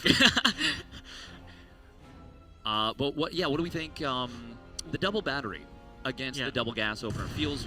Oh, that's nice. That's a nice denial on the scout. It feels really good. No, for the Protoss to go for the double battery against the double thing. I agree. Unless it's a Widowmine drop. Exactly. Like it's Yeah. better against Widowmine drop. It's good against like Cyclone drop. It's good against Banshees. Yeah. Raven harass. It's pretty much good against anything except Mine drop and Liberator harass. Yeah, anything that one shots probes. Yeah, where the yeah. shield battery doesn't come into play. Exactly. And now he's getting Mine drop, so probably Speed Pretty- Banshee. pretty Let's go. That's very interesting. Okay. Maybe a hot take. I think it's better than Cloak and TVP. That's a pretty hot take. I think it's definitely good. I think both are good, but I would say I like Cloak more still. But Yeah. Speed is cooler for sure. Oh, it's cooler for sure. Beyond is going to be able to force the pickup. Didn't get a shot off with either of these mines. Maples will pull the probes away. No Perfect target micro there. from Maples there. Yeah. Perfect micro. Only one probe down. I mean, that's a very good defense. Very good defense. Yeah. Yeah. But he's coming in He one more still time. has to deal with this one though, and the running time that he's losing is a bit annoying, but he's dealing with it quite well. I mean, he's gonna go back down. I hope Maples is not F2, which he's done. So he's gonna have to pull his probe one more time. I mean, it's not a huge deal, but you know. If you can actually kill the mine after, Okay. it would be nice. Ooh. Oh, he's gonna get the medevac. Oh, he could have got it, no? Yeah, maybe, but the That was medevac is close. kind of stuck anyways. It's close, yeah. Mm. Oh, Beyond's the only one who will do that, but it works. He gets out. That's such a nuisance when the mine forces you to pull the probes the drop like 3 separate times, and then they still get away with the medevac like that. I am a big concern for Maples here because he doesn't have a robo, so it's not like he can go on the offensive, and he also doesn't have a third base. So like he's kind of stuck just making stalker. In a way, the fact that he doesn't have a robo is kind of good for him more than because Beyond went speed Banshee, right? If he wanted Cloak, yeah, he would have been just dead. Yeah, but he also went like 3 gates, so that's a bit of a commitment, and he's not pressuring across. No, he's gonna pressure without a prism, which is just kind of worse. But I think so. Beyond wants to push maybe. He's making Worse- brains on the naked Rex. Worse than all of those is the fact that Maples has been supply blocked at 62 for a while. I spotted Classic. it, and then 10 seconds, 15 seconds later, he started the pylon. And it might have been for earlier than that even that he was supply blocked, so that's really, really rough for him. That is pretty rough. And if he has no stalkers at home, it's gonna be even more rough because his benches Oh, are wow. coming His bench is so so- quickly. Oh, this opponent might not be spotting it. Oh. think it. They're so fast, man. They're really speedy. Yeah. Oh, there we go. 1, 2. Oh, the battery's gonna save 2 Oh. probes there. That's huge. Nice. That's the one drawback of the speed Banshees is that the Banshees move so fast that they actually get too far away. They get separated out and they're able to shoot from max range, and it desyncs the shot sometimes because they're so quick. So that was 7 probes. It could have very easily been 10 or 11. Still really, really good for Beyond and puts him in an amazing position. But I think it's going to take a little while for Terran players to adjust to the speed of the Banshees when microing them, which is weird to say, but like they're going to be like drifting around like they're oracles. Terran micro is hard, man. Yeah, I mean, he's getting okay. He loses a Banshee, but I'm just theory crafting here. What if he went cloak and speed? And hear me out. The Observer is slower than a speed Banshee. They can just outrun it every time. That'd be so sick. But he's actually moving out already. Then you make your Maple is- medivacs at 10 minutes or something. No. Yeah. But I mean, this is scary for Maples because like he's already in the middle of the map, and these stalkers do not know about it. And these stalkers are way far. out Oh, of now the he game. knows, but he's Oh, doing a it's stalker gonna be there. so hard to defend, man. Does he have Storm right now? I know Yeah, he morphed, or he just warped in High Templar, but the No fact that he made charge an either. Archon makes Oh, it, it's yeah. very tough. He gets a feedback off, which is kind of cool, but He has they no don't. charge either. Oh. Yeah. This is a rough game for Maples. There's no other way to say it. He will move in on the back line, snipes one of those tanks, but even that comes at a hefty cost, losing 3 or 4 stalkers, and yeah. There we go, GG. The pressure of playing on the main stage against Beyond is a daunting one. Yeah, and also this map is really good for like the build Beyond 104 was that quick rush distance. I mean, these builds hit so fast and so hard. You need to be really sharp, and unfortunately, Maples was just not quite sharp. Like you pointed out, was a supply block. Yeah, I mean the supply block, the stalkers moving around. We know that Maples is good. We know that Beyond is obviously the favorite, but we also know Maples can do a lot better than that. And hopefully, as he first game jitters, because this is the first time he's on the mainstream. This is the first time he said his first time he's playing with white noise too. Oh, really? Yeah, he's never played with white It's noise very weird before. if you're not used to it. It is super. It's really very weird. like whoosh, like loud, like a what'd you say, like rushing water, kind of a little bit. Yeah, pretty much, but like really loud in your ears. Yeah. Yeah. Like it's distracting For sure, if you're not used to it, at least. Yeah. But hopefully, as game 2 gets rolling, he'll settle in a little bit more. Yeah, for sure. And Palin was the worst map for Maples in the best of 3, I think, out of all the 3 maps that they might play. So yeah, he got over the better Terra map, I would guess, and Beyond Speak. So yeah, it can only get better from here. Yeah. You can only get better. So, Trigger, I want to hear more about your idea for this. So I guess you go 4 Banshees in this scenario. No. You're not thinking about this correctly. So what you do is you build 2 starboards. Okay. So you can get both upgrades at the same time. Yep. And then you can make like 4 Banshees like that. Okay. Yeah. Or you can just make 2. I mean, it's fine. But the point is that you outrun the observers. Mm-hmm. And yeah, I think my opponents should do this against me personally. I think they should do this against me. I never opened Stargate, and I never will. But I think specifically against you, they should. Yeah. Anyway, spawning down to the bottom right, it is Team Gosu's Maples. And in the top left, the Korean Terran playing for Shopify Rebellion. It is Beyond. But he's not the best Terran here? He is the best Terran that's not wearing glasses. True. I had to think for him. I'm like, so I guess Future's really good. Wait, does Future wear glasses? No, that's not wearing glasses. It's not wearing. I got No, my Future stuff. wears glasses. stuff. Yeah. Future's in the crowd. I can see him right there. Yeah. He's waving. Yeah. Okay. So I wanna point out something that was kind of fun here on the couch after you were like, yeah, I think Terran should do this to me. Clem just kind of gave you a look where it was like, I'm gonna fall for that. That's not happening. That's not happening, my guy. I mean, if you fall for that, you kind of deserve to lose. I agree with that one. I love how much you believe in your own idea. It's great to see. Well, I just think it would be funny if you could just outrun the observer and just get infinite kills, but Yeah, it was like when people were getting mech last patch, you kind of saw that a little bit, making 4 or 5 Banshees and running around. It was pretty good, but yeah, but then you add the cannons, so yeah, cannons, observer speed. Yeah. Fixes. Yeah. I think it was still interesting to watch, though. It was still kind of cool, even with the busted Cyclone. Like, So what you're saying is they should not have nerfed the Cyclone. anyways, moving right along. No, I'm very okay with Cyclone. I pride myself on having some sanity, and I was able to save a little bit of it. But yeah, Megan Natha, the So when you approach this map, what are you guys kind of trying to do on a map like this from either perspective, without getting into too many details about your exact strategies? But are you like, you talked about it being a big map, Clem, are you like, okay, I have to get up to 4 bases really quickly, tech up really hard, fast upgrades, or is it? I would just kind of prepare for the late game because, so in PvP, Terran usually gets really good when you have 5 bases and you have like a good eco to make a lot of ghosts, liberators, all the good stuff. And on this map, getting 5 bases is kind of easy compared to most other maps. Especially the 5th base is like a bit easier to take. So I would just prepare for the late game. Maybe you can try some push on the 3rd base as well. It can be good because, yeah, I don't know. It's somewhat of a standard map in the end. Ooh, can get kill. Oh, that's a Beyond Reaper right there. Yeah, for it's sure. really important that Maples get this Reaper because he's going to scout the Stargate, which is an absolutely huge scout. Now he You want to knows. hide the Stargate for sure. Yeah. Yeah, that's big. So, okay, it's surely going to die, right? Oh, please. Wait. Oh, nice. Oh man, that would have felt bad to watch if that Reaper gets away again. That looks a lot like my ladder games at that point, where Reaper just survives far too long. Yeah, this is rough. When the Phoenix are scouted this early, what do you think the best methodology for the Protoss is at this point, Trigger?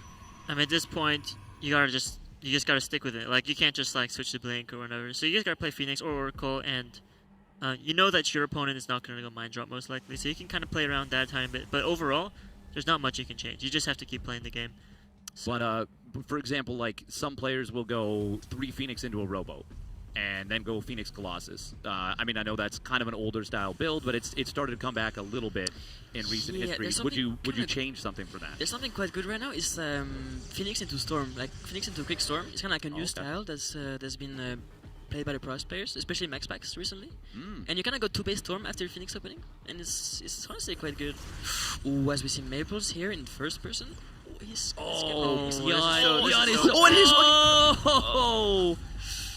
Oh, that can be good. Oh, that was so sick from Beyond for so many reasons there. 1, the boosted medevac chasing down to give the vision, and then 2, pushing him into the Widow Mine.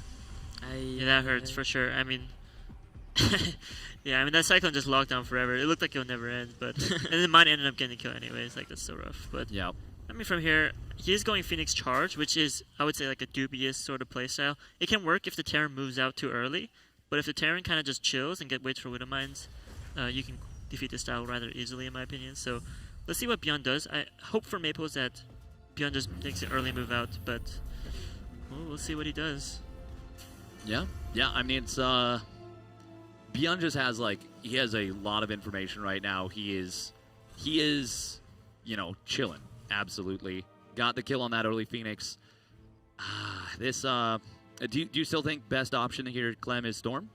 I think they might be a little bit late for Storm. Maybe just massing Zealots. A bit like he's doing now. Staying on 2 gases and just making a ton of gateways and kind of hope for a push. Because if you mass Zealots and Beyond doesn't push until later, a bigger supply, then it's going to be really rough for Maples. But I think he's kind of hoping Beyond is going to push at some point.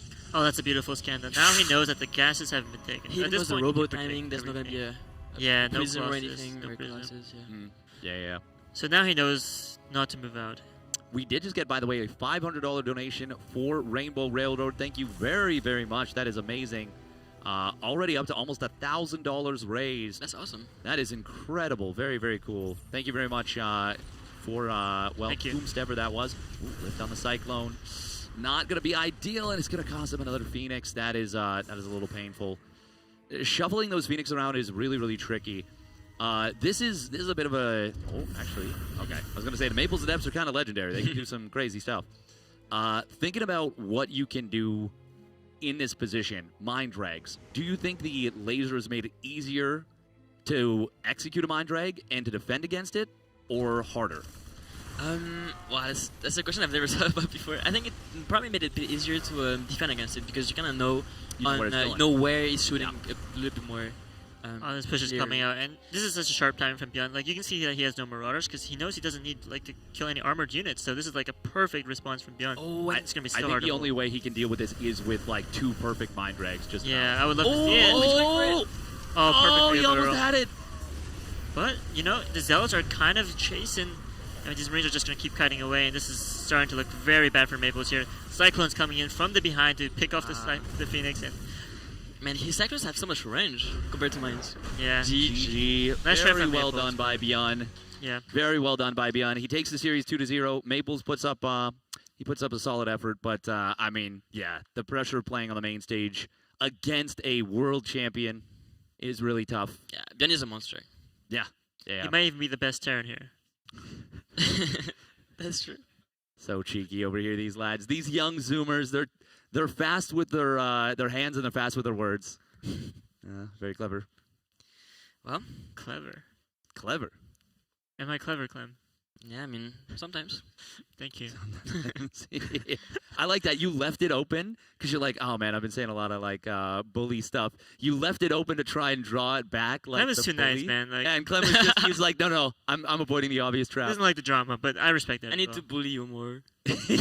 I mean, he does that in game. He doesn't need to say anything. He just speaks with his hands, man. Ooh, yeah, that's a That's the way great to do line. it.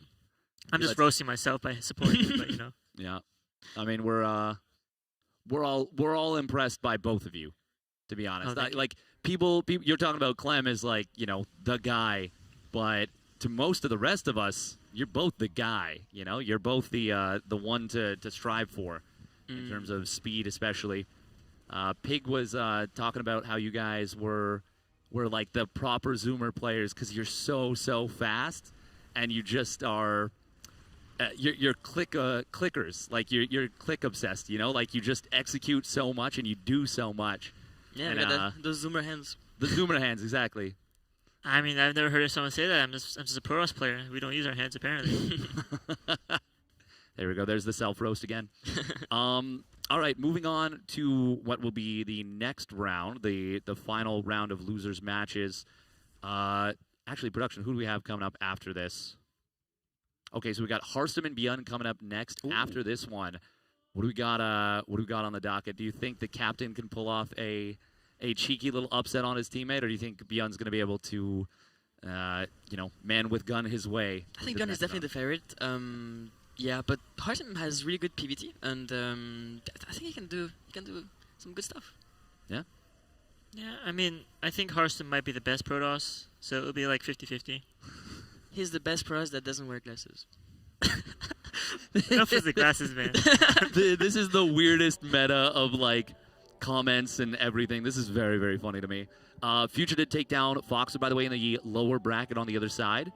And then we've got Zaun versus Mixu. That one is, I believe, still underway. But for now, I think we are probably just going to be heading to a short little break. Okay. It'll be a little bit longer to give Beyond some time. Yeah, so about a 20-minute break. All right. Before we pop off, do you guys want to say anything? Yeah, well, thank you guys for watching the tournament, and it's been really fun playing in it, and just being here in Ottawa, and I've been having a really good time, so hope you also have a good time watching, and yeah, that's very cool. Yeah, I just hope you guys enjoy the cast, and keep on supporting Basilisk. I love Basilisk, my team. And yeah, just support the tournament, support the players, support the teams, everything. Everyone's needed. Yeah, I love my team. Very cute, very wholesome. And we will be back in around 20 minutes' time for Stellar Fest. See Harstem walking towards the setup with just a mouthful of food, and he is just getting himself fueled up. Stick around, 20 minutes or so. We'll be back. See you soon. Bye-bye.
Beautiful Ottawa, Canada. Here we are, and we have been here for a few days, building up with the Maryvale Open, with the 2v2 Ursa Brawl, and of course with the absolute madness that has started out today at Constellation Cup. It's been awesome to kick things off. We're getting to the pointy end of the first day, and we're into the best of 5 action. We've got Harstem versus Beyond up next.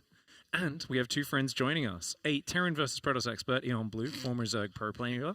And, of course, Foxer, our Terran in-house resident expert. Oh, yeah. So, how you guys feeling for this one? I think it's going to be a banger. Yeah? Yeah. Who do we... we've got best of 5 now, so it's going to be more chance for crazy gambles. I feel like best of 3s, Sure. you don't want to waste the things on, like, the craziest build, right? Like, you know, you can go proxy 2 gates outside their base, right? We've seen that a few times recently.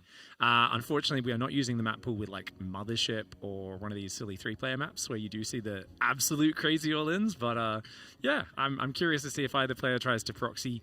As you can see, the bracket guys, we are down there. It's the loser 8th finals down there. Harstem versus Beyond, Future versus Down, and of course Lambo, Clem, and Scarlett Trigger still alive in the upper bracket as well, waiting for those matches tomorrow. It's going to be a fantastic last couple of days. Now it's all best of 5s, and then all best of 7s on the final day as well. So that's going to be fantastic. 2 more days after today of StarCraft 2, and I am excited to see how we can go.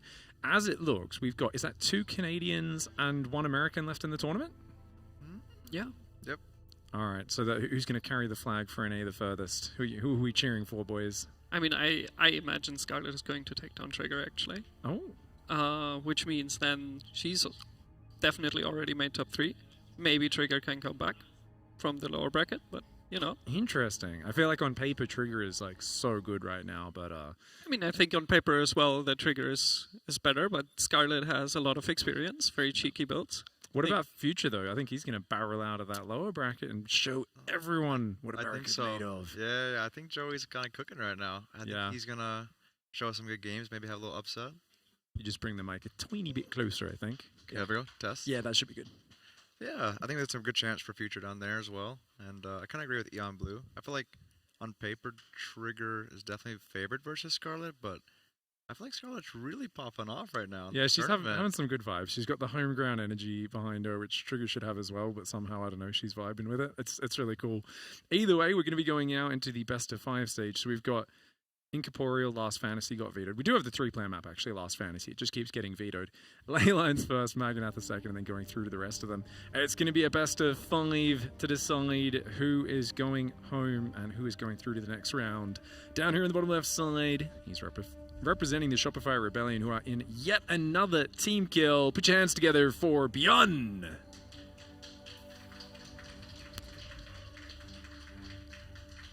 And in the top right-hand side, he has one hell of a player to beat now. Put your hands together for Harstem.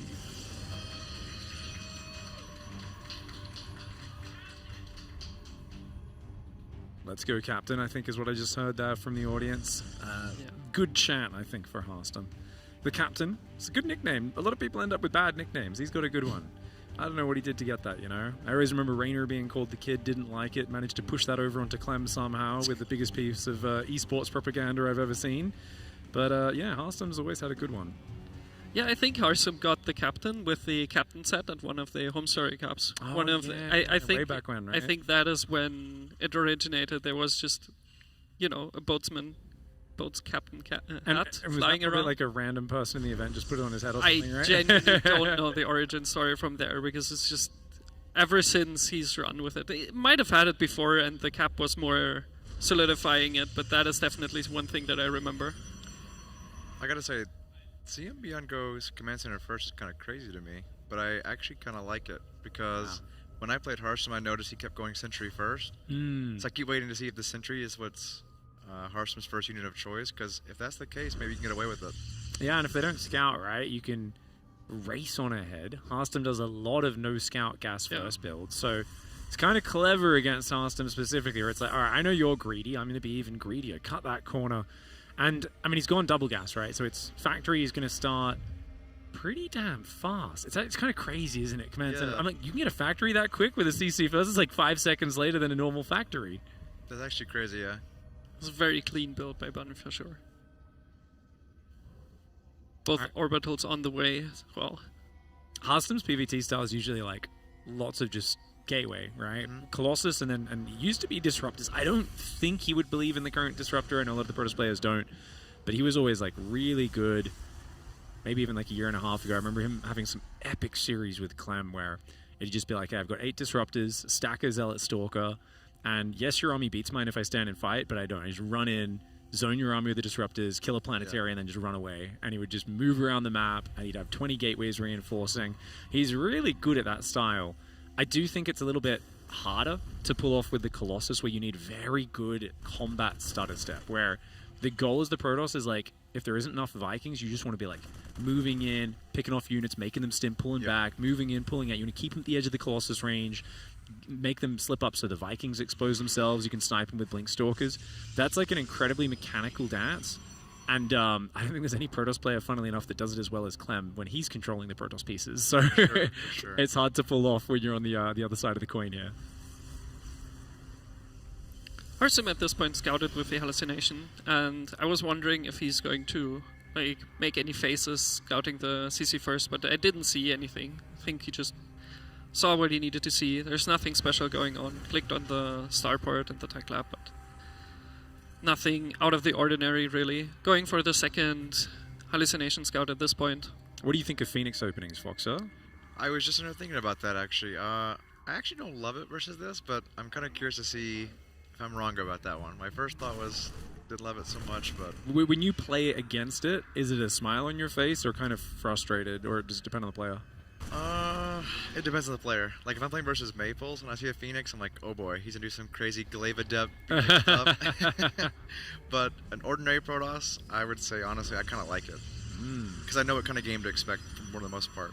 That's true. Yeah, it's kind of interesting. We've got the Cyclone drop coming in now. Just grabs a probe, gets out. Very low commitment for Beyond. It kind of it forces you to be more careful with your push timings as the Terran, right? Because you can get just hunted down and shut down. But this is not really a full Phoenix build, is it? This is like Classic used to do this. You just build like 2 or 3 Phoenix to shut down drops, and then you just go and play ground and chill from there. 4 gases, Twilight Council. The Cyclone comes back in. Harstem went to cut off its retreat. He did not think Beyond would be crazy enough to leave this on his side of the map. And hey, that was actually really nice, that probe getting inside the gas to survive. I mean, losing the Cyclone is not great. I think even for those 3 probes. I think it's definitely not great, but I think it might have been clever by Beyond to kind of guess that he probably couldn't get home with that drop, so might as well try to outmaneuver and get back in sneakily. So For sure. I kind of like that play. I wonder, like, I feel like though one Cyclone drop like that, it seems like kind of... That's a Beyond move. Yeah. Oh, losing a Phoenix like that is not good though, because you really want to keep the Phoenix count as high as possible. They're very expensive. Yeah, the puffer fish is activated on Harstem's camera there, as you guys can see. That's the frustrated puffer fish. We've all done that when we lose a Phoenix accidentally flying into their army. That's Beyond actually looks super stressed on his camera as well. Oh my gosh. he looks so uncomfortable. This is actually where I like having the Cyclone alive still, because even if it doesn't do anything, it kind of prevents him from walking too close to me, or kind of lock on. Yeah. Alright, so the Phoenix Zealot style is starting to get up, but remember, this is not mass Zealot. This is not like 2 gas, double forge. It's 4 gases. He's got non-stop Phoenix pretty much coming in. High Templar are now starting to morph. Is he going to go Zealot Archon? Don't see Psystorm starting just yet. We might see Zealot Archon Phoenix just go for a big jumping engage. Remember, we saw the same scenario with Maples earlier. Maples wasn't quite ready for this Marine stim push. And Beyond building up for a similar move. This time with tanks, though, instead of Widow Mines. May have been expecting Phoenix Colossus. That's not what he's up against. Zealot Archon really good against this army. Yeah, and Harstem is jumping on this army immediately, getting both tanks. The one Archon, the Guardian Shield, is really helping a lot, but I think he really needs to disengage. Like, he's staying around way too long. I thought he was just going to go for the tanks, but clearly he decided he wants to jump on that army entirely. But I think, like, this is looking really bad for Harstem, because I don't think he has enough to clear this little bit of bio army out with anything anymore. He loses his Phoenixes now, and the probe line, he's just no units left. Wow, that ball of bio, I mean, when you don't have enough Zealots, melee units, the problem is they can't defend in lesser numbers, right? No, you really can't. Beautiful game for Beyond. It's all about having the swarm coming in from, either 2 sides or overwhelming, picking up those Widow Mines or those tanks with the Phoenix. but he just didn't quite have the numbers. And Bjorn's micro, his stutter set was really good. Hits a fierce timing, and Harstem a little bit frustrated there by that. I feel like on paper, he technically should have held that. Yeah. What he had set up there. I think that when I was watching the fight, almost all the zealots got actually out of the Guardian shield, and he moved the sentry forward. And I actually think Eon Blue was right about if he had just cut the tanks out, 2 tanks are gone, go back to your Nexus, warping around his zealots, you probably are comfortable there. Yeah, and if you do that charge, pull back, run forward, run back, every time you activate a stim, right, it kind of puts the Terran on a timer where his own units end up bleeding out. There was a really fun game, I think it was it Harstem Future actually in the Maryvale Open the other day, where I feel like Future never actually lost a fight, but he just kept dying to stim. Like the whole army would just eventually be in the red because the Protoss would not stand and fight, and then it would all just eventually just disappear. Might have been against Gerald actually, but yeah, it's kind of interesting where the longer you can extend those fights, the better. On the other hand, it's awkward engaging and disengaging when you've got a short-ranged army, right? You're taking fire from the Marines, the Widow Mines, or the tanks every single time, and that was a pretty damn good cleanup. I always is like a baboon, right? I play it at grandmaster level, but it's like an ant compared to these guys in terms of skill level, right? And I'm always looking for like the lowest effort way to win a game, and I'm always wondering, I'm like, is there room for like just a really fast +1 armor? Don't rush the 4th gas. Go pure Zealot Phoenix for that engage. Like Archons, it feels like it's really hard to sync up with such a fast army, but we'll talk about that in a sec. We got Bjorn in the top left side of the map, representing Shopify Rebellion. Give it up for the Terran, who's up 1-0. Micro Jackson. That's a blast from the past. In the bottom right side, the Protoss player, known as Flaming Lips in the Chinese community. A man who has so much support all around the world. Give it up for Harstem.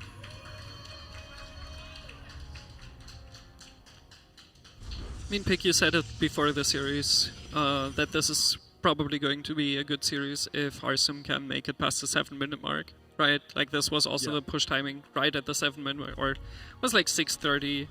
But, yeah, making it past the 7-minute mark is going to be hard when Stim finishes, +1 finishes. Your first real push as a Terran comes to the other side of the map, and as Protoss, you didn't really do anything to delay it or to weaken it. And conversely, late game's pretty scary as well for Protoss right now. Those ghosts on that front line, man. If you lose your Colossus, you're like, damn, how do I get through these guys? They're tanky. They take the Zealots down really well. And after, I think it's conditioned Terrans to be like, damn, we had a whole season with 3 supply ghosts. Our army felt a bit awkward. Now they're 2 supply. It just kind of gives that little bit of confidence, a bit more pep back in the Terran step.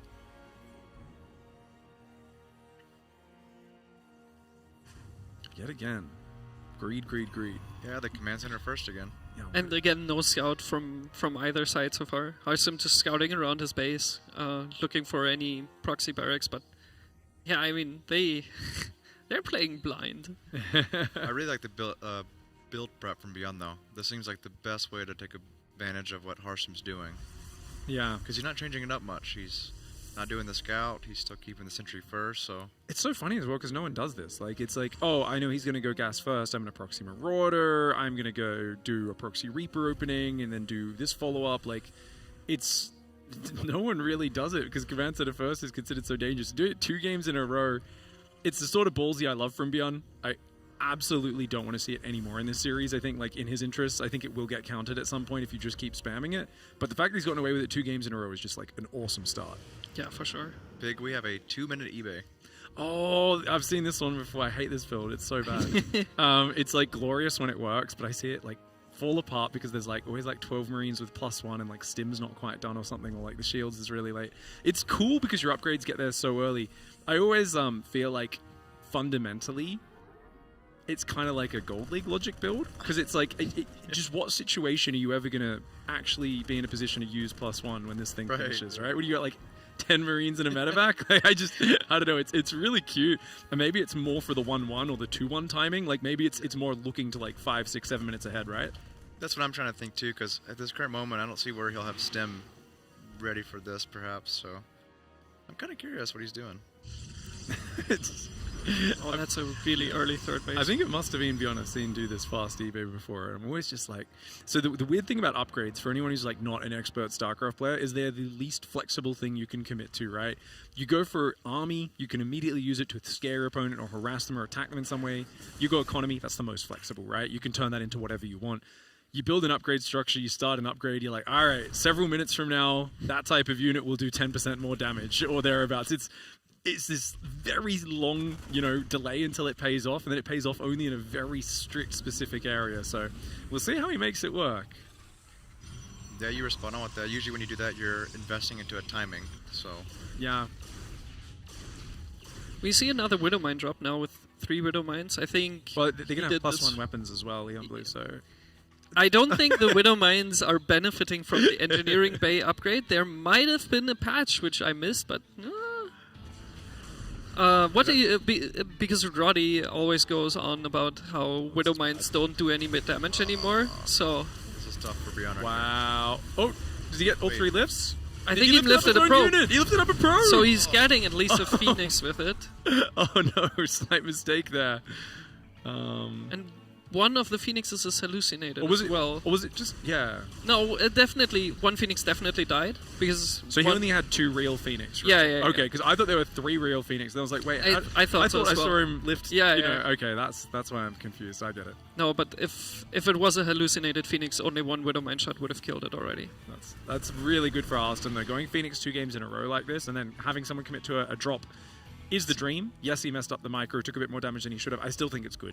Just shutting it down so clean, so simply, no serious economic damage. He now goes Phoenix Colossus, which is a very different style to the last game. Did Beyond see info of that? Was the Robo there? It was right there, so he should know it's Phoenix Colossus. Yeah, right? he saw the third. Yeah. So he sees essentially everything he needs to at this point. And sometimes people go for mass Viking, delayed 3-base push. Sometimes people just go straight to late game. You can't do half-ass pressure, though, against this style, because the Phoenix will cut you off when you try to fly home. And if you commit with something like a tank push in the mid-game, usually you got to do, I'm always thinking, what would Maru do? And I'm thinking all the games where he builds, 8 missile turrets outside the third base of Protoss or something like that. There's some nasty pushes you can do, because Harstem's going to be hugging the shield batteries. He's going to have barely any gateway units. It's almost all Phoenix and Colossus. But it's a very, very good army at holding those bases. Yeah, I think your initial analysis was spot on about the 1-1 timing, because he's going for a 5-Rex. So I don't see a third base. That's crazy early 1-1, isn't it? Yeah, it's going to be done before about 7 minutes. But he still won't hit it with a +1 armor now. So he doesn't have stim yet either. So yeah, he doesn't really have any advantage from the super early upgrade yet at all. Because only when +1 armor finishes, it's really a big deal. Does bait the force fields already. Colossus is here, though. Can it save the day? Gotta be careful of the Marauders, but that's mostly a Marine army, and it's double stimmed, which means the Colossus will swipe right through that very quickly. Ooh, Twilight's on the way. 2 more gateways. Harstem wants to go full ground. He's not, really pumping a lot of Phoenix. Yes, another one starts up in the production, but I think he's only got 3 or 4 out at most. Those Medevacs pretty damaged. And the Phoenix... Oh, no way. Oh, so close. Oh, gotta pull it back. Oh, okay, he caught it. Yeah, that's big. Nice find for Harstem. Because right now he can't really split up his army. He is forced to run around in this ball, and the Phoenixes are there to catch these medevac moves, right? I think he's going to have to split it now. So 1 Colossus should be Beyond's going to this main base. We'll see. Beyond's going to dive. Phoenix actually lost a lot of attack time there. 1 medevac does go down. Both medevacs are gone. The That's captain on the right big. side really helping this Colossus. It comes in a clean house. But he's stimming into the Natural. He's going... What is... Oh, yeah, he's going for the Robo immediately, and the Widowmines kill damage half the army. Ooh, that is huge. The Robo's such a fragile structure, always a prime target for Terran to go to. Only 900 hit points, half of its shields that don't have any armor on them. It just disappears to the Marauders. But the following cleanup was so good for Harstem that I think this might kind of wash out. The problem is right now he can't make splash damage units. He's got to get some splash tech going right now, or the follow-up attacks could be a real problem.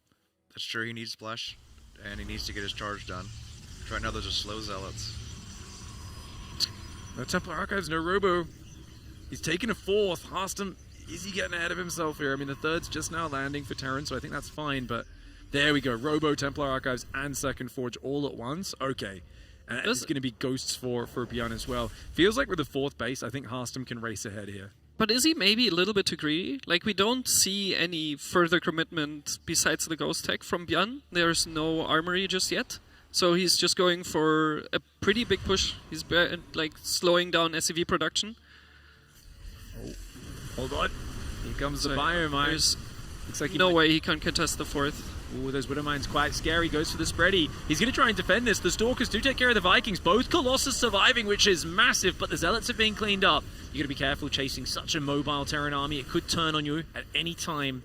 But both Colossus surviving, and I think keeping the 4th alive does keep Harstem happy for now. For sure. Way better. I really thought the 4th would die there.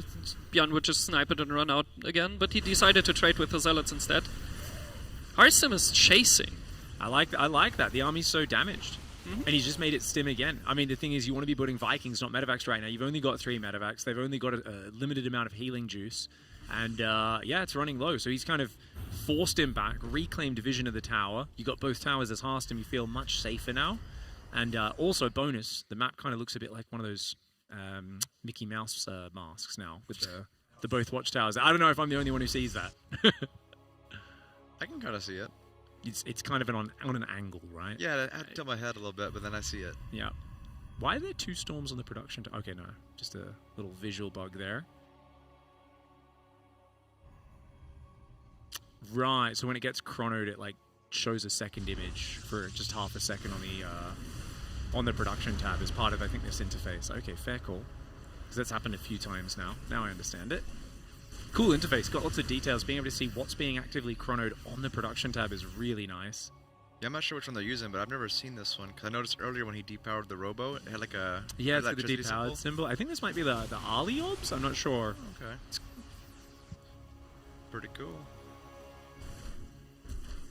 Oh, Ali Obs extension mod, says our producer here. And they actually commissioned him to update it with the TSL9 observer interface. So that's actually awesome. That's very cool.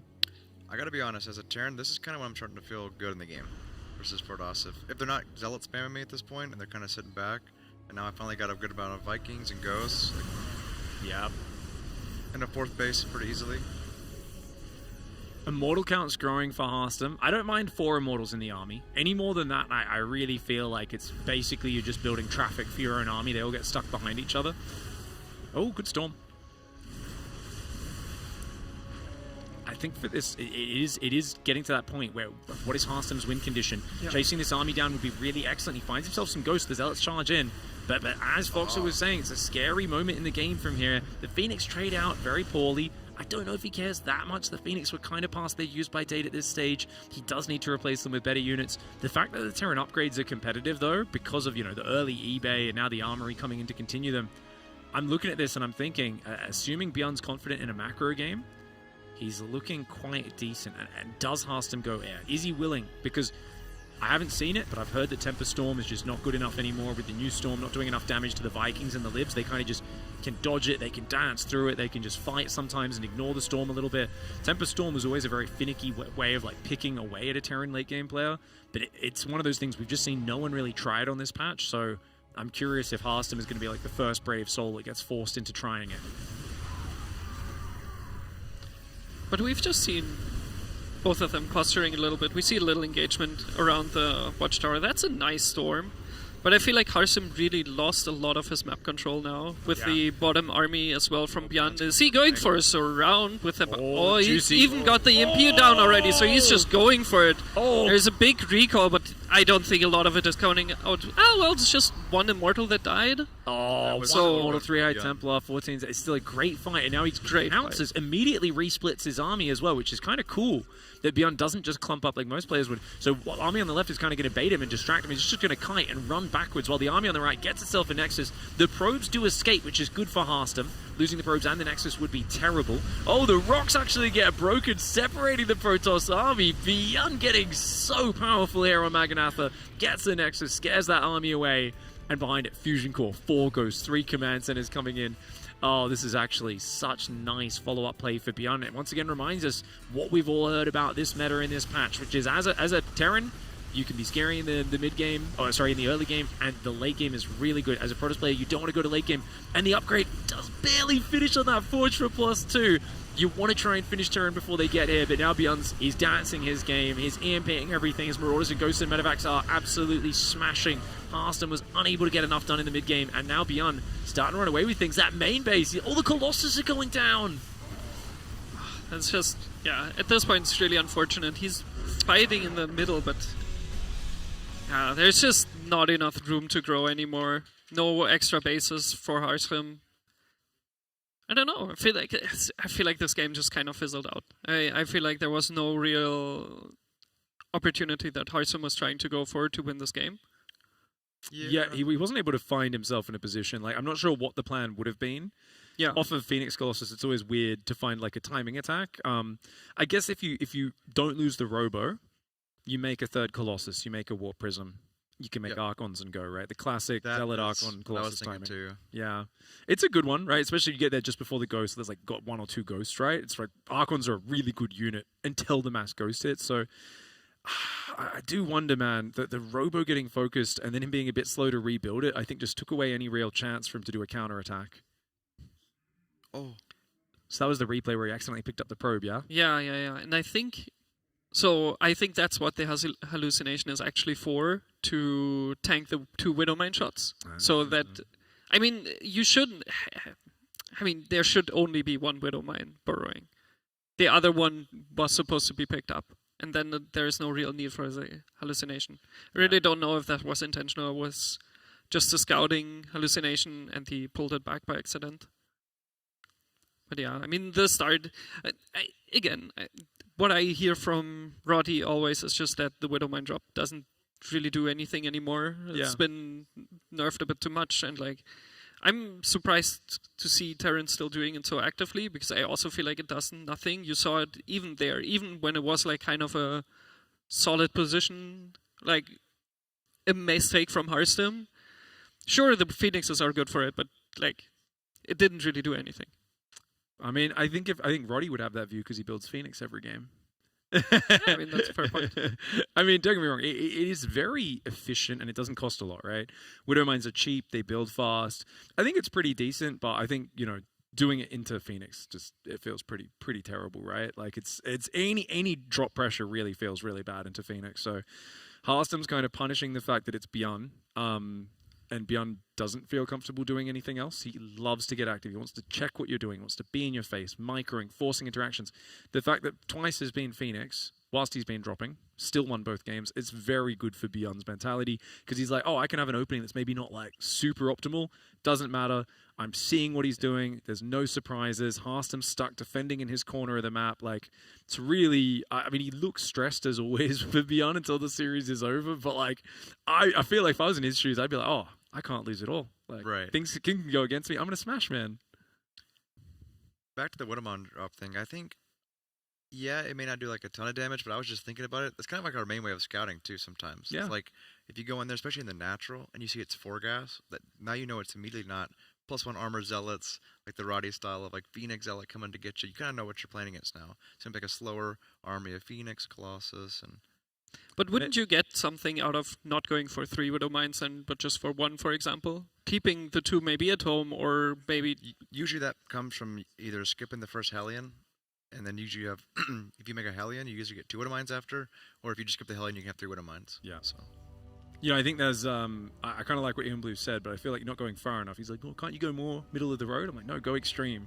If you don't want to waste Widowmines, do the big Gabe. Just send an empty medevac, boost it through the base, fly it home, Yeah, or that. You leave it in the dead space. You show it, you leave it in the dead space, and then you've got like 4 Stalkers just sitting there for a 2 supply medevac. It's not a bad move. It's awesome. That's the genius move. Obviously doesn't work versus Phoenixes, but the idea of it was always really good when there were like 2 base tank pushes. Yeah, and it came from Twitch chat as well. That's where the true genius strikes come from. Yeah, I mean... I don't think we need to intro players every game, right? No, I mean, in the bottom right-hand side, we see both Beyond and Harstem. Cool. Is this a no scout for Harstem again? So does he actually not see the barracks because of that 1 mineral mined out? That is so cute. That's so cute. That's actually built himself a nice little nesting spot. That's awesome. I mean, I'm not there sure- I don't there's a think- I lot don't of think he space, would have seen clearly. it Yeah, anyway, yeah. But it does hide it a little bit more, which is cool. Yeah. Yeah, it's very cute. But this time we see Harstem actually going for the scout, so the mind games not necessarily going in the favor of him yet, but I mean the scout is a little bit too late. The barracks will finish definitely, so Is Cybercore before Nexus, thankfully, but it is 20 supply. Was that a 19 Cybercore actually? It was right about then. 20 Nexus does go down as well. And of course, that Reaper's going to pop out so close to home. This is really going to be basically Harstem's APM micro test, guys. You got to pull your probes back. You got to fight, pull back the weak one, fight, pull back the weak one, block him, rotate your probes, and stop them from going down. Bunker secretly up behind the natural expansion as well. So after he goes for the main, picks off a bunch of probes, he's also going to be very annoying on the expansion. I mean it's really unfortunate because I'm 100% certain Harstem saw the SCV, but he didn't check either for the barracks or also not for the bunker, and now we see a split screen. Reaper so far doing some damage on the probes and hiding it in the extractor. Yeah, just makes it a little bit harder to get it. Oh, but he accidentally pulled the red hit point probe back into and a flight. third. That's huge. That's really, really big. 3 workers going down. The Reaper will fall to the Stalker, though, which is very nice. That does help at least limit the future damage, but definitely Beyond will be happy with how this has started. I really like the base setup for Harstem there, but because you could block the Reaper from going further in with only one probe, but it didn't work out because he didn't block the Reaper in the most important timing. It's going to go straight down to the natural. SCV hides inside the bunker, though. I almost wished he sent the Stalkers across the map. Would have been a bit crazy. I think there's already a tech lab at home in a Cyclone building, but there's just that thing where you're like, this game's messy. Let's hope he's greedy behind it and cancel, the command center or something. But of course, he does instead say, no, let's focus on defense first. Yes, CV does go down along with the bunker. The Reaper does escape. And it is going to be a quick expand. Cyclones to cover it. Starport on the way. The barracks takes forever to get home. So your reactor's really delayed. You don't have a lot of Marines. There are downsides to this. And that always gives the Protoss a little bit more room to recover than it might look like at first glance. There's a probe coming with these 3 Stalkers. I wonder if this is to tank the lock-on? Yeah. That's true, yeah. Tank the Widow Mine as well is probably or what that. we're thinking of, but it does also tank the first lock-on, as we see. Nicely done. But the Cyclone quick to react. Beyond can get back to the high ground as needed. He's going to try and lock onto this Stalker. It has got to break the vision, and it does actually. Pulls to the left far enough. That SCV goes down. The Stalker counterattack looking kind of nice, but he's about to get surrounded. That's a lot of SCVs. The Stalker taking big damage, but he actually breaks the lock-on again. SCV is going to try and stop that Stalker from retreating. They are chasing after it, but the Cyclone right now dancing back and forwards. At the end of the day, only an SCV and a Reaper, I think, went down. And it was 1 Stalker, though. So I think good counter pressure for Harstem. The mining time is probably the biggest gain there, and that's a lot of minerals. Absolutely. And I think also that, the medevac comes across now with those 2 Cyclones, both repaired up. So I think the counter pressure is going to deal some damage. There's 1 shield battery in the natural, but... There we go. He's going to go for the drop towards the main base. Stalkers are there, though. Harstem was aware of the threat, but 2 Cyclones, that's crazy amount of damage that they can dodge projectiles, which is, of course, very powerful. But Stalker's a bit too tanky. Medevac's not able to confirm any kills just yet, or the Cyclones, I should say. He's now going to get the pylon here, as that is a bit too exposed. Beyond looking for any value he can. 2 Cyclones and a Medevac is really expensive. I think he had to do it in this scenario because the barracks had to flow all the way home, but it's not a cheap set of units, and they're going to hit an expiry date. They won't be good later on. You can see Beyond's really working to try and get any value out of them right now while they're still good before Blink finishes. How do you guys feel about the 2-base Colossus opener? Oh, old school. Blink Colossus without a third. Usually not the biggest fan, but if your opponent's overly aggressive, it can work out really well. I think he has a Forge as well, right? Does he? No Forge. Can't afford that. So I know like Zaun would do this like beautiful kind of like super heavy tech, get the upgrade, and his third would get up and saturated really late, but he just hit this amazing +2 Colossus timing off like 54 probes. Yeah. It was so early. This isn't quite lining up like that, but it kind of reminds me of the same vein. Maybe Harstem tries to do a push with no upgrades, just charge Colossus. We did see a Raven from Beyond, so the Observer needs to be careful. I'm not sure if it actually finished and it's flying. Oh yeah, it's flying on the left side. That's what's happening. There it is. It's probably... That is going a weird path. I was going to say he's going to harass, but clearly he's just now going through the middle, like just chilling in somewhere. He's going right, he's going left, he's zigging, he's zagging. He's just figuring things out. Yeah, lock on to take out the Observer, limiting Harstem's vision. Harstem does drop a Forge, so he's not planning to go all in or anything like that. He's trying to play kind of solid defensive Protoss, but he's got an uphill mountain to climb. It's going to be really hard to catch up in this series. In this game, I think he's doing okay. 7 probe advantage. And do we see a third command center just yet? There we go. Yeah, I can see the tank push doing quite some damage, though. He needs to be really good with a Stalker poking the army when it's moving out, because I believe Bjorn is going to be really annoying now with the Raven and the Cyclones at the same time. Yeah, does drop a scan as well. He doesn't want to throw these units away. I think he'd like to use them while his frontal push happens as well. Stim and +1 are almost done. Shields is on the way. He's thinking about moving out. These Stalkers are a problem. That's what may cause him to go in. He's going to, yeah. Now that he moves out, he says, okay, it's time to do the auto turrets. He's queued them to 2 different mineral lines, I believe. He's also got that drop going in the main base at the same time. Double Cyclone drop in there. Harstem having to deal with a whirlwind of aggression right now. Multiple Cyclones in the main. Raven dropping auto turrets and Marine tank cascading through the middle of the map. The Stalkers will blink forward, take care of the medevac. He's finally going to clean up that main base, but at what cost? Multiple probes and Stalkers going down, and oh, well, the cost goes both ways. Colossus ambush the Marines. Those tanks exposed. Zealots are going to tear them up. I mean, that was beautiful by Harstem. The Marines didn't have the upgrades, no combat shield. Stim wasn't even quite finished yet, and he just found the right timing to hit in the front. I feel like this might even be more a bit of a mistake from Bjorn, but like now Harstem is flying in this game. He defended the aggression completely and got the medevac down with the Cyclones. It's just the Raven left on the front, and that's just not enough for Bjorn to, yeah, keep up the tempo. Harstem chronoing probes out, trying to recover from the economic damage. Fourth Nexus is being prepared in the bottom left side. He's got a probe waiting, but it hasn't started just yet. He's just waiting for that last little bit of minerals. Got map control right now, it does Harstem. The Raven going to be a nuisance. He's going to try and focus those left 2 mineral patches that are out of range of the battery. Gets 1 probe. Nothing to really be too worried about. Viking Ghost transition. Bjorn's sitting on 2 base a bit longer than he might have liked, but he knows there's a scary army out there. He's got to be really careful.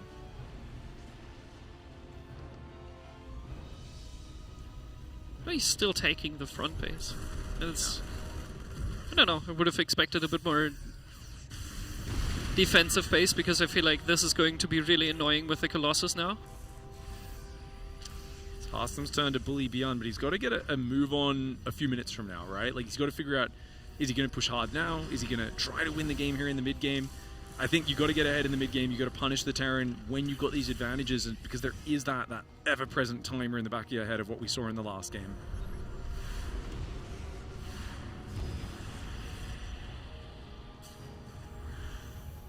Zealot drop's going to rotate around the right side. I think it's an accident for those Zealots. Yeah, he's going to go back, join the army. So he's still thinking about pouncing on the front. But Harstem's not massively committed. Still feels like he's just poking and prodding and looking for mistakes. Bjorn barely establishing mining on his 3rd. He's got his tank sieged up there. The Zealot drop will go in the main base. Skirmish happening at the front right now at the same time. But Harstem backs away on the front as the Zealots start to cause big damage.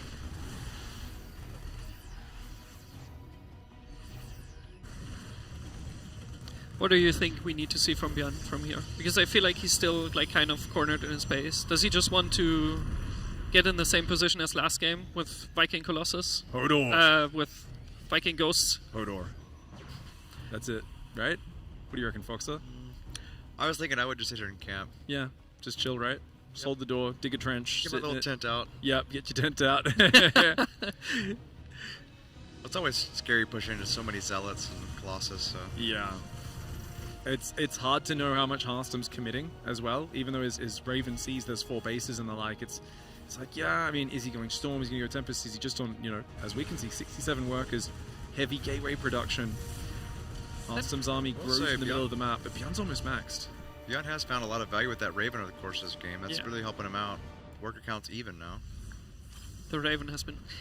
right, Harstem is really low on workers for, I think, 4 bases, and for the position he has been in. Yeah. I really feel like he should have pushed his advantage in that He's base going now. He's going waiting for it. He's going to go push forward. The Colossus, though, getting a lot of attacks on the depots and the command center. You've got to be careful with that. Tries to blink forward to get the Vikings, but they weren't chasing. A little bit sloppy there for Harstem. I'd actually like to see him rotate around the left.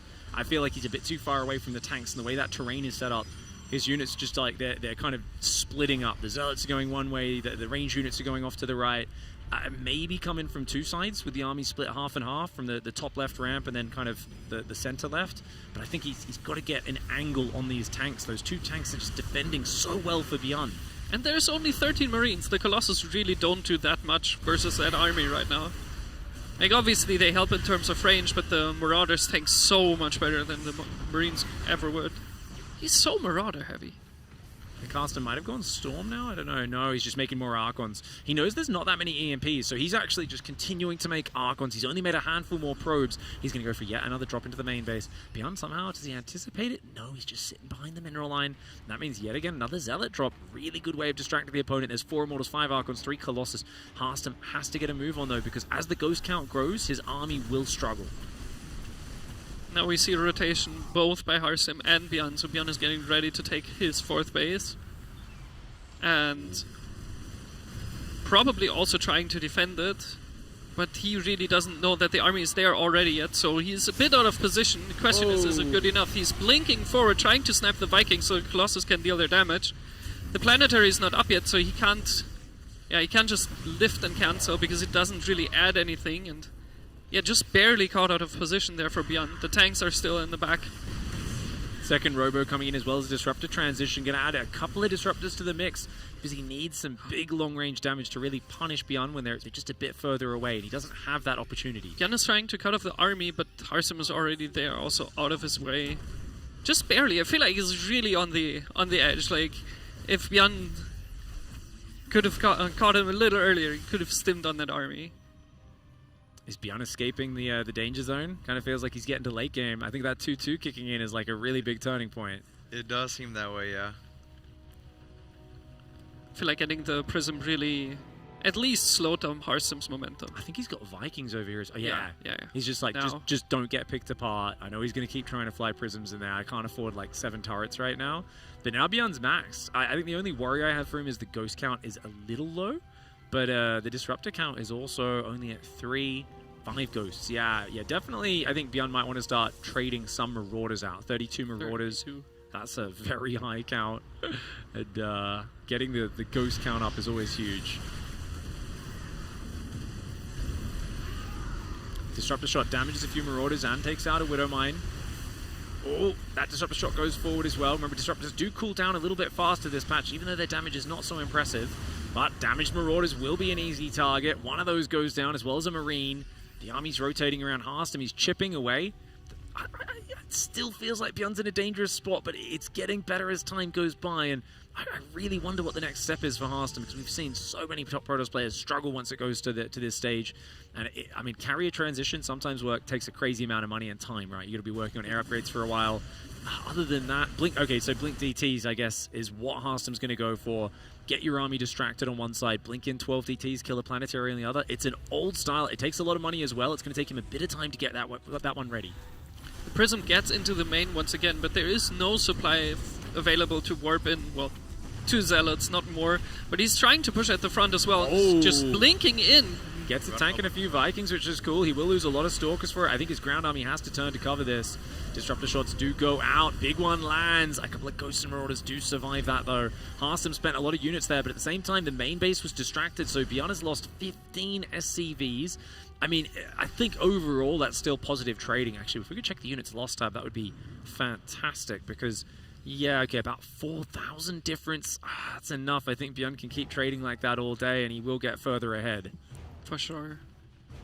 And the Prism died again, so once again Harstem is there without any, no real follow-up. Using the moment where Beyond is maybe not maxed out anymore because he traded down 30 supply, could have a big warp in. Would be nice if there was like a gateway on the top left and maybe the top right, yeah? Or a second Prism. Like, that's what I was thinking. But Yeah. yeah, I I mean, mean anything. Prisms really. take supply. Yeah, and for sure. Protoss is so supply is the problem in the late game, right? Those disruptors Certainly. too supply heavy. The stalkers are too supply heavy. Part of you wants to lower your worker count, but Harstem, of course, he knows he's in a long game. He's gone to 94 workers. That means his army's tiny. It's minuscule. He's gonna need high value units to really make big payoffs. The Prism dies before the Warping goes through, so it's just... Bjorn is definitely getting into a very comfortable spot in the late game now. It's just holding on. It looks frustrating to play against, doesn't it, man? It's like, damn, how do I break this? Like, Bjorn used to only be good at attacking in the last 5 years. He's become really good at just turtling up when he needs to. You see Liberator range now on the way, and that's... Oh, he snipes at last second, it was really close. Liberator range and a couple extra CCs, so Bjorn is really going for... Yeah, I mean, for holding the door, for chilling. 3 more commands in his building, 4 more even. And when we saw Bjorn, even in, was it the free-for-all the other day build, I think it was 16 orbital command centers. This man loves having unlimited scans, unlimited mules. He's getting towards that late game stage. Harstem, popping some big EMPs. The Archon's not a great unit at this stage, has to insta-cancel the Nexus. I really feel like at this point Harstem wants to get rid of probes, because his army supply is... Yep. This is really limited. He has now Blink DT's research done, but like, what are you going to do with that if you have barely any? Yeah, you want to drop it down to 50 even and have a giant army if you're confident you can win. Oh, the DT's getting in is actually massive. All these speed prism attempts are getting stopped. The ranged libs, or soon to be ranged libs anyway, are cleaning those DTs up in the main base and the natural. And once again, I feel like there's been a few attempts to get prisms in, but it's kind of in isolation. There's not really a scary army anywhere else on the map. Yeah. He's constantly pumping 2 prisms at a time. He's now being forced to an air transition, but you could tell he didn't want to do this. Harstem is only doing this as like his alternate plan, because every other bit of ground-based aggression has been stopped. And most importantly, he's building more probes. I think Harstem is going to need about 1,000 cannons to defend, because that army disparity is huge. I mean, this definitely wasn't Harstem's game plan. As you can see right now, he's getting now 4 assimilators, and he still is... Like, he's still missing 4 across his bases. So he was just really, really heavy on the mineral count for a long time, and he's absolutely not prepared to go into gas-heavy, like, ultra-late game. Just now kind of being forced into it because throwing zealots at the wall didn't really work. Planetary Fortress means a little Zealot drop ain't going to do much. Storm drop there would be nice. Even with the new Storm, it's a little bit slower to do damage. That was an interesting Prism path. Nice little shift queue. The Zealots shift click the SCVs. They can actually do good damage here, but Harstem's looking elsewhere. So doesn't get any damage. Lots of Stargates coming in. +1 air weapons getting close to finished. And the mass cannon does start to go down. I think you start with Tempest here, surely. But you need a lot of High Templar, and I think the trick normally is taking a middle area with cannons and spreading them out, right? So you've got an area where you can shoot and fall back, and you've got High Templar spread across the whole middle, maybe disrupt a shot or 2. Your Tempest just start shooting and pulling back and shooting and pulling back, and you essentially want to just chip away at the Terran and wear them down, bait them into chasing you into the splash damage. But oh my god. We can see, remember we checked before, it was 14,000, 10,000? Yeah. It's been 10-1 in the last few minutes of this game. 10-1. Yeah, this has been looking good for Beyond, and he's getting a 6 base up now as well. Yeah, and Harstem really feels like he's being forced into this position. He's now built like 15 cannons as well with all the excess minerals, but that isn't going to do anything if Bjorn is staying at home for... He has been staying home ever since the tank push failed. I don't know if I rate the Mothership in this matchup. I know like Recall's good positionally. I know Time Warp's good, but it's that supply problem I was talking about where it's so hard to justify an 8 supply unit that sits in the back of the fight, or it gets stuck in the front and just dies when the rest of your army is not engaged. It's hard for its hit points, because you'd think 700 hit points for 8 supply is amazing. You'd think that's good. It's just rare to have it. You can't choose when that hit points matters, you know? Yeah, it kind of one of those situations where the Mothership needs to get like a money Time Warp onto like all the Vikings or something. Yeah. The value back out of it. Okay, the gold base is going to go down. It's a real shame for Harstem. He would have loved to take one of these middle bases. That was Bjorn's first-person point of view, and you can see he's just moving out with sections of his army, not even the whole one. The Tempest transition is underway.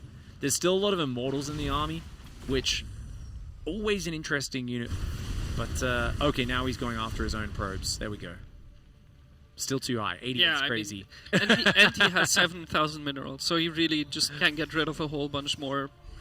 Cannons aren't the best thing versus Terran, honestly. Yeah. I mean, they do help, and you need them, right? Kind of spread across, but absolutely. I don't like them in the corners. I like them in the middle, because I think if you're not controlling the middle... I was definitely on board with you with that. I definitely think he should take the space in the middle when he had a chance, and start getting some defense there. It's hard to do because we could tell he really was dead set on winning in the mid game, and he just couldn't find the opening. So now he's being forced onto the alternate plan. It's not where he wanted to be, and that usually means you're not as prepared to enter that stage. Great feedbacks, really nice feedbacks on those ghosts. I think that's pretty much always more valuable than Storm these days initially on an army, just because it does the instant damage, removes the energy. The Storm in a situation like that, I mean, I guess the air units, it's more inconvenient to have to repair them, but the bio just heals up. Well, both units heal up if you use the healing tower on the left. That is true. Good to see you remember the Psy Storm as well, actually. Thought he had that this whole time. Yeah, I mean, about time to get a Storm, for sure. We're seeing more Ghost Academies, so will we see nukes? That is the big question. 100%. Right? I love it. I mean, Innovation taught us many years ago about 8 Ghost Academies pumping out nukes, right? Some of the fun games. I know Scarlett found out about it firsthand in some famous matches back on King's Cove. Good times. But just a tactical nuke's really good in this situation because the Tempest army, we've talked about it, you want to shoot and pull back and shoot and pull back. And suddenly there's this big no-go zone where you've got to be really careful. So it allows you to bully the Protoss out of areas of the map. It's also really good for taking out like a lot of static defense at once, like 10, 12 cannons sitting there together. For just 100 minerals and 100 gas. And it doesn't cost supply. StarCraft 1, it was like 8 or 12 supply. I think it was 8 supply for a nuke. Oh, wow. But no supply in StarCraft 2. The probes go down. Harstem is still at 70 workers. That is insanity. Eon Blue got his wish. Beyond using the healing tower. We need VCs or... Oh, carriers. Okay. I do think a surprise carrier army can be amazing. Right? But I like it as a surprise where you're hiding them and it's like 9 carriers come out. It's the first time your opponent sees them and you dive the Terran production as quickly 100%. as possible. Yeah. Yana's really doing a good job of like taking these middle bases away from Harstem. And just so many minerals are being dumped into these attempts, right? Where it's like, it's kind of defeating the purpose. I mean, obviously, Harstem doesn't know that he's going to get denied ahead of time, but Beyond's punishing him every time. And the resource loss difference, it just... This is insane. This is getting worse and worse. Harstem really feels like he doesn't get any openings whatsoever, but maybe, as you said, maybe the surprise carrier army, but he really needs to hide it well. Yeah, he's got to. It's hard to trade this army. He needs to trade even more probes. Disruptor's going to this right side. They're going to try and defend. Throws a disruptor out just to zone. Oh, that's the nuke that Foxer was talking about. Oh, that's a big juicy if it lands. He does see it, but the observer's going to go down, which means that nuke will be landing. Very nice. Oh, so much damage. Army supply is getting closer to even now. Harstem's mothership comes out. She throws out a big time warp. Units quickly evacuate from that bubble. Big attack and movement speed reduction when you're in there for the enemy units. Doesn't affect the friendly Protoss guys. Tempest coming over to slowly push the army back. But you can see the way Harstem's on the defensive. He doesn't have the middle. If you've got the middle with the long-range army, the Tempest can kind of push right, pull back to the middle, push left, pull back to the middle. You can kind of push north, push, there's so many different directions you can go. Whereas now it's kind of so far from that bottom right to that bottom left base for him to defend, and Beyond is moving his army around really well to take advantage. Yeah, he's joining with the carriers' army now, so this might not be the big surprise, especially I'm not sure if he just now got scanned, but like, the carriers are with the army, so he's now pulling them back, so hopefully Beyond didn't see them, for Harstem that is. Yeah.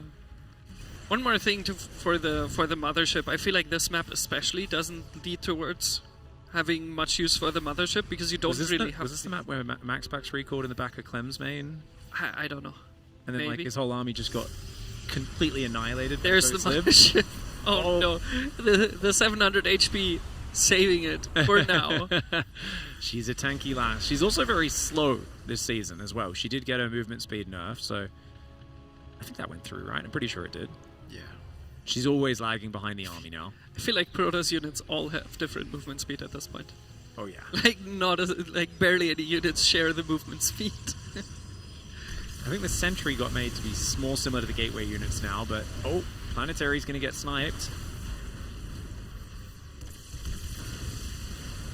Oh, look at the dive for Beyond on the bottom right. I love it. This is huge. Happy. He's like, okay, you got a Planetary. I'll take out your base as well. Vikings looking for an intercept potentially on any Tempests that are straying away from the front.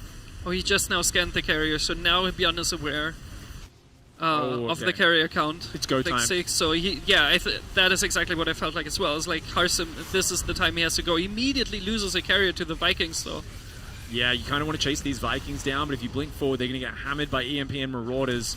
The Vikings, pretty damn fast units. They've got great move and shoot, and they're cheaper than ever now.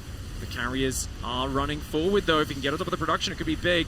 Ghost turrets and Libs and Marines are being built. The Marauders do not shoot up. 24 Marauders that do not help in the air battle at all. Only 7 Vikings. Yeah. I feel like this is kind of like, you know, the moment, but there's only 5 carriers, and there's missile turrets, and I think building armor and whatnot's being made, so not as easy to push through as maybe Harstem would have liked. He's building 2 more carriers. He's maxed out. He's chipping away, but at least he's getting some damage, right? He's clearing some bases. He's getting some gold base up on the left side. But he's got a huge gap to close in terms of the units lost at. Yeah, and I feel like he's only gaining some ground. He doesn't really deny bases. He doesn't really deny complete infrastructure. He gets his base up right now, but I feel like that wasn't good enough just yet. Well, I guess the reason we're, like, worrying, right, is it feels like Beyond now has time to counter his composition. And yes, if he had a ground comp he had like real good faith in, he could have, instead of building more carriers, leave it at 5, let these bleed out, hard swap back to ground. But we've seen Harstem's tried every unit on the ground he can, right? They haven't really found much damage. They've been trading really bad. So I think he's stuck in a spot where I'm like, I don't know what else you would do here. I think going for the carriers, it's like, hey, all right, it might work out. It does take a lot of skill for a Terran to deal with carriers correctly. When they do it perfectly, the carriers do look like a pretty bad unit, but that is not every game. We've seen plenty of top pros get taken out by mass carrier. Oh, he's trying to die for it, but the Vikings can't go through an entire storm, and the interceptors were out at the time as well. So Harstem is using the ground he's gained right now pretty well by taking also the right-hand side base of the gold. And if he can defend those, maybe there is some hope, but Good skirmishing on the front. Of course, Bjorn's going to deny the mining on the left side when he moves that army in, which he does now. High Templar's going to drop a storm. The cannons are behind the Nexus, unfortunately, not in front of it, and so he will lose a fair few probes. I think that's good for Harstem. I think 40 probes is probably ideal for him as the minerals are starting to mine out on the map, which means more army supply. It's actually Bjorn now with the smaller army supply. I think we saw on the left-hand side some DTs being warped in to try to deal with that. The Oracle just now, oh my god, these EMPs are huge. He got, I think, almost every High Templar. I think Bjorn can dive almost, no? Oh, that's a big time warp though, and hitting all the air units, so... Once the interceptors go back inside the carriers, that's always the scary moment, right? It's the launch delay on those carriers that is their weak spot. The Vikings just instantly volley a few of them down, and without Storm to zone and kind of scare your opponent away, that's quite scary. There are 8 High Templar now, but Harstem needs a moment to get that energy back up. Losing the Nexus on the left already. The one on the right is kind of exposed. Starting to take out some of these big power units on the ground that are kind of just waddling in behind and not doing that much. It feels like, you know, the one Immortal, maybe you could get rid of that as well, though it is very good against the Marauders. We're going to see Mass Lib come out. Now, the dream of every team game player in the world is you just leave the Libs in anti-air mode, you run in, and you one-shot all the interceptors. Are we going to see that, or are these just to deal with the ground? I don't know. I feel like every time I try that, I want it to work out that way, and it just doesn't. Yeah. The carriers are all shooting different things. The interceptors are spread. Like, the splash just doesn't stack. And they have a surprising amount of hit points as well. The interceptors, they're not that fragile. Oh, okay. The Vikings kind of stumbled into that army a little bit. A bunch of those air units do go down. I think the units lost time would be good to check in on now. Oh, he's only just making building armor and high sec as well. Beyond forgot those upgrades for so long, despite having a map covered in buildings. 16,000 resource stores difference. It does feel like Harstem's been doing much better recently. For sure. Really closing the gap. Can we get an orbital check as well? Like, how many buildings does Beyond have? He's got 13 orbitals, 4 planetaries. He's lost a bunch of planetaries and orbitals, by the way. I do think he overbuilds those, and he spends a lot of minerals. Somehow he's still got 9,000 minerals, though, so I think this map is just loaded with minerals. There's so many bases. Yeah. One thing that's actually really good for Harstem at this point is that he's down to 30 workers, so his army is just really big.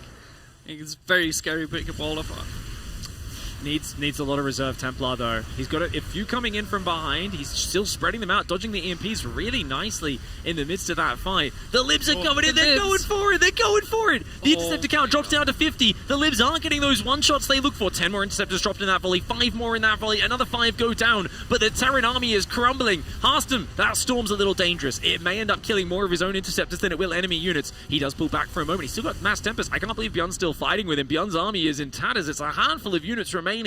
And that is a huge swing in this game. This is wild. After 10 minutes of getting bullied at it like 5-1, 10-1 units loss ratio, you're meant to be broken. You're meant to give up. But Harstem's got a whole bunch of fans in the crowd that have been cheering him on. He doesn't want to be going out 0-3 here, and he is pushing forward. This is actually sick. It looks really good. The interceptors are all now launched, so it's really hard for Bjorn to engage. Oh, yeah, they just keep changing from target to target. He could attack the planetary with all of his carriers. Oh, no! Oh, don't lose Oh, my gosh. Who gave that guy a carrier? That pilot. Jeez. Just flew off on his own. Look at the resources load. It says actually evened out at this point. Or not evened out, but like closed in a little bit. Well, Harstem's been out trading Bjorn over the last several engagements to close that gap. He was down 20,000 plus before. He's only down about 12,000 resources now. And he's also been mining off the middle bases now, so at this point it does actually make a difference, because these resources in the middle, Bjorn is not getting those on his side of the map. And remember, a lot of what Harstem lost was minerals, and minerals is his problem right now, right? A lot of cannons, a lot of batteries, a lot of nexus. The Stalker Blink is great, the Tempest Volley as well. You got to be careful chasing too far with those Vikings. Good Tempest Micro so far. EMP's trying to come in here for Bjorn as well. Zoning Storm's actually going to eat a bit of that with the Ghosts. Bjorn's got a full remax. So the thing is, right now Bjorn's still ahead. 4,500 minerals in the bank. He's still mining about 1,000 a minute. Harstem's mineral mining is completely gone. He has to do it with his current army. Yes, he's up 26 army supply. And if he takes another fight similar to the last one, I think he has a chance here. But he doesn't have any room for error. And Bjorn denying this base and then potentially muling it out himself would be a really good way to deny Harstem those minerals. Harstem actually has minerals on the left middle base as well, which he's forgotten to mine from. That one, but also the one below that as well. You can see there's actually quite a few hundred minerals there that hopefully Harstem does remember. These games get so hectic. The army management's so insane. I mean, we've seen people forget entire bases of gas in late games and leave games thinking they were out of money. Yeah, I'm pretty sure at his third base, he never got the gas. Oh, yeah. I guess minerals is what matters, so it doesn't matter right now. But, oh, there's minerals there as well. Another 8. That's like another 1,500 minerals. There's a lot of minerals still spread across here. So what I'm worried a little bit about is the 60 ghosts, because I feel like Harstem doesn't have anything versus these ghosts right now, does he? Like, how do you deal with the ghosts right now? He needs to build 3 speed prisms. What you do is you drop High Templar and you spam feedback with the sickest micro ever, okay? Yeah. I don't really believe you, but... No, that's how you do it, man. Oh, this big recall on top of the healing shrine. Oh, that's very slick. Oh, he doesn't stop to heal. I mean, it's going to take forever to heal those carriers. So yeah, I feel like he's trying to push and then might use it for the fight afterwards. Yeah, he could retreat to it. Would be very nice. You got to be careful retreating, though, in these fights. Getting caught just like defending. And does he have enough High Templar spread? Ghosts coming forward. Oh gosh, those ghosts are out. Those ghosts are out for vengeance. The High Templar a little bit clumped on the right side. There's non-stop EMPs coming in. He's got 5 more High Templar, but they are very clumped. Oracle goes down. The air unit's trying to pull back. The High Templar keep throwing those storms. Harstem does get himself out of there. He loses a few units though. He's got to be careful. Oh, he definitely does. He has no minerals left to work with. Oh, Bjorn's mining the right side base as well. In the midst of this is really good. Oh, those are damage minerals. Every mineral you mine from the middle of the map, you got to think it's not just the 5 minerals you get, it's the 5 you take away from your opponent per trip. It's massive. Harstem is going for it, even though there's the nuke right now, and the ghost didn't die, so... Oh, get to the assimilator! Hide! Oh, that probe survives a nuke by getting in the bomb shelter. That's a good boy. One place where nothing can hurt you. There's those tactical nukes. Nuking the middle of the map. Trying to catch the army rotating from one side to the other. Stalker blinks forward, gets themselves the lib. Ooh, another lib as well. Nice move. Really well done with those Stalkers. 12 Stalkers, not a huge amount, but enough to still get those little tactical pickoffs. Really good play by Harstem. Oracle does get sniped by the Vikings, and the problem Harstem's going to have, he can't rebuild his interceptors. He's only got a couple hundred minerals. He's going to go for a fight here. The lib's starting to fall, as are the medevacs. There's lots of turrets behind. Massive storm, mega storm, but a lot of interceptors do go down. Oh, he's lost all his interceptors. Harstem's got to get out of here. He's lost all his interceptors. His whole army has been EMP'd. This is a very scary situation right now. And the Oracle comes forward, but it misses the tag. He's got to get back, and he's got to find some freaking minerals somewhere, man. He can't rebuild them all. He's out. The problem for Harstem is he can't even really afford to replace the interceptors right now. He's working with 10 minerals. Yeah, and And they're meanwhile, 15 a Bjorn pop. It isn't the old days when they were like 5 minerals or whatever it used to be, you know? Yeah. And meanwhile, Bjorn can replace his army. Right now, he's maxed out again, and he can still probably, he can still take one fight and still max out again. Harstem really can't. He is stuck on this 160 supply, and it's not even an entire 160 supply because the interceptors are like. I think Tempest Storm still struggling. looks decent though, right? I think this is the thing I was saying. No one's done it. Everyone says it's bad and doesn't work, but there's the limit testing part of my brain that says let's see it in action. Harstem's been doing pretty damn well once he went to this late game style, but he was already far behind in the mid game. Is it going to be enough? Oh, mega storms all over the army, but it is hard to chase through that. And I think good kiting for Beyond. Yes, he took a lot of damage, but Harstem's army has been rinsed. There's no interceptors left. The carriers are big floating paperweights at that stage. He made Beyond sweat, but at the end of the day, Beyond was too strong, too solid. Flying drops into Phoenix, did not care at all, still just dominant. He truly killing did not care at all. sick Marine push game 1, dominant late game in game 2, and game 3 got scary, but he brought it back in the end. That was really good. Yeah, I mean, sorry, go ahead. No, I was saying he had to camp it out on that one, but he showed that he could do it. Yeah. Play some late game. It's good. You got to have that flexibility as a Terran. If you just attack like all day, it doesn't work anymore. Not in the modern day. You got to be able to switch modes, right? I mean, I think it's the same for Harstem, though. If he didn't rely too much on his mid-game composition, if he didn't trade out so poorly at the start, I think he has a really, really good shot with that late game at the end. There. Was it like 20,000 resource deficit? It was. So imagine if that was it's cannons and crazy in the at middle some of the point. map, and he just goes straight to Tempest off like 80 probes. Doesn't have to go to like 100 probes and then kill 30, 40 of his own workers. Good. But you need confidence there. And who's practiced that on this patch? Maybe he'll practice it more now after that game. It was kind of working okay. For sure. It is still very odd. I mean, the little things, right? The storm range is slightly less than the cast range. That does make a big difference. And it's so hard to weigh up all these differences. And Bjorn is just one of the best Terran players to play this game. A well-deserved victory for him. He's got a long road to recovery after his upper bracket defeat, right? And he's doing it in style so far. He's been now in the lower bracket. I think he's 5-0, right? Yeah. Ooh. Sure is. And he's going to be waiting there in that losers quarterfinals. For the loser of Lambo versus Clem, by the way. Oh, okay. Yeah. Fun prize. Like, definitely, this is a tournament where we're just seeing Shopify Rebellion versus Shopify Rebellion over and over again. And it looks like, there could be more of those in the future. Obviously, it just makes sense. There's so many players. Future Zaun, of course, is the other losers finals. Are we doing that one tomorrow, or is that been happening right now on the... Oh, we're doing it now, next up. Oh, we have one more series. I thought that was the last series. Yeah, I thought so as well, but that's awesome. So we have one more game. Awesome. Oh, that is exciting. Okay. All right. What do you guys think about that one? It's going to be a banger. Yeah? I think a good chance. I think Zaun, was looking... I don't think he looked bad at all. I think Lambo just looked amazing earlier in the upper bracket. Yeah. And I didn't get to see Mixu's games. I got to see them in Constellation Cup, but not here just yet. So I caught a glimpse of them. Yeah? Yeah, there was some Broad Roach shenanigans and so forth. But I think Zaun got the better of him. Nice. Of course, we've had 2 streams going all day today. But tomorrow onwards, it's all going to be here on the main stream. So, 2 more days of awesome StarCraft action. It's going to be bloody fantastic. Get yourselves excited. And don't go anywhere. We'll be back with the final series of the day in just a minute.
Welcome back, everyone, for the final series of day number 1 at the Constellation Cup.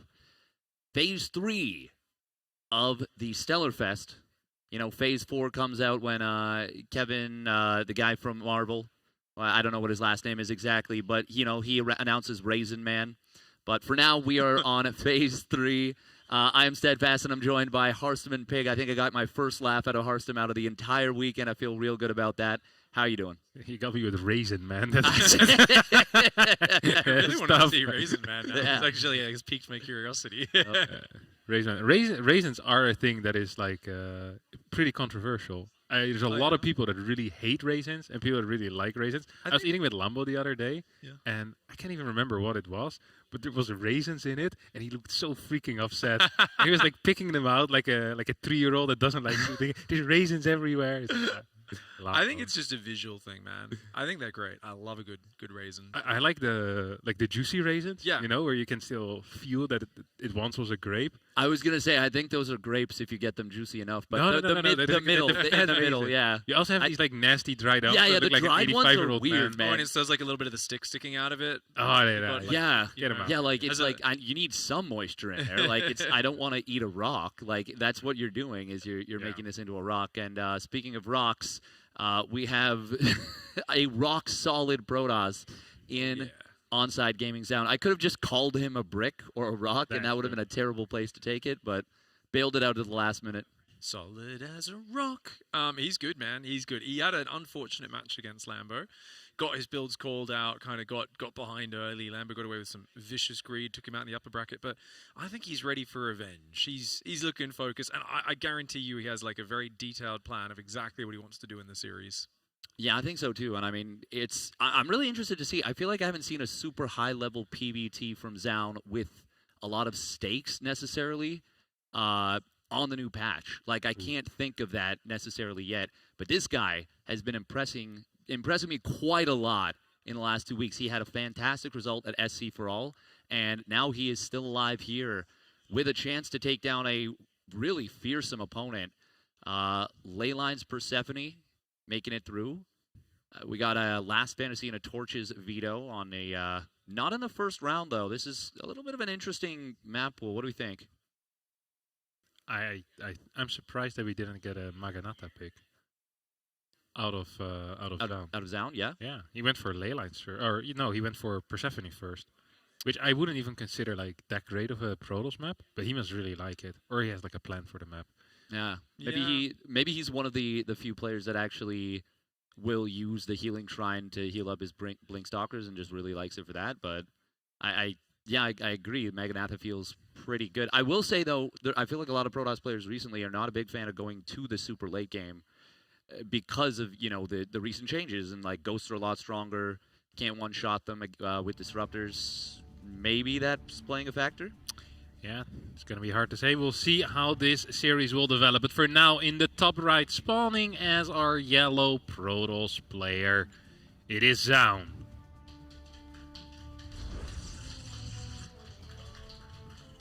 And his opponent spawning down on the bottom left for Maturino. It is Future. His posture's insane. Yeah, it's banging.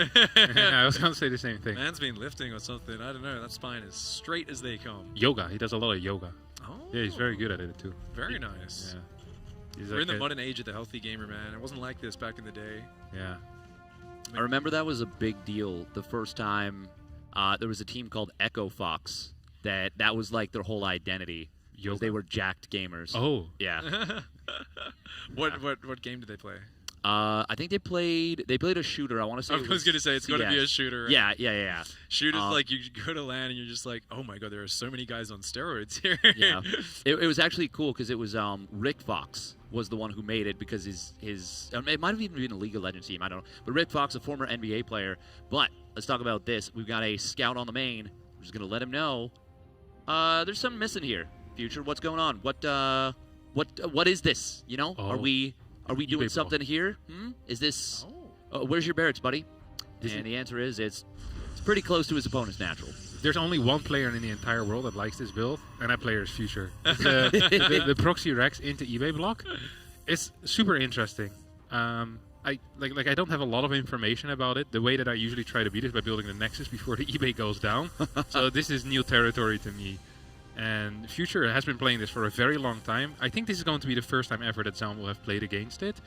It's quite tricky because even if you get the Zealot, there's going to be a Reaper out and you're going to take a bit of damage on the Zealot, or you can skip the Zealot and just go into the main, see if you can kill a probe or two. So the eBay is kind of like a distraction in this case. Yeah. And if you lose any workers at all as a Protoss right now, while already building a Zealot, life genuinely sucks.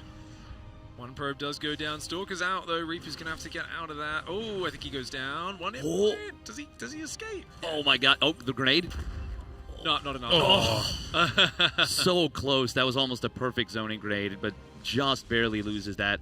I want to point something out real quick. We noticed that the Protoss perspective there is we had a double first-person view. Protoss perspective, very bright, colorful, very cheerful looking. Terran, very dark, gritty, and it just looked kind of depressed, you know? But I guess Future's got the gamma up to 1,000, right? And Zaun doesn't, I think. Yeah, I think there's also like, if you change settings on the monitor, it probably won't show up in the capture, right? So maybe. I know I was on the monitor where Future That is was, correct, so, yeah. and I put the gamma real nice, so that might just be it. But I like your thoughts more. Yeah, I like the idea that Terran, the Protoss- bright yeah. Protoss. Yeah. Future hates his life and Zaun loves it. Absolutely. Okay, so I mean that was a. What do we think about that whole situation? Losing the Reaper obviously sucks a fair bit. It was a nuisance for Zaun, but he didn't crumble. It wasn't a big deal really. I feel like you just mess the builds up, right? Like there's not like a real clear thing, is there? You kind of just throw the build off. I kind of like the worker count I think is fine for Future, 27 to 29. Like I absolutely sign up for that.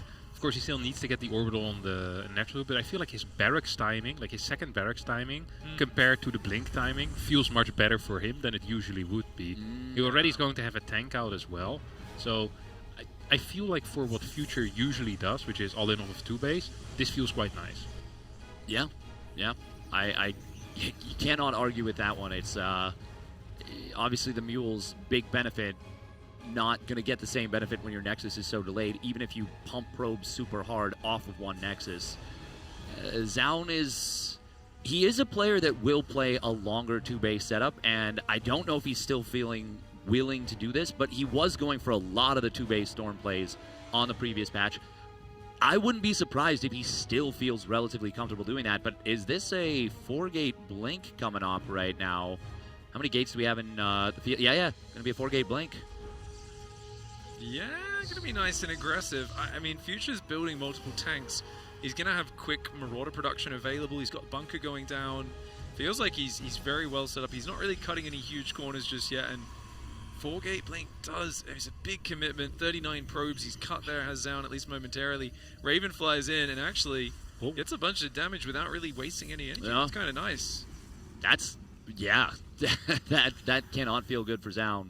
There's an amount of aura that I would like to have just show up and people run away. It's like, what the hell is going on over there? Still keeps his energy, now goes back in. 2 Stalkers have to stay at home as a result, as Stalker Micro here is good. But if you just look at the overall situation, Stim started, +1 started, Combat Shield started, no 3rd base on the way for Zaun. This is way more all-in than it usually is, and 4-gate already is quite all-in. Like, Zaun needs to deal some very serious damage within the next 25-30 seconds. This first blink in is going to be huge. There's not a whole lot here in the main base. Marauder's just moved out to the natural. Oh, the Stalker's going to get that tank pretty much for free. That's huge. It's a really good start for Zaun.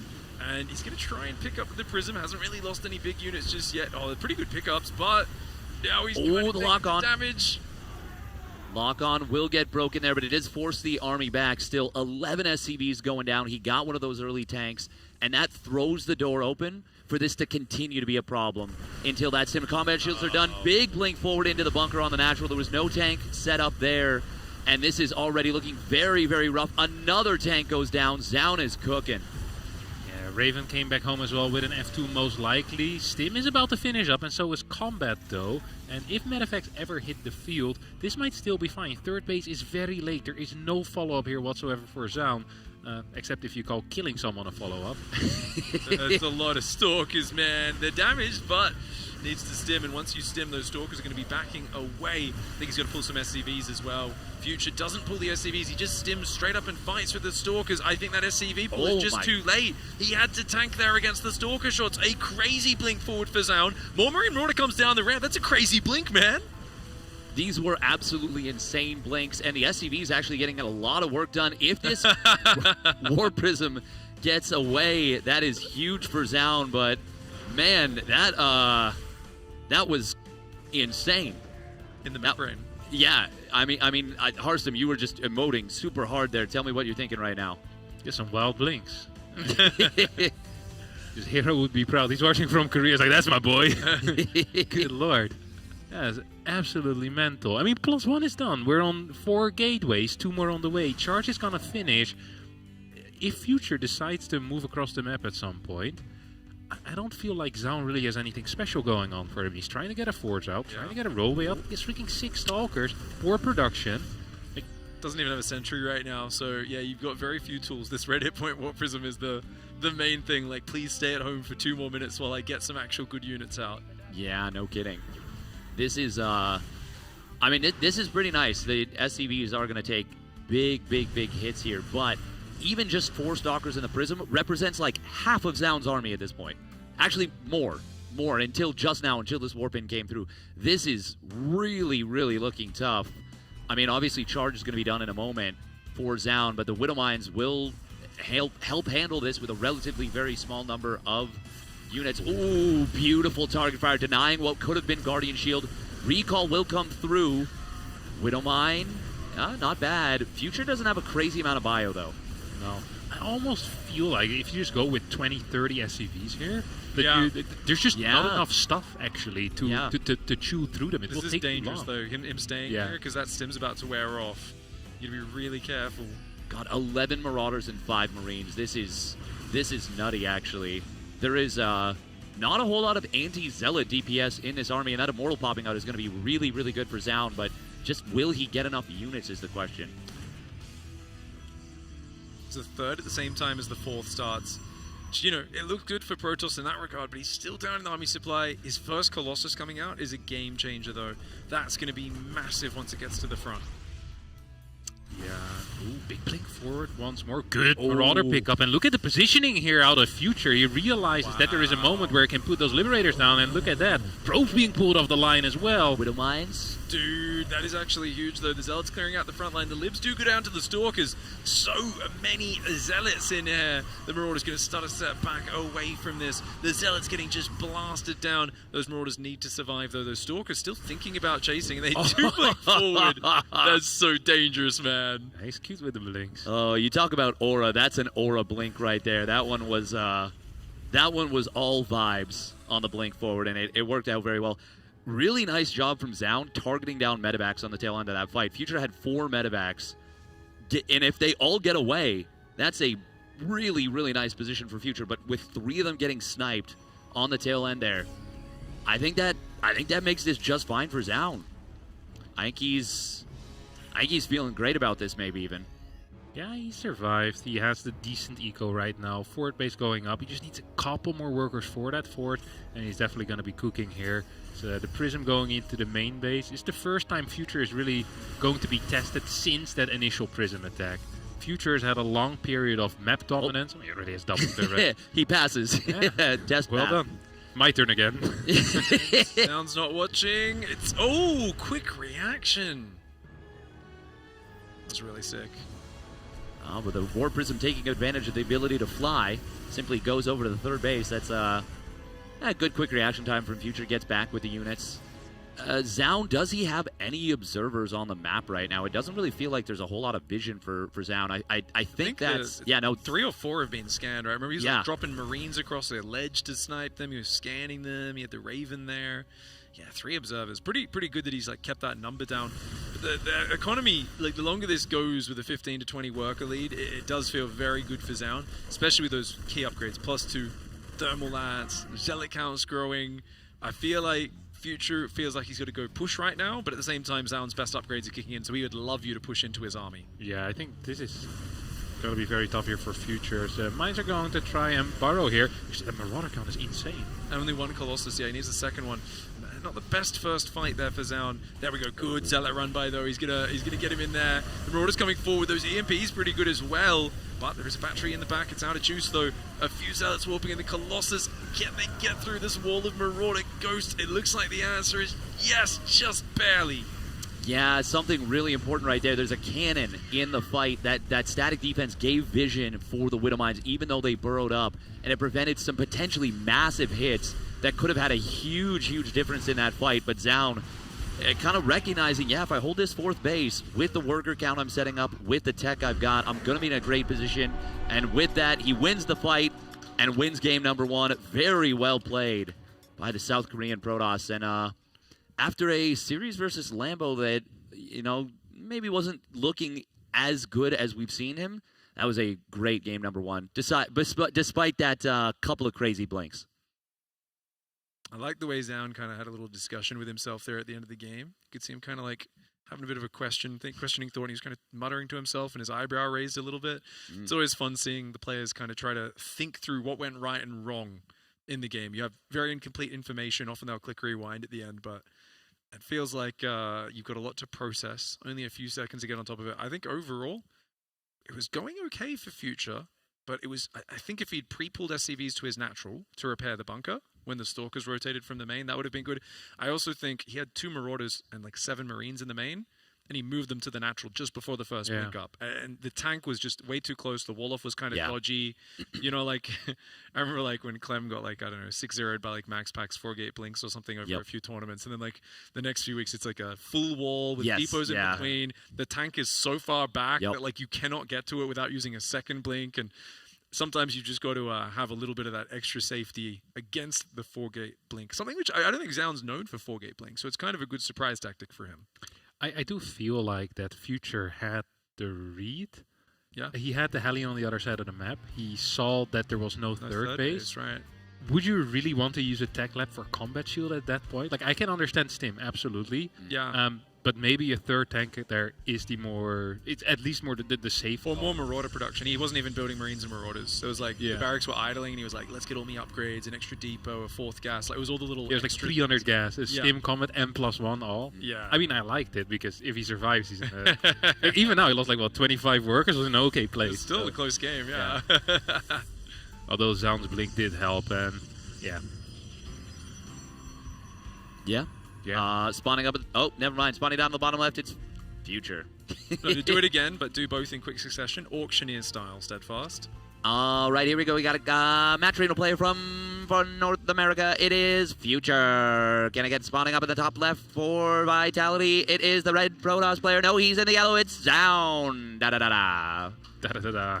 I don't know if I'd buy a house from you, but maybe like an antique object for less than $100.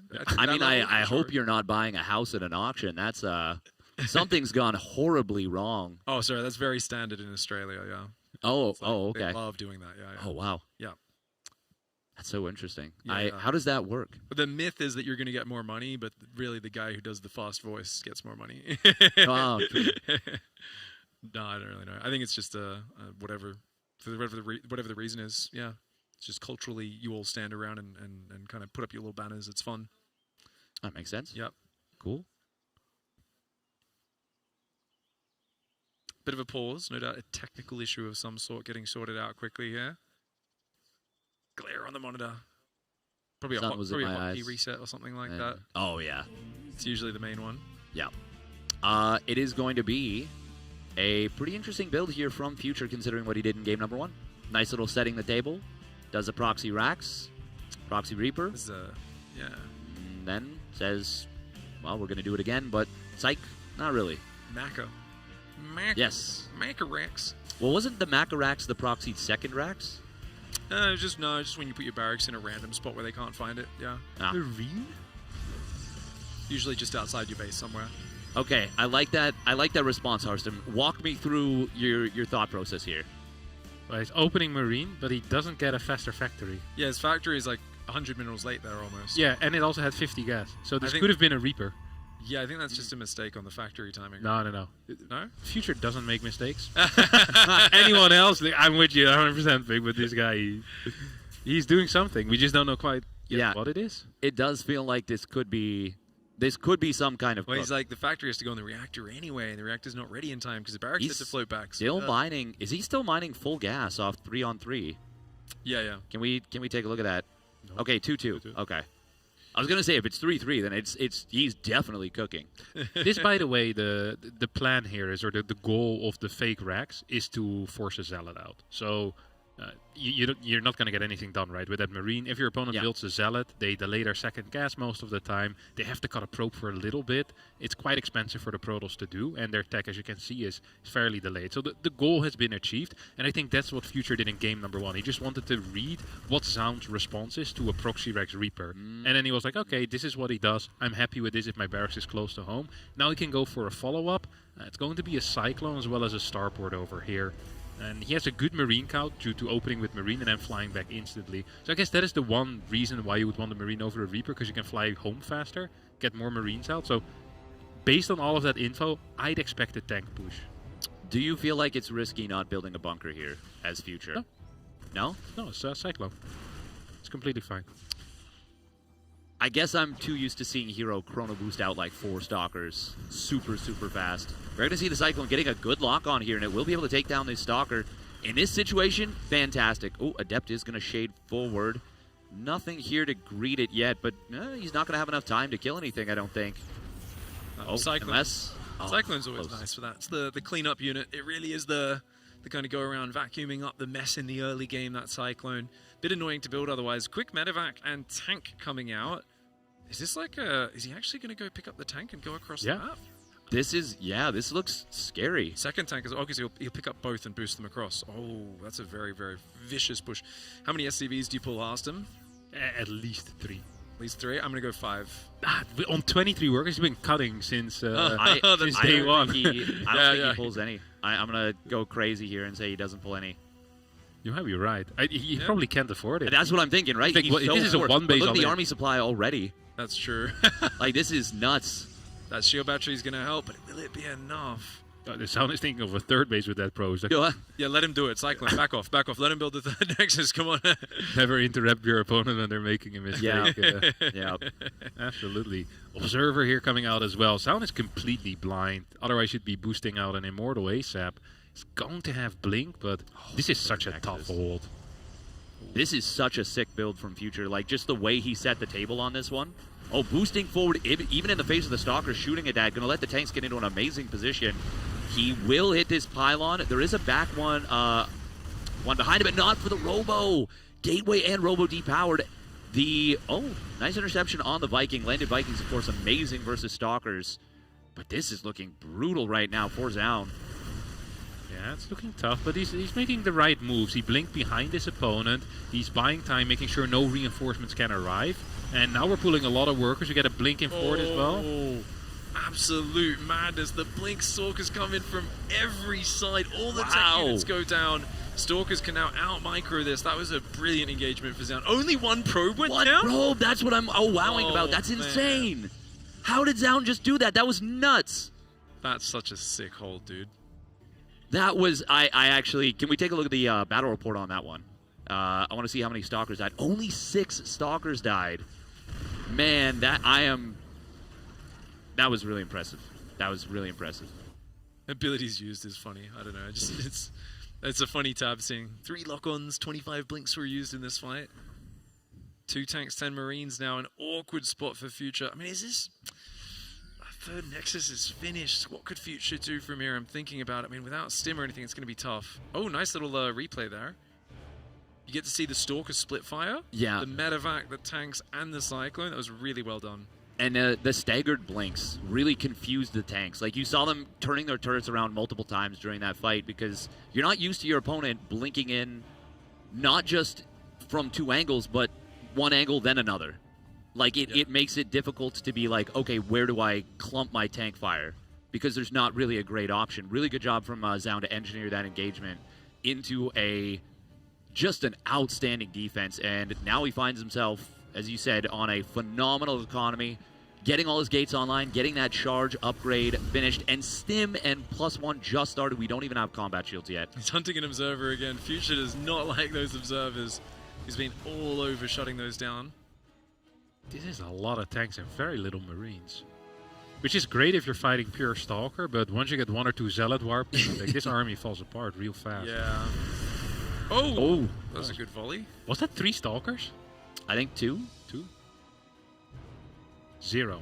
That's a lie. Oh, there we go. 2. All right. 2 Stalkers go down. Sound at 95 supply. Future at 89. Zaun's kind of scary to attack into here. We do have 5 barracks on the way, but Zaun just sits on 57. He doesn't push his greed too far. He doesn't go for the 4th.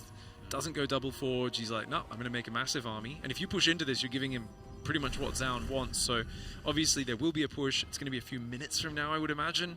And it's going to be super all in. By that point, I think for me the question is, can you do a boy pull before the Colossus is out? Because if you can get in just before that Colossus, it might work out, especially some hold position on the SCVs. But you need a little bit more time to build up this bio army first. I think that move out from Future with the 4 tanks at the beginning was brilliant, because what it's done is it got Zaun to delay teching up just a little bit, and has now, I feel like, created an opening for what is going to be an SCV pull. I would say now is the time. The barracks are online. Zaun, you cannot give him time. You know that he's got to be on 4 bases. Zaun's going to try and buy that time for himself with his little Zealot run by, and I think once you clear this as Future, this is it. You go right now. Do you think the left side here? And then push from the left side of the natural? We could do that. Try and dodge the Stalkers a bit. There it is. Army. Yeah, he's going to go There's that clump of light blue. Single Marine and Marauder, though, straying to the middle of the map. They ain't going to be long for this world. Stalkers will take him out. And Future goes back to the middle now. He's going to have to make up his mind on where the push goes from. 1 Colossus is going to be out. Few SCVs, or many SCVs, sorry, joining the fray. 1 Colossus won't stop this on its own. I think Zaun's made a lot of Zealots. Oh my lord, that's so many Zealots! Oh, the tank siege is late, and this is going to be rough right here. Zealots all over those tanks. Colossus, we can't see them, but there they come. The SCV so late to the party, and Zaun gets the job done. Really well done from him. I think if that SCV pull happens at 8:30, I think there's a chance. It's hard to get across the map, right? That's exactly what it is. Zealot. It's like I feel like Zaun can like charge, run away, charge, run away, charge, run away. You know, like it's so difficult to engage that.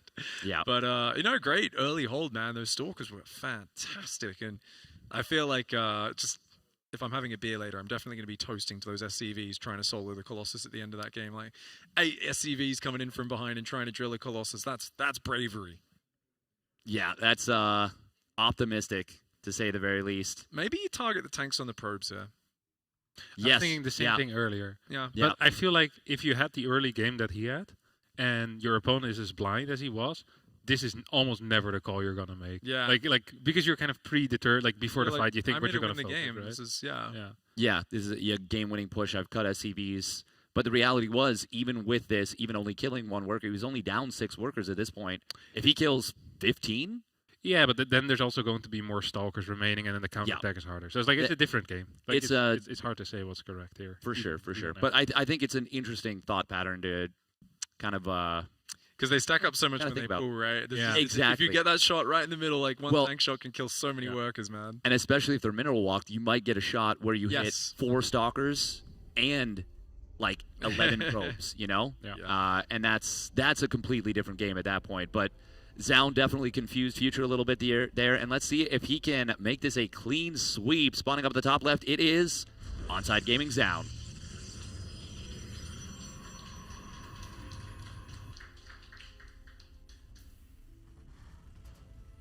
And his opponent is bunning down on the bottom right for Maturino. It's Future.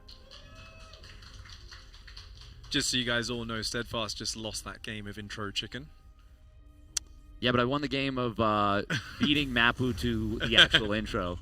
So that's true. You know, you lose one, you win another. It's basically you made Mapu lose something is what happened. I soul siphoned on that one.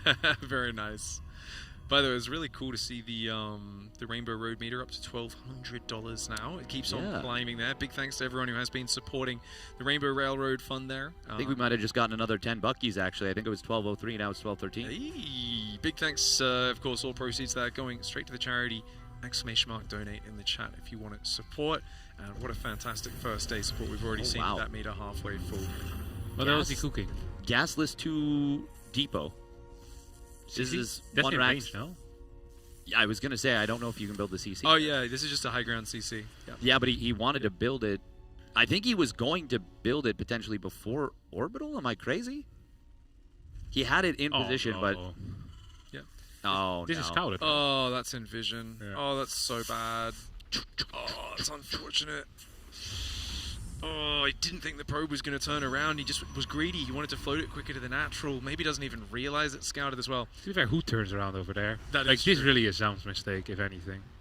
We We shouldn't victim blame Future here. That is messed up out of Zound too. That was messed up. 152 and he walks back with the probe. That type of is insane behavior. I was watching one of your YouTube videos recently, and you were talking about TC Ultimate, and you just roasted him. You're like, what he just did was so wrong, and he's the only one to do it because he checks back in at a timing where there will always be a unit out or something to that effect.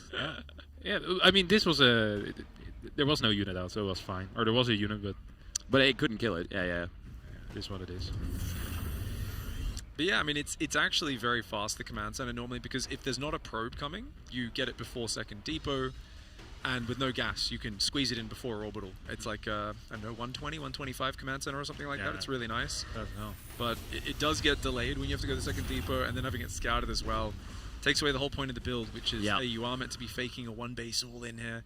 Zound, he's just got vision of everything. He feels pretty comfy. He sees the reactor timing. Adepts going forwards. Nice quick APM. Very fast mouse movement. He looks like he uses pretty high DPI as well, actually. Yeah. He must be a little bit confused, though, because the factory timing is kind of weird. Yeah. The CC timing wasn't that far off from a standard CC timing. I think it was actually at a normal timing. It was. The second depot, and... You could very easily have a little brain fart, forget that the second depot means no gas. Because who does this? Yeah, right?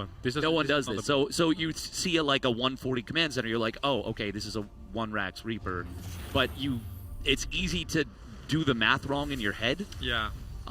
So I could see I wanted to bring that up. I could see exactly this being very, very confusing. And Zound's playing pretty standard, so it's not too bad for him. I don't think he needs to react I think it's amazing for him, actually. Yeah. He's already up 7 workers. I don't think he's built any batteries.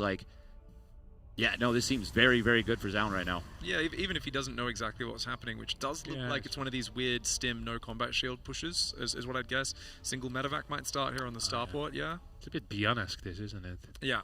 Future's always had a lot of these kind of weird Beyond style 2-Rax timings. He loves these weird off-ball kind of things.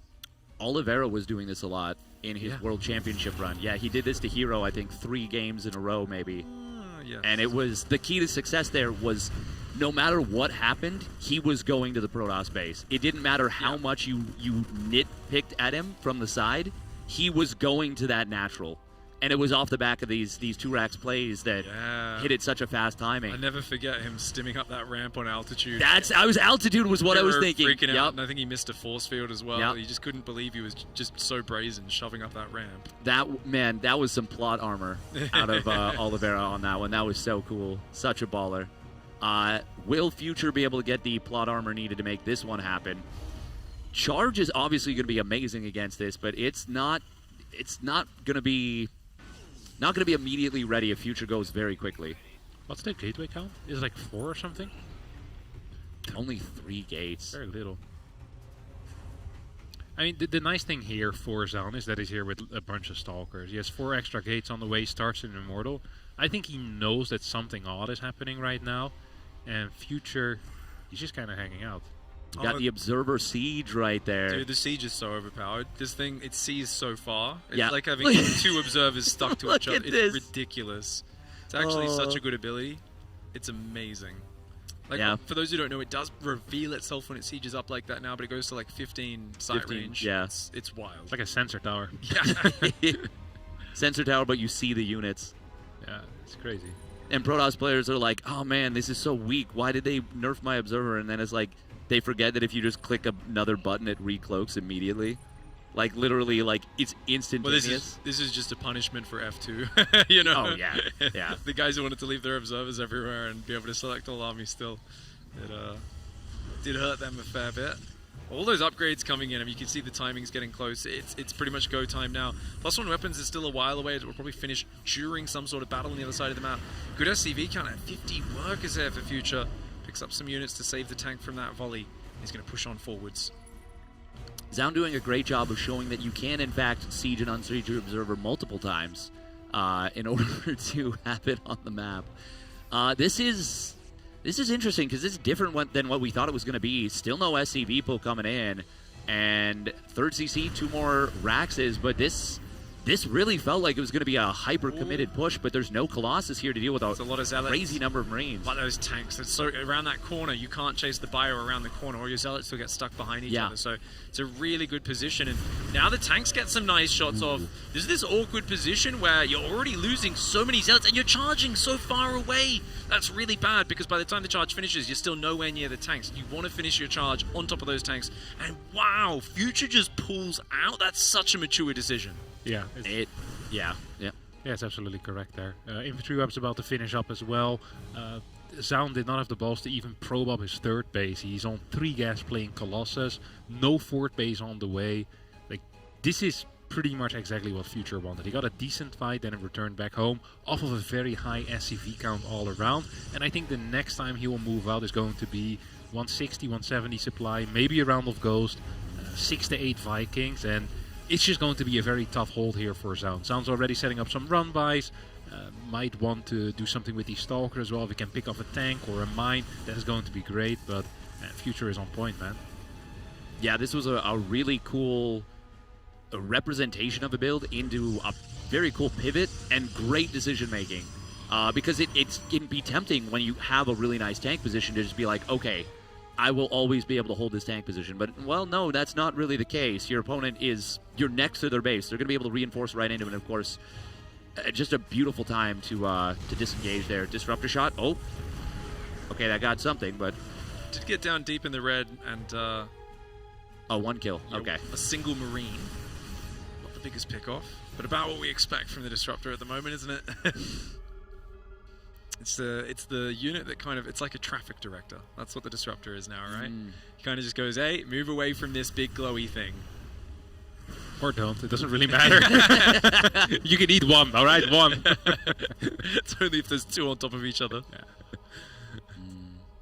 It's got a lot of bravado, but not a whole lot of actual muscles, you know? It got exposed for steroids, and now it's in trouble. Now it's in the bin. We are going to be seeing the heavy tech coming in, though, behind this. Ghosts and Vikings, cutting that bioproduction for the moment. Something Spirit used to do quite a bit. Nice kill on that Observer, but it did force the second scan by pulling back. This is messy. Weird engagement. Oh, this is bad. I think Zound maybe could have committed. Oh, I mean, the tanks, I guess, scared him off, but that bio on the left was so out of the engagement. Yeah. Zound he's got 2-1 on the way, second robo. He's not really wanting to fight right now. He just wants to delay the army, and that's lucky for Future. Future's pretty overstimmed though. Like, he needs to be really careful here. Zound's going to attack into him. Coming out. Tanks in the back need to target fire accurately. As +2 finishes up for Zound mid-fight. This is an okay fight for the Protoss though. It's a sick fight for the Protoss. Wow. Like, you called it, the army was overstimmed. He engaged there, and they had to do a third stim during the fight. They just took way too much damage. A lot of Widow Mines and like a medevac and stuff went down at the start of the first skirmish as well. And Zound, dude. It's always so impressive, his ability to win these fights in the mid-game. Even when I'm thinking he's the one with the weaker army, he finds a way.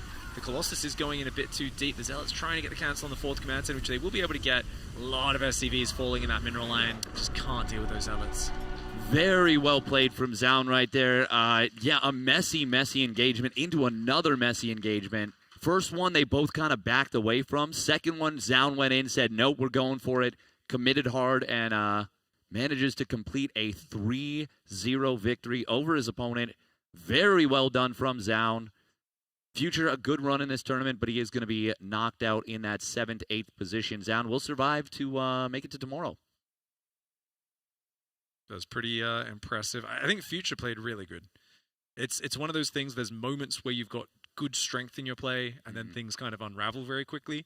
So it's like a mixed performance, I think, for Future. I think Zaun showing his experience, and he has this very good way of knowing exactly when he wants to cut workers, when he wants to just be very safe, build a giant army. There's a lot of moments in Zaun's games where I think, any other Protoss player would be in danger, but he just has a bit more army and is able to kind of jump on top and take those fights. Yeah, it felt like strategically, it really felt like Zaun did a worse job than Future in most of the games. It felt like Future had good leads, and then Zaun just kind of was like, all right, nice that you've got a lead, cool for you. It's time for the big boys to play. And once we get into a somewhat stable mid game, it feels like Zaun is just a superior player. I think I think there was a few moments during the beginning of engagements where there's that snap moment where you're like, oh crap, my opponent's army is right next to me.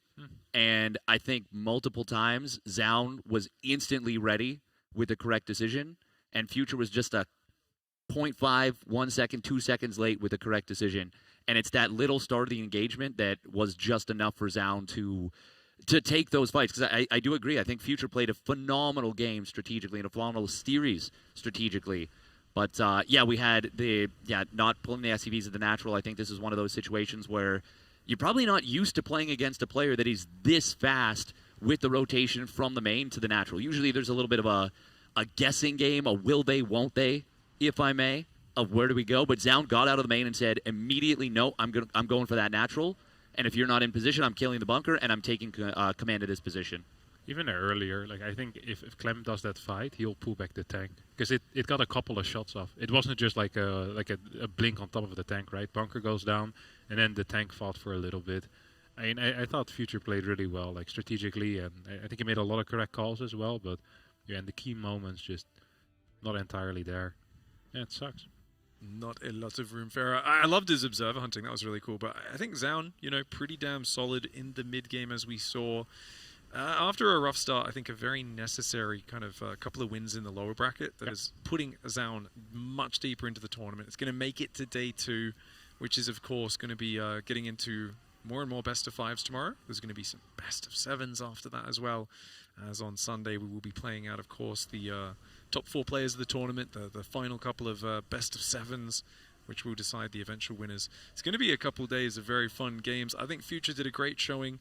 He said he came back in SC for All last week and really wasn't up to date with the patch and just felt rusty, and every game was rough. And he said, this last week, getting to qualify here over at the Merivale Open, it felt like he's warmed up now and is starting to get back in the rhythm, and his builds are clicking. And I think we saw it here. Going this far in the tournament, a very impressive performance. Yeah, no, I agree. And I was looking at some of his games even at SC for All, and maybe he felt rusty to himself, but to me he looked pretty damn good. He looked pretty locked in. Looking at this bracket, this was a lot of games today. What stands out the most to you? I know what my answer is, but what stands out to you the most, Harstem, in terms of, wow, this really blew me away? I think a lot of people expected the Lambo Harstem series to go the other way. So that shocked me personally, deep to my core. And I mean, Lambo's performance so far here has been fantastic. And he's beaten pretty much everyone. He didn't drop. I think he dropped 2 maps in the qualifier initially. Yeah. Won the 2v2 tournament. Won the FFA. Beat Zaun, which I think was a pretty major upset. I mean, if there's ever a time to beat Clem, this is the tournament. Yeah, this would be really nice and would set him up phenomenally. And not just because, he'd be in the winner's bracket final against Scarlett or Trigger, who I think he matches up with either of them quite well, but because if you drop Clem to the lower bracket now, he has got a gauntlet to get through. This is not a free lower bracket by any means. You're going to have a tough time with a lot of players that are gunning for you. Yeah. Very specifically, it's a real badge of honor to beat Clem in a series in a real bracket like this. Best of 5 especially gets really hard. It's really tough. Oh, yeah. I feel like Clem is less afraid of them than the other way around, to be honest. I'm not locked in here with you. Yeah, you're locked in with me. I mean, I always think of it's like Even when Cyril's like fighting Clem and he's like kind of got his number with the builds, but like it's like the builds are running out as he gets deeper in the series, you know. And he's like, I only have so many surprises for you, man. You're very hard to finish off. But no, for me as well, same thing. Like Lambo, man, I was just like, he's so clean. This whole week is just looking really tight with his builds.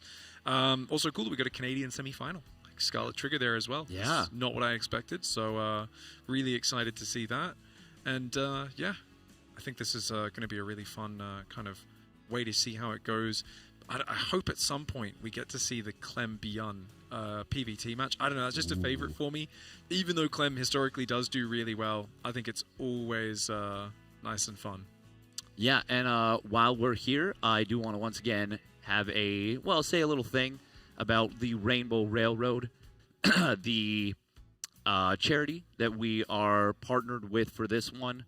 They help out the LGBTQI plus community in America and Canada, North America, and it's just obviously a really fantastic charity. If you do want to support that, !donate in the chat. They help out people financially with relocation that are under duress in rough situations. And all I think around the world, lots of different situations that they have. So I think it's an awesome cause, and you can look up more about it there as well. And I just love that we've got a tournament here that's being so generous. It's like, hey, don't donate to the prize pool or anything like that. That's all covered. Ursa being so generous here, Ursa TV running such an awesome event, and instead saying, let's all together put some money towards a good cause as well, and then we can have that kind of badge of pride together, which I think is really cool. Yeah, I agree. Yeah. We, I think, are nearly ready to be wrapping today up. We will be back tomorrow at 1 p.m. Eastern Time, same time as today. It's going to be 4 best of 5s, 1 best of 7. I've been Steadfast. This has been Harstem. This has been Pig. Have yourselves a wonderful rest of your evening.